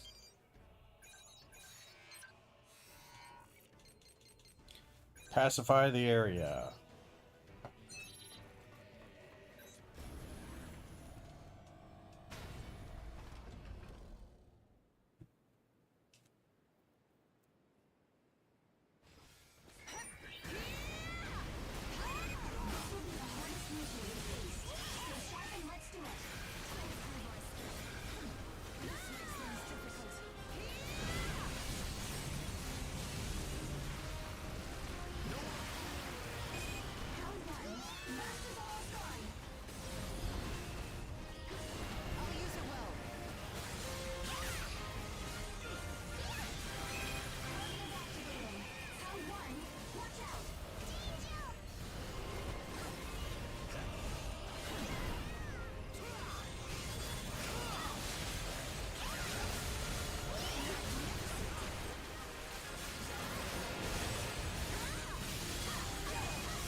Yeah, element is really the way to go.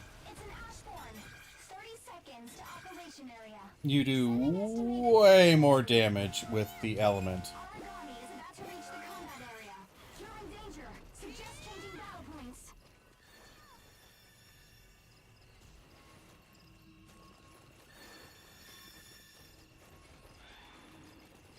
Kick the quick heal. Keep your eyes open, even if there are no enemies around. Ashborn entering the area. Setting coordinates. Give it a second.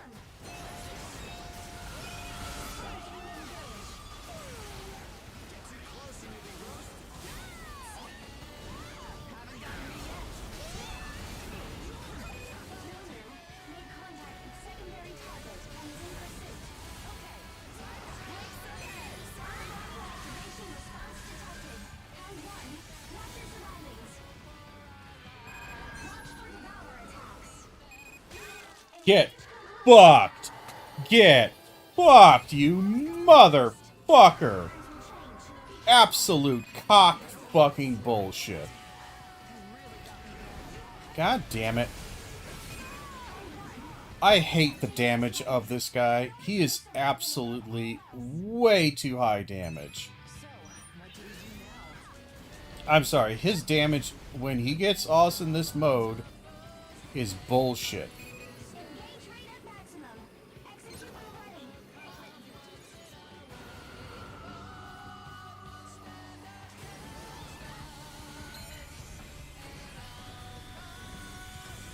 What the fuck happened here?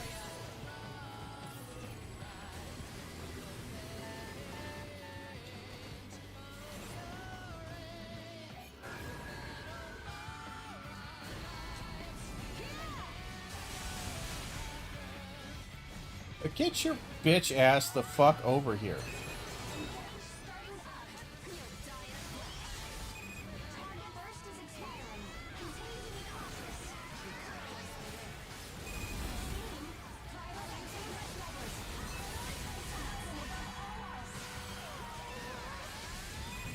activity levels. Activation response detected. Round 1. That's a devour attack. Beware. God damn, he teleported fast.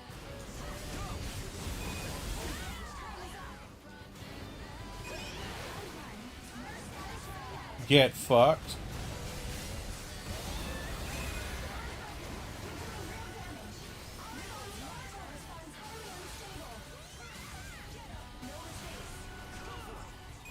Target oracle response unstable. It's working. Enemy movements are slowing. Take the offensive now. Nice. Devour attack incoming. Get fucked. I'm so tired. Why does he do nothing but a devour attacks? He's done so many devour attacks. It's nothing but devour attacks. Target oracle response unstable. It's working. It's weird. Oracle response highly unstable. You know? He just does nothing but devour attacks. I'm so sick of devour attacks. He's done like 30 of them, it feels like.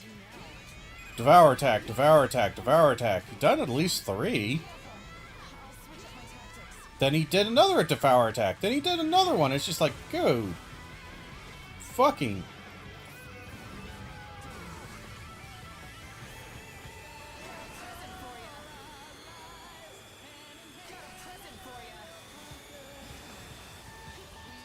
Boy, I just kind of wish, like hell.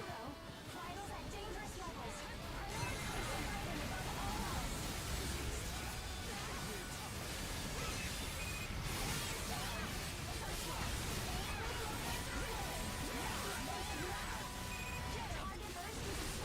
Well, he's really annoying.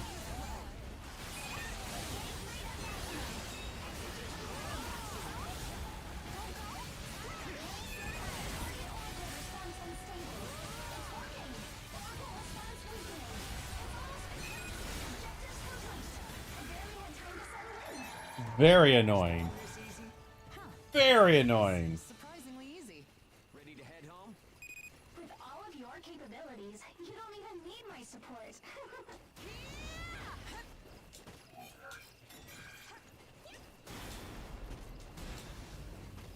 Yeah, I do not like fighting that guy at all. His devour attacks are really awful. He does a lot of them. It's like the only attack he's got is a devour attack. And he just does a lot of damage. And he's also not weak to anything I'm throwing at him, really. He's still one of those guys where he's just got tons of armor.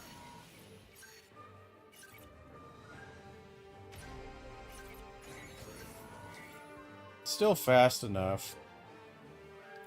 I don't think we got what we needed.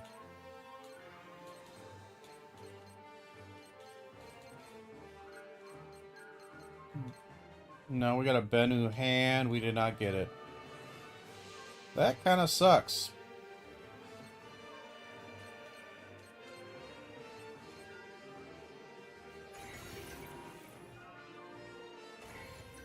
Yeah, that sucks a lot, actually.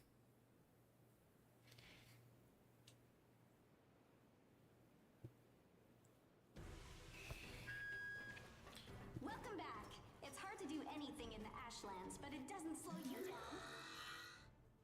Because, yeah, I need to upgrade this guy. And I cannot. Because I need a Bennu tube. I don't know, don't know how to craft that. Craft. Craft item. There we are.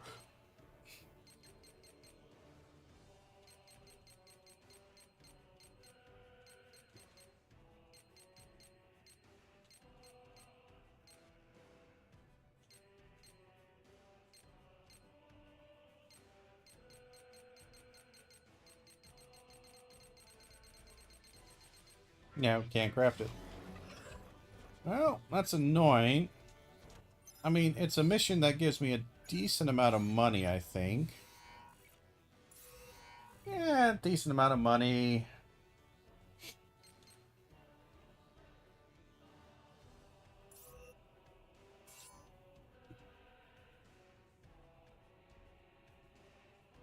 I need a bunch of tubes, sadly. And we can do it again. We're not really using any resources to do this, so it's not too bad. Relatively quick fight between the two of them.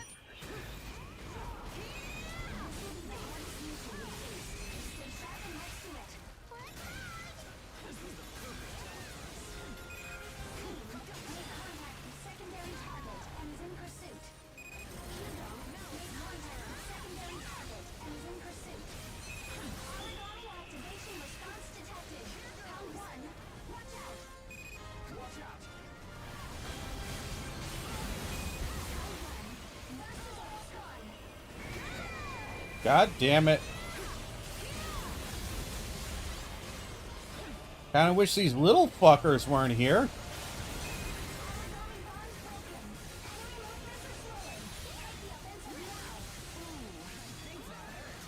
God damn it.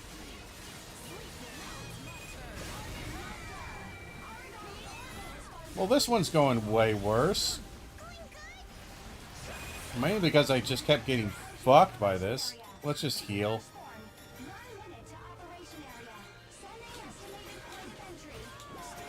Get the fuck off my dick, you motherfucker.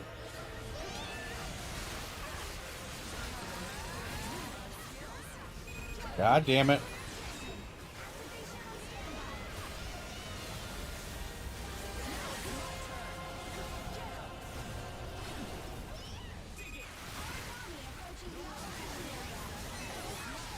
Stop moving.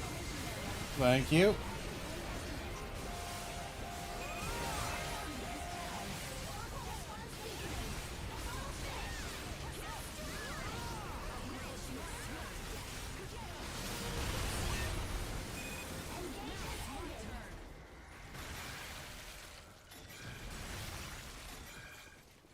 Alright, let's go catch up with the other one. Ashborn entering the area. Setting coordinates. Confirmed.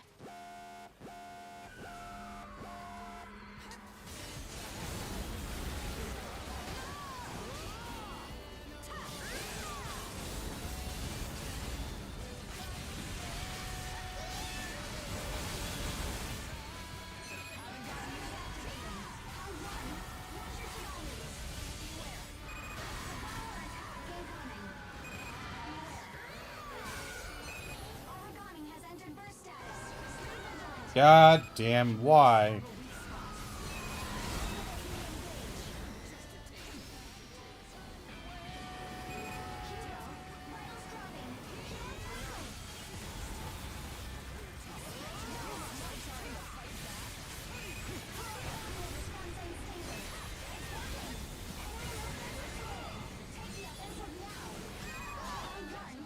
God damn, you still do so much damage.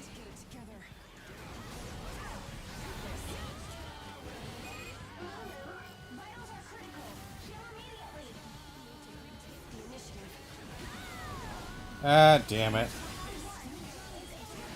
Could you bring me up, please?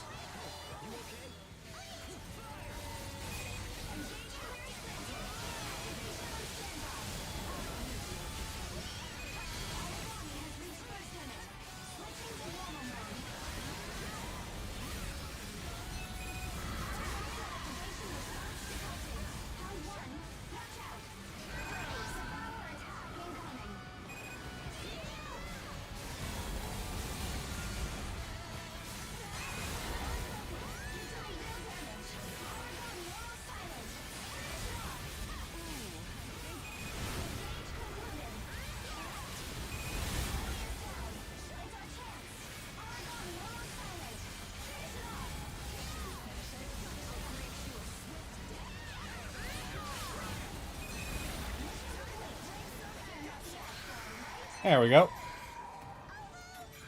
disappointing. Good work, everyone. Let's keep it up. We're waiting for you back home. Well, pretty quick. Nothing too terrible. Could have been worse. Could have been better.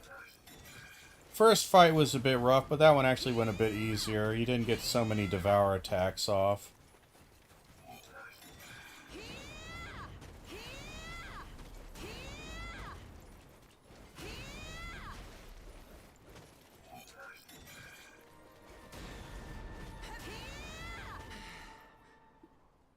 There we go. Pretty good. Did we get what we needed? No soul cloth. No, no.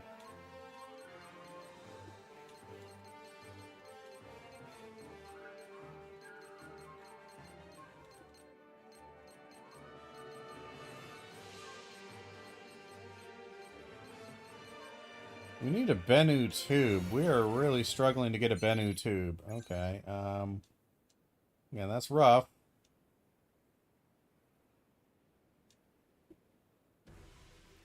All right. We gotta look up. That fight left me spellbound.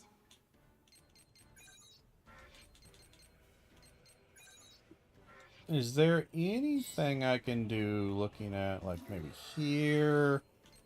Database.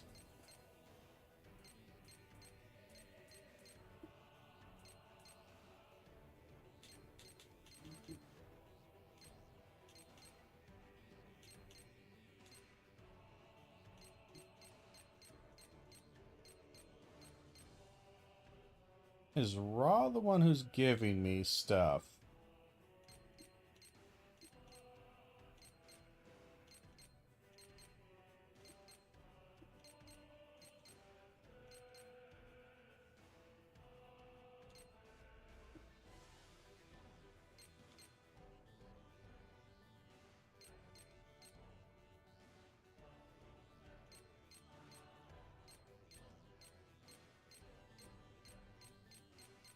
Well, I need to find who gives me just Bennu stuff. Purely Bennu stuff. Because that Bennu tube right there, 30%. But I'm getting soul cloth. I'm getting a bunch of other crap that's not really helping me here. I just want something that is an easier fight. That gives me my Bennu.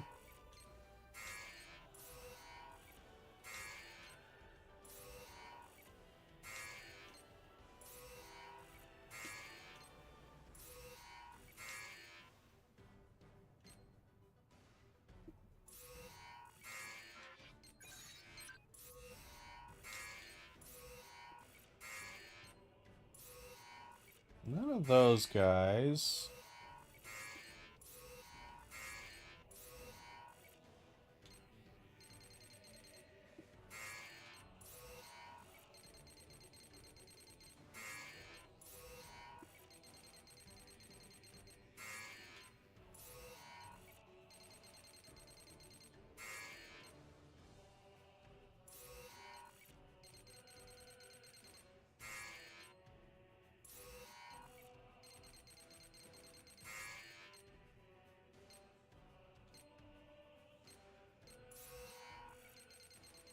Simeon crap. Didn't I fight a Raw before this?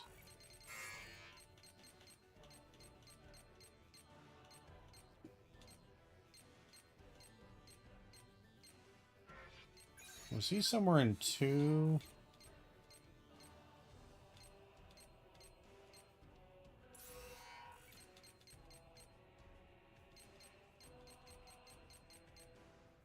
Alright, so the Raw is what's giving me my Bennu stuff.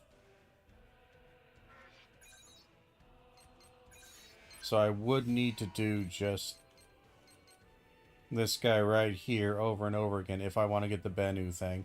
That's a bit frustrating. How many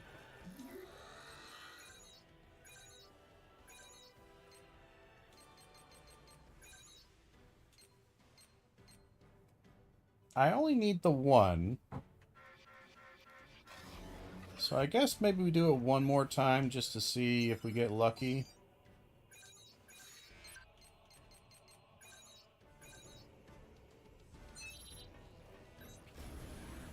See if we get something from this. Again, we can do it pretty quickly. It's about a minute. Or, well... This guy's a bit longer than a minute. Expect to encounter heavy resistance. Good luck. Made contact with secondary target and is in pursuit. Roger. Get him! Round one.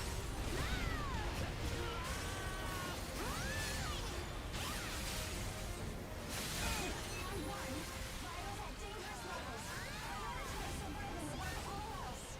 I can't back down, alright? Boy, I just really want these motherfuckers to leave me alone.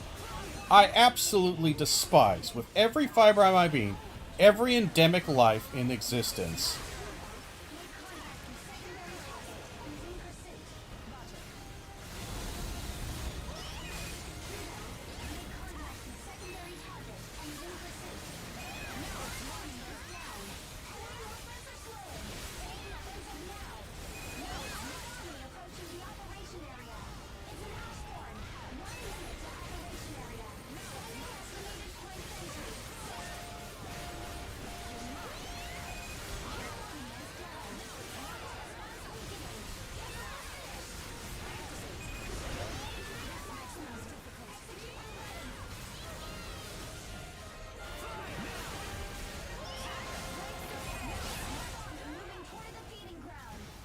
Damn it, get your bitch ass back here.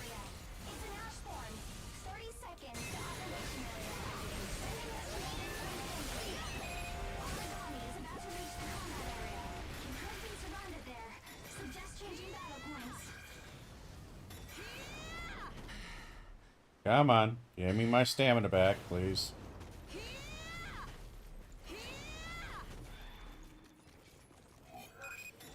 Entering the area. Setting coordinates. Confirmed. I was waiting for this.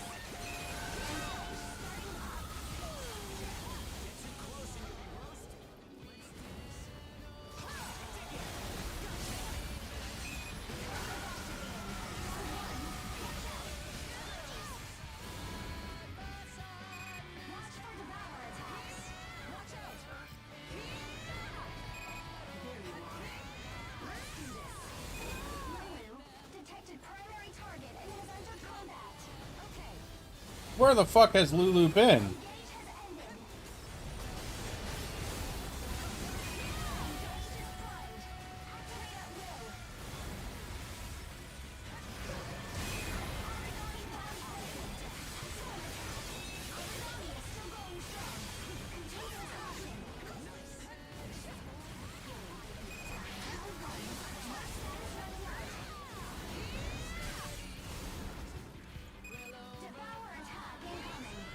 Engage has ended. Engage is primed. Activate at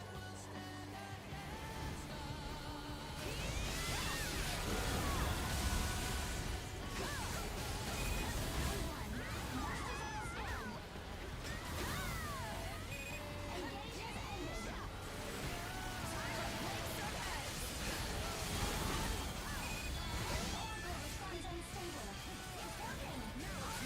Aragami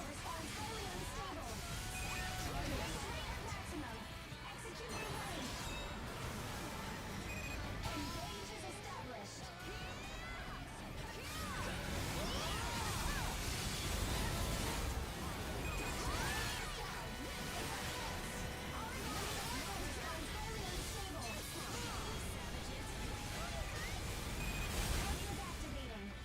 strong. Continue attacking. Devour attack incoming. Watch out! Almost there.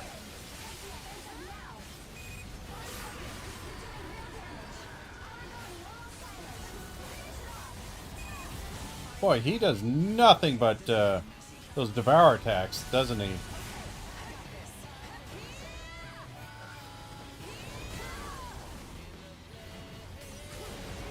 Trying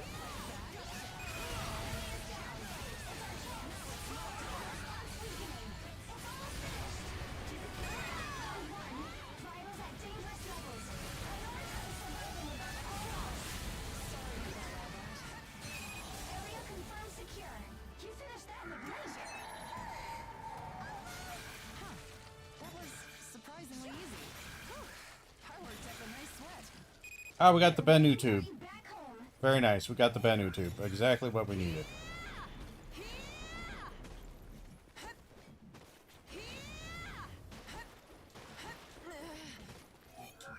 Yeah, double jump there, get him in the head, because everything above, like, waist level actually takes damage. Everything below that doesn't.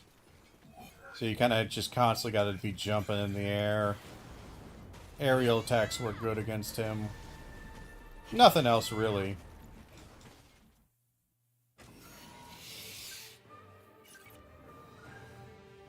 But hey, sub 5, that's not bad. Got the money.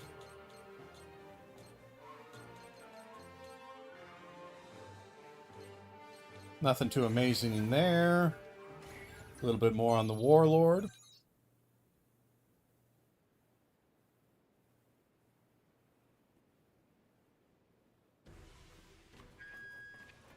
Welcome back.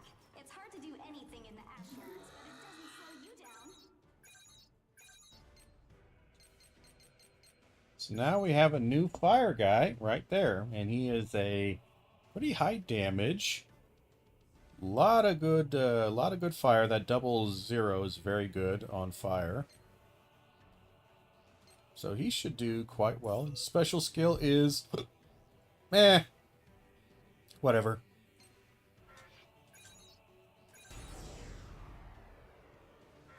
We don't need to equip it just yet. But yeah, compare that to my Burning Ring, which is 201 total damage with double fire. This is 284 with double fire. So, considerably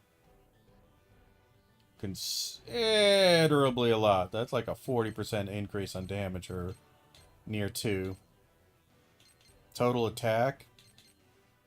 It's about 40%, right? Nasty.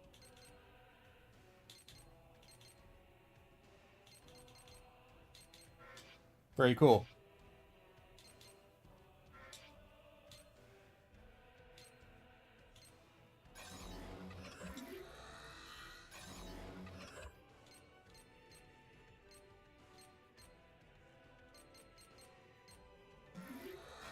Okay.